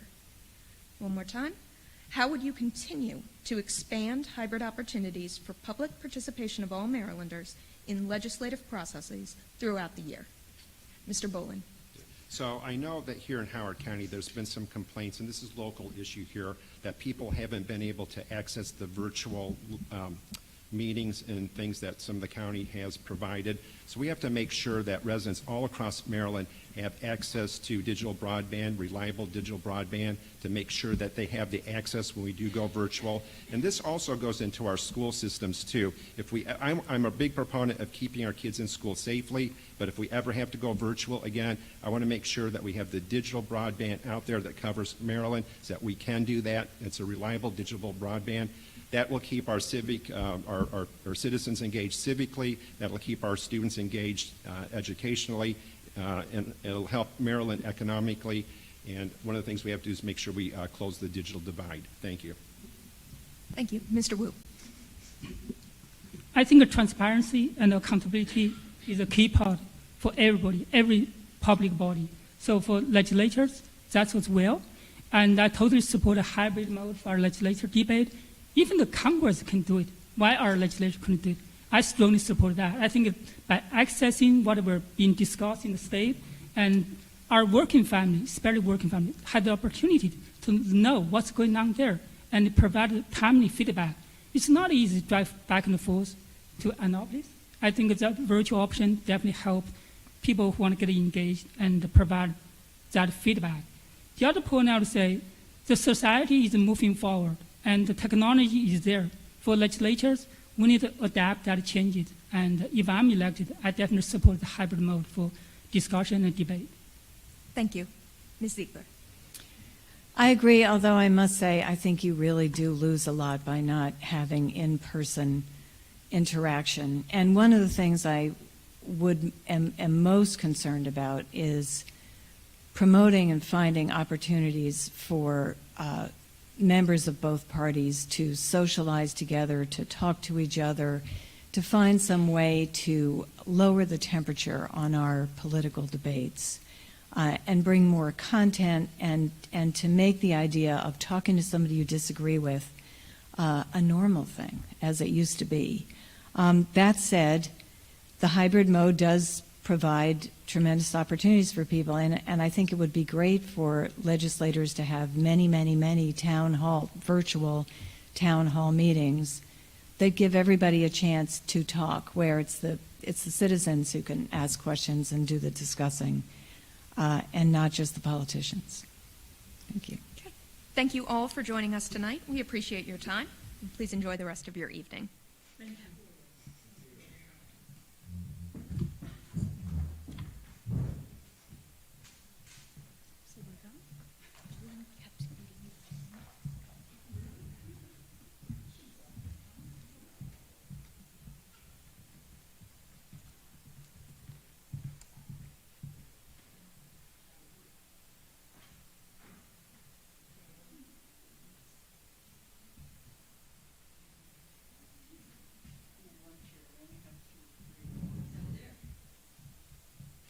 I wonder if he took it with him.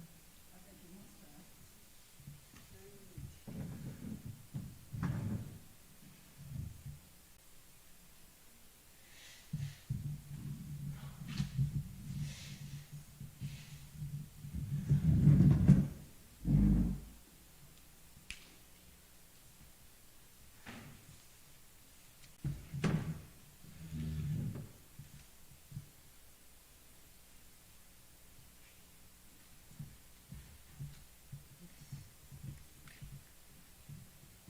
Do we have more than?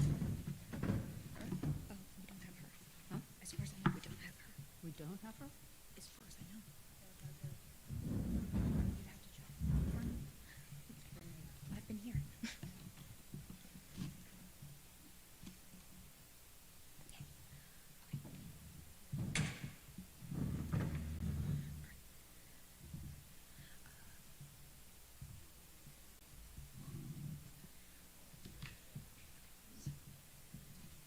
You're just doing this paragraph.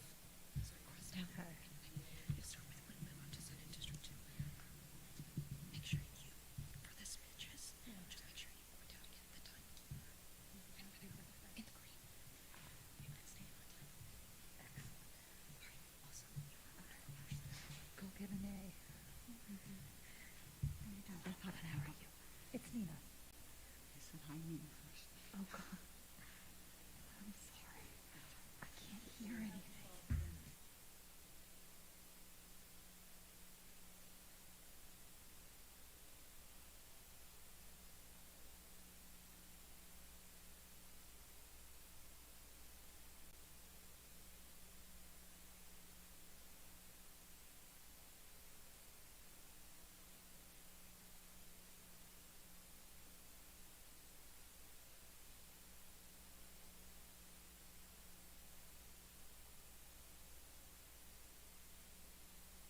We have a while.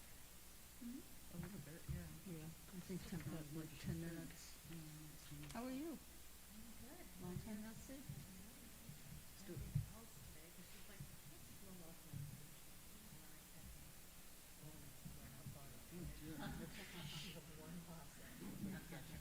Really?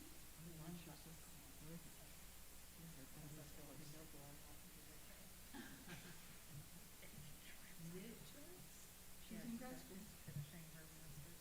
Oh. Okay. Seems like there's a lot of class. No, can't go. Midterm, this one here? They're on this weird summer schedule. No, must be. Really? It's like it started as like, where's she going to school for Washington?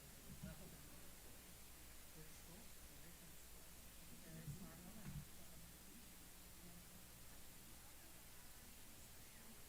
Still getting stairs in the building?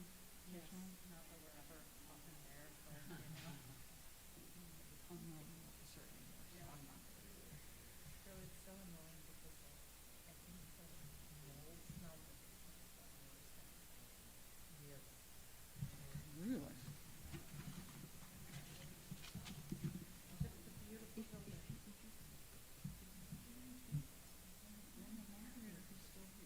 I'm more than happy to. So I'll just like have her and I'm like sitting with her and I'm like, I'll do it. And just like, excellent. I've back with her all the time. So. So there were some people in here. People didn't check about their own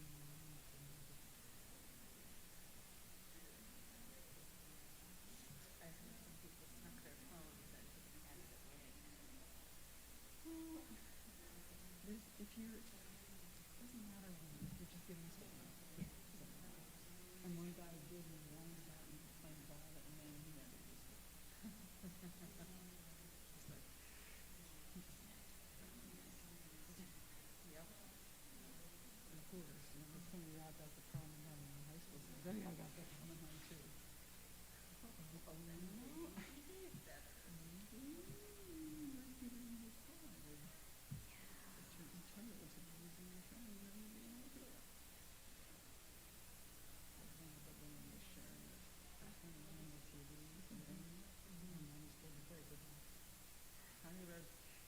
So here's what I do.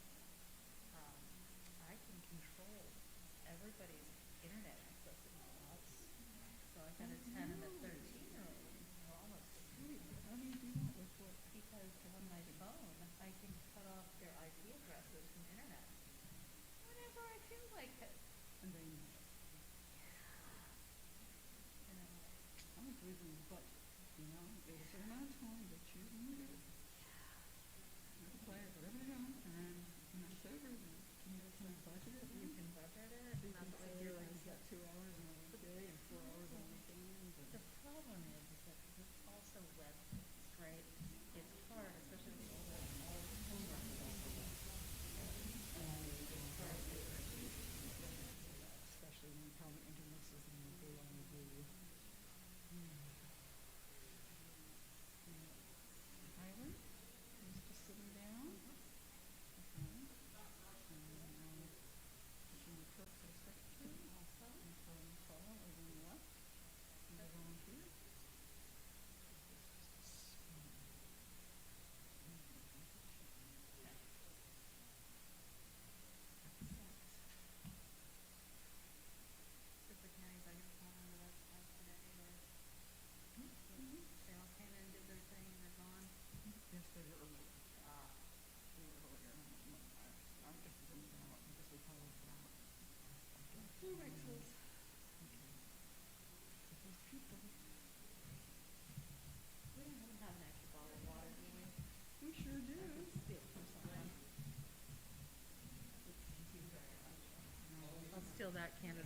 I think, yes, 819.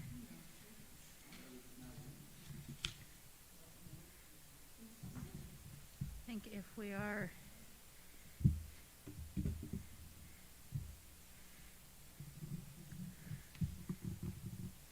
we've got everybody. Are we good to go, Beth? Candidates, you ready? Ready. Excellent. Hello, I'm Nina Basu, a volunteer with the League of Women Voters of Howard County. I will be moderating for the offices of Maryland Senate Districts 12 and 9, Judge of the Circuit Court. Please note that Senate District 13 will not be represented tonight because the only candidate, Mr. Guy Gazzoni, is unable to attend. It's my pleasure to welcome candidates for State Senate District 12.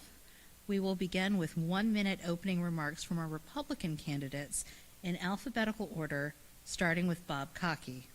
There is a timekeeper in the front row who will warn you when you have 15 seconds left and when your time is up.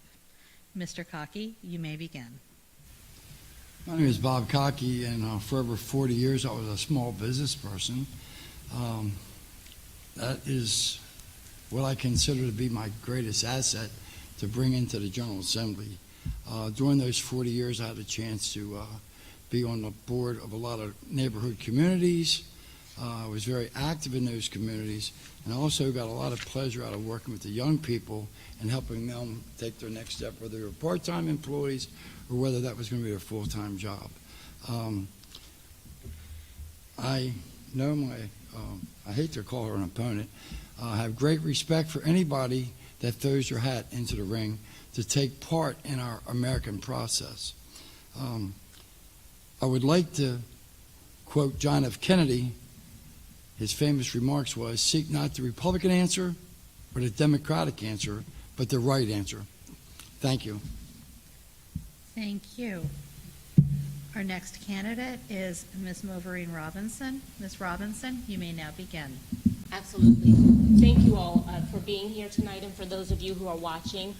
As Bob said, I'm Maverine Robinson, and we are both running for Senate District 12.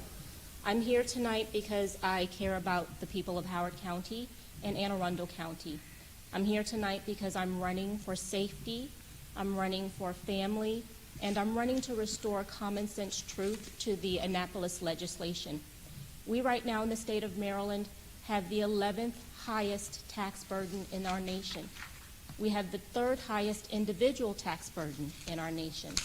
And we are dealing with an issue where our generational wealth is being seeded by programs that are not proving beneficial for families and children. I'm also running because there are things happening in our state that need to be addressed with reality. Things having to do with critical race theory that are pitting parents and families against one another based on ethnicity. My hope is that you all will give us the opportunity to speak about what we can do to restore common sense and unity in Maryland, unity that is based on truth, not division. Thank you all. Thank you, Ms. Robinson. It is now time to begin the question and answer period of this forum. You will each have 1 minute to answer each question. The timekeeper will let you know when you have 15 seconds left and when time is up. Please raise your hand to speak, and we will call on you in the order in which you raise your hands. Our first question is, a significant number of Howard County residents struggle to meet basic needs despite the overall wealth in the county. How will you advocate for systemic change and secure resources to address persistent disparities? Mr. Cockey. Well, first of all, everything starts with an E, and that's education. Too many of our young folks have been let down, especially, I may be referring to Baltimore City, but what happens in Baltimore City also affects the surrounding counties. Having had my businesses in Baltimore City for well over 40 years, I had a firsthand look at the children and the education that they weren't getting. So the first thing is if education, the second E is economics, and the first E drives the second E. You've got to have a good education, whether it's a PhD or whether it's a good vocational school. We have let down our future generation. The amount of money that we send into Baltimore City is approximately $17,000 per student. they can't even go to school today because they still don't have air conditioning. Somebody has to watch where the money's going and get these children education. That's one of the main reasons why I decided to run. Thank you. Thank you. Ms. Robinson. Absolutely. So I think the real issue is that it doesn't necessarily matter how much money you earn when the cost of living is outpacing your earnings. Today we are experiencing an 8.25% inflation, or at least that's what the government is telling us. When you add the cost of energy, which includes gasoline, and the cost of food, the amount of inflation is actually around 16%. And I've seen the pundits debate about whether that's really 14 or 15 or 16%, but the reality is it's substantial and it's hurting all of us. So at the state level, when you look at all of the taxation, all of the fees, all of those things that I consider regressive taxation that add to the cost to a family, and as a human resource professional, I know that you generally might receive a 5 or 6% raise each year. Your earnings will not keep up with the inflation unless we change what the state is doing to affect our pocketbooks. And I'll do that for us in Annapolis. Thank you. The second question is, how will you expand and secure voting rights for all Marylanders, including eligible people who are currently or recently incarcerated? Mr. Well, Cockey. I think part of that question has to also touch base with the integrity of our election system. You know, we went from having one voting day, now we have 8 days of early voting, 1 day of the primary vote, of the actual voting day. So now we have 9 voting days, we have 11 drop boxes in Howard County, but we still have the same staff that oversaw when there was one ballot and 1 day of voting. The integrity, the chain of command or the chain of custody, I've talked to people in the election board, they're overwhelmed. Also, people can now register the day of voting. So in order to track that, they had to put the election on the internet. So if somebody registered in Clarksville and wanted to vote at Howard High School, they could go online and say, yes, they are registered. Well, as soon as they put the election on the internet, they open up for fraud. Thank you. Ms. Robinson? Will you repeat that question again, please? Yes, the question is, how will you expand and secure voting rights for all Marylanders, including eligible people who are currently or recently incarcerated? I think actually a better question would be, how do we secure the voting rights for Marylanders and for citizens of the United States? And I'm here today to dispel the notion that we no longer have free and right access to voting. I, as an African American, have family members who stood on the front lines to make sure that the Voting Rights Act of 1964 was passed and that we take advantage of that vote. We don't have any problem, you guys, figuring out how to receive an identification to ensure that we are legally able to vote in the United States of America. So what I would do initially is to ensure that our votes are not being diluted by people who are not eligible legally to vote in America voting. Because the reality is, if my one vote as an eligible person in America is diluted by 5 ineligible or illegal votes, that's substantially hindering my voting rights. And we have to look at those things procedurally and also make the changes, the tough changes, to ensure that we are protected at the ballot. Good point. And now for our third question. How will the new state budget process impact your priorities for Howard County in the next legislative session? I'll take that. Ms. Robinson? The process is an interesting one, and as I look at it, it's become more convoluted and tougher for the voters to follow what's happening. And I wonder if that's being done because they know that there is an opportunity then to add some of the additional fat that's adding to our cost at our tables. So when we hear people tout adding $45 million over the maintenance of effort for Howard County schools, but when we ask them how they will fund that $45 million, they don't have a good answer. What that means is they're going to figure out a way to tax us more and to seed money or take money from one place and redirect it to another, or by some stretch of the imagination do something like make recreational drugs legal so that the state may tax it. The budget process needs to be one that's basic enough for, I don't know, a sixth grader to understand it, because we are preparing them to be leaders in our state.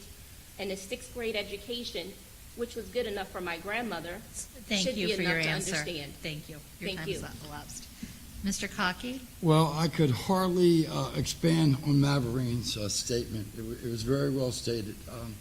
You know, if you really look at the budget, so much of it goes into the general side of it. So that's like putting money into a blind hole. You know, it's just like our Kerwin Commission. It's going to be billions and billions and billions of dollars. I'm all for spending money, you know, for education. But I think there needs to be more transparency, because where's that money going to go? We've already sent a lot of money into Baltimore City. They still don't know their alphabet. They still don't have air conditioning. It's still the highest paid school board in the whole country. But yet they're not getting the job done. So the transparency and all, and trying to, it's almost done with smoke and mirrors. Yeah. So I absolutely agree, and I couldn't even state it better than Maverine did. It's a smoke and mirrors game. Maybe an audited zero-based budget. There you go. Thanks for sharing your time, Bob. Oh, no problem. Our final question, problem. Is the virtual access to the Maryland General Assembly that came about during the pandemic increased transparency to and participation of the public in the legislative process. How would you continue to expand hybrid opportunities for public participation for all Marylanders in legislative processes throughout the year? Could you just repeat that first part again? Just the very first. Sure, I am happy to repeat the question. The virtual access to the Maryland General Assembly that came about during the pandemic increased transparency to and participation of the public in the legislative process.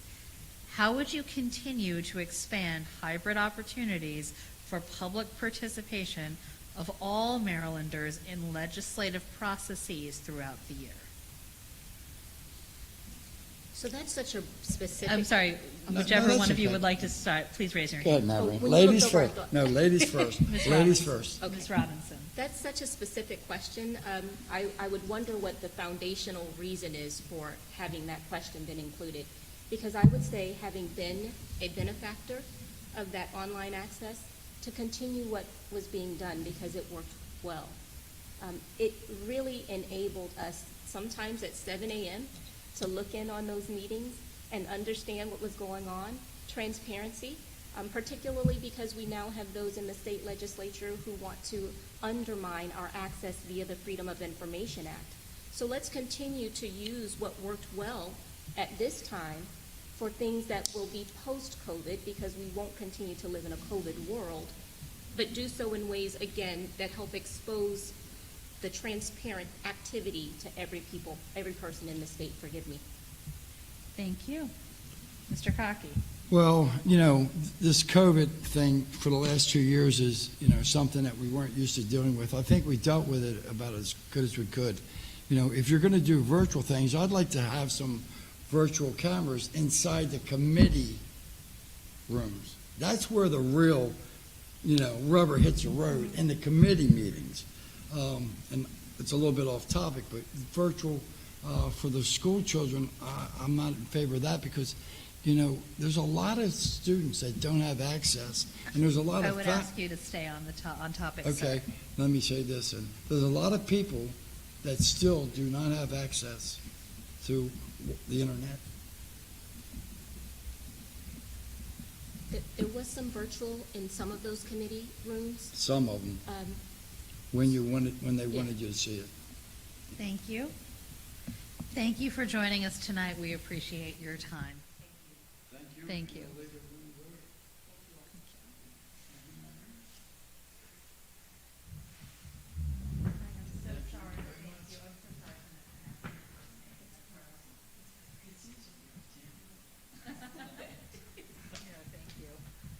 Thank you for rereading. No problem.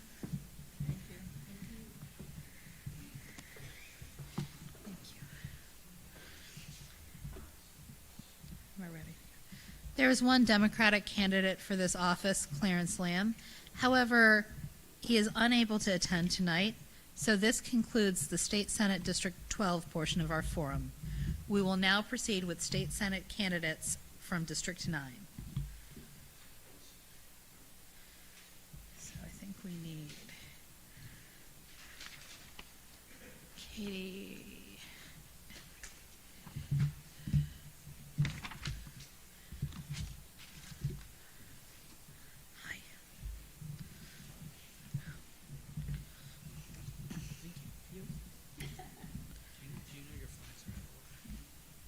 My Flags are out of order. Oh, well, they are definitely out of order, but they are HCC's flags. Could you do me a favor and just give me the pronunciation of your name really quick? Novotny? Novotny. I just mispronounced a name in the last one, so read Novotny.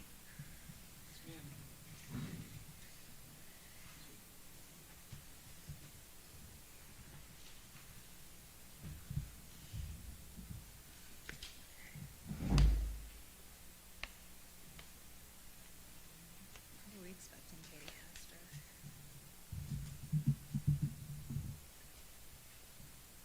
No, we are not. Okay.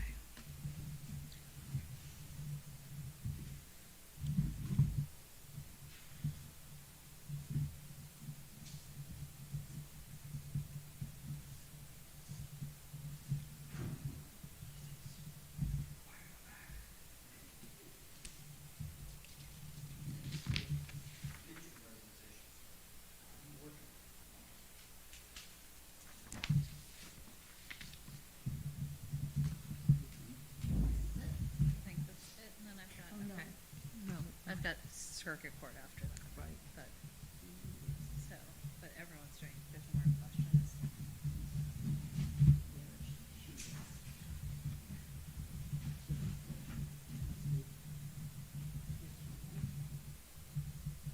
Should be. No, it's, Stephanie Porter and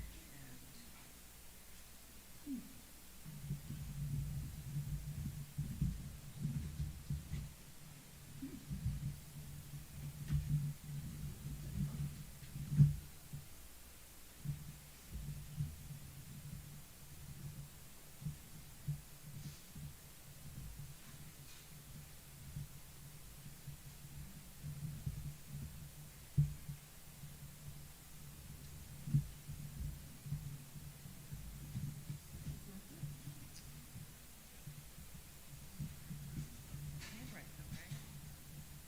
Is it possible they? Yep.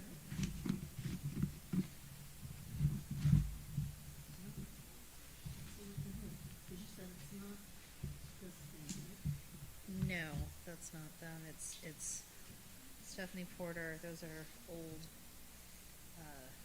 orphans court. Valerius.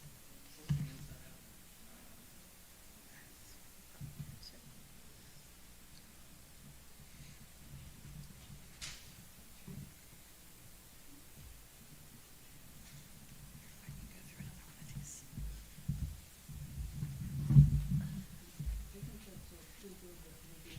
No, I'm just making sure that, you know, get.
Okay.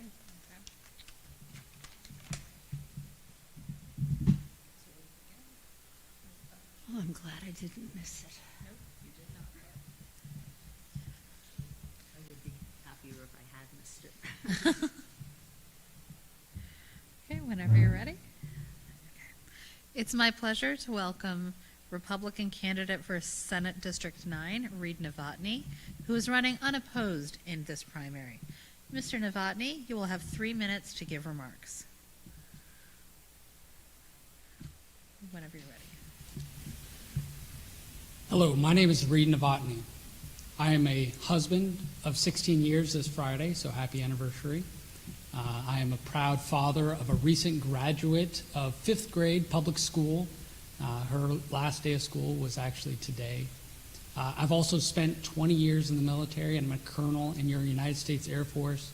And right now I have the honor to be a delegate representing District 9A. I had a good speech, I think, written down, but I thought I might just talk to you about my day.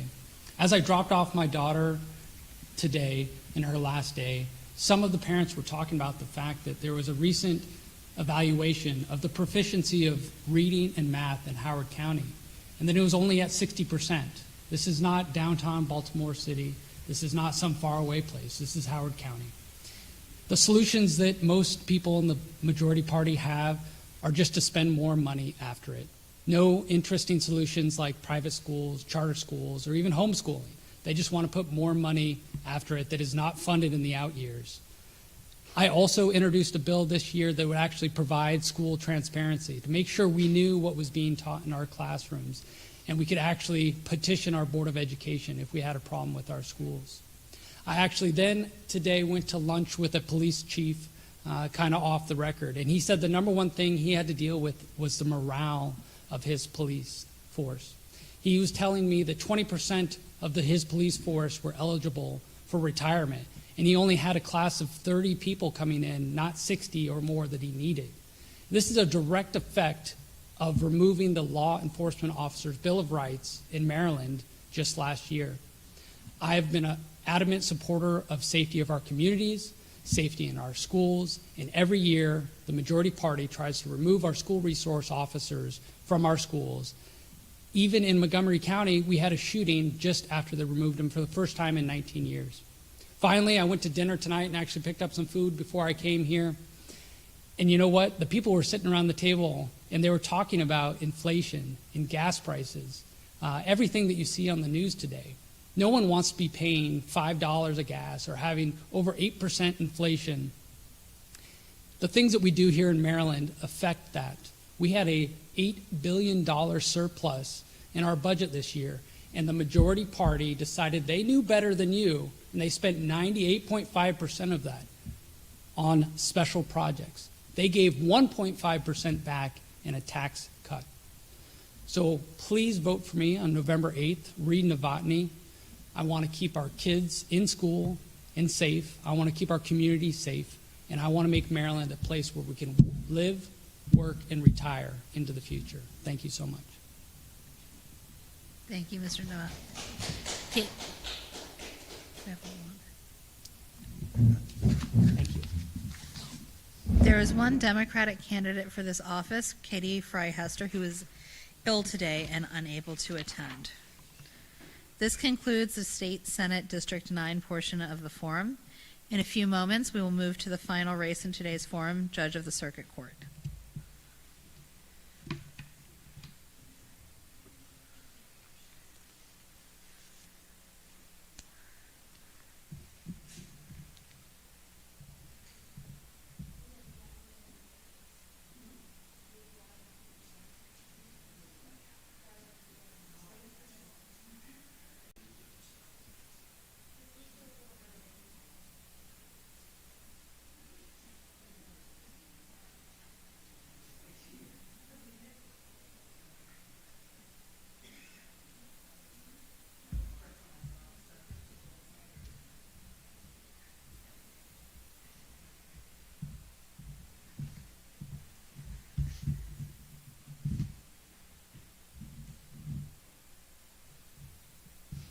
Guess we can put these in here too, huh? Yes, ma'am.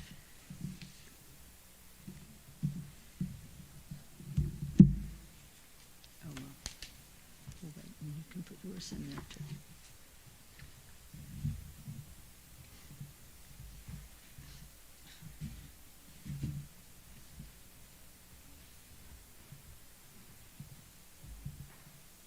Yes. 5 minutes is fine.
Judge Porter, could you do me a favor?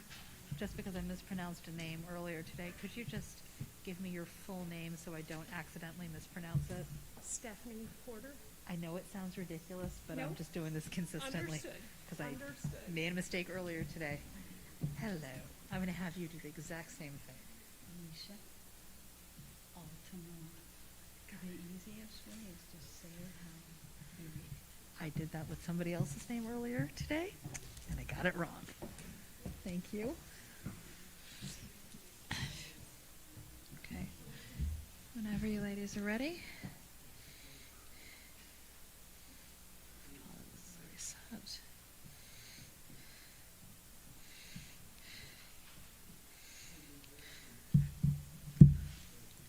We good, Beth? We good, okay. It is my pleasure to welcome candidates for the judge of the Howard County Circuit Court. Both candidates are running unopposed in their primaries, so they will each have 3 minutes to give remarks. We will begin with the incumbent, Judge Stephanie Porter. Good evening, everyone. I am Judge Stephanie Porter, a current sitting judge at the Circuit Court. Our county needs a judge who has the experience necessary to provide over the most serious cases that come before the Circuit Court, and I'm the only candidate with that experience. I have 14 years of experience as a prosecutor, and I specialized in crimes committed against children. In 2015, I was appointed to the Circuit Court as a magistrate and presided over family law and juvenile matters. This year, I was appointed to be a judge after an arduous vetting process where I interviewed with 15 specialty bar associations and was then recommended by the Judicial Nominating Committee.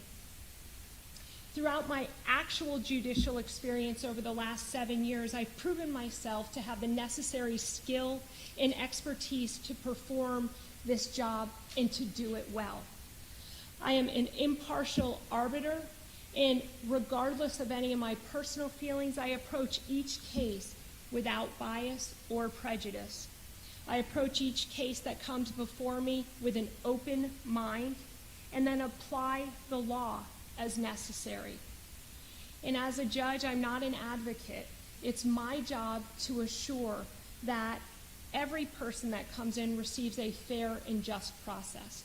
And every day in the courtroom, I watch litigants and families come in, and I see how mental health and substance abuse issues have affected those families.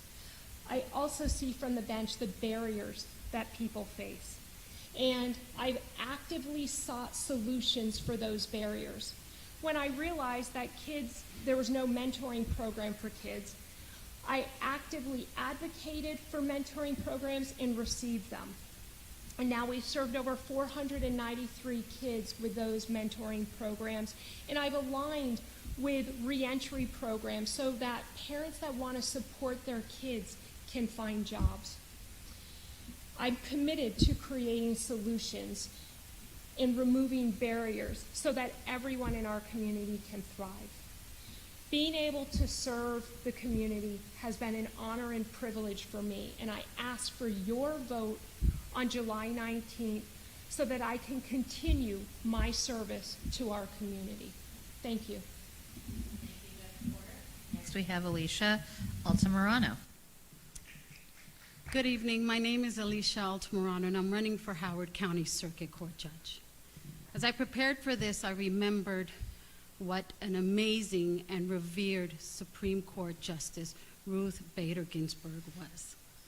She used her unique and indispensable perspective to sway and to let the male judges understand what a 13-year-old who had endured a strip search in school had gone through.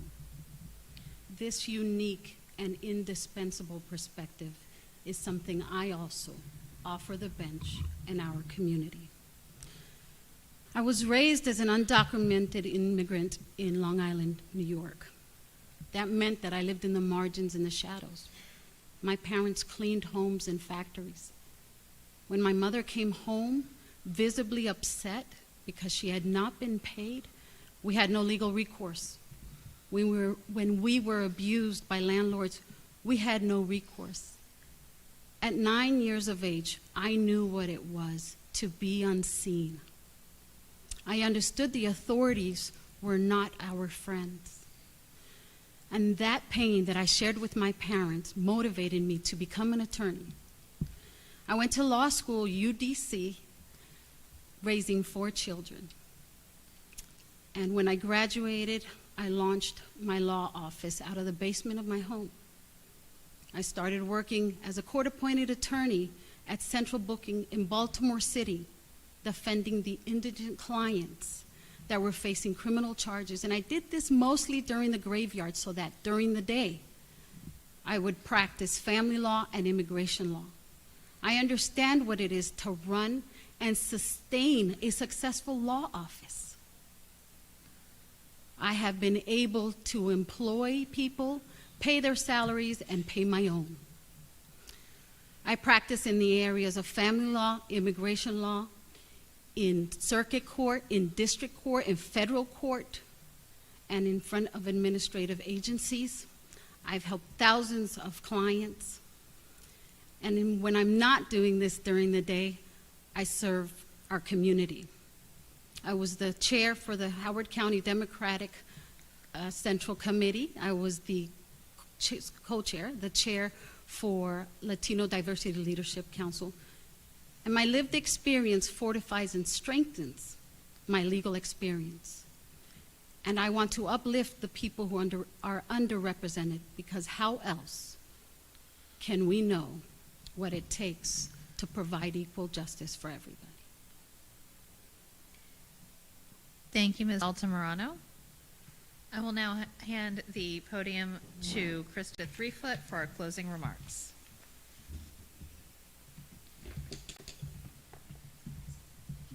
Yes. You don't have to stay and listen to me.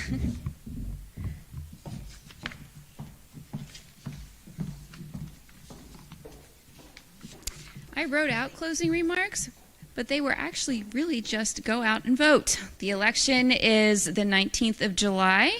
In person, early voting starts, I believe, Thursday, July 7th, and ends on the 14th. And your ballots should be coming by mail very soon if they haven't already come. Other than that, go out and vote. Thank you, everyone, for coming. Thank you to the volunteers. And if you want to join the league, you can go to our website and do just that.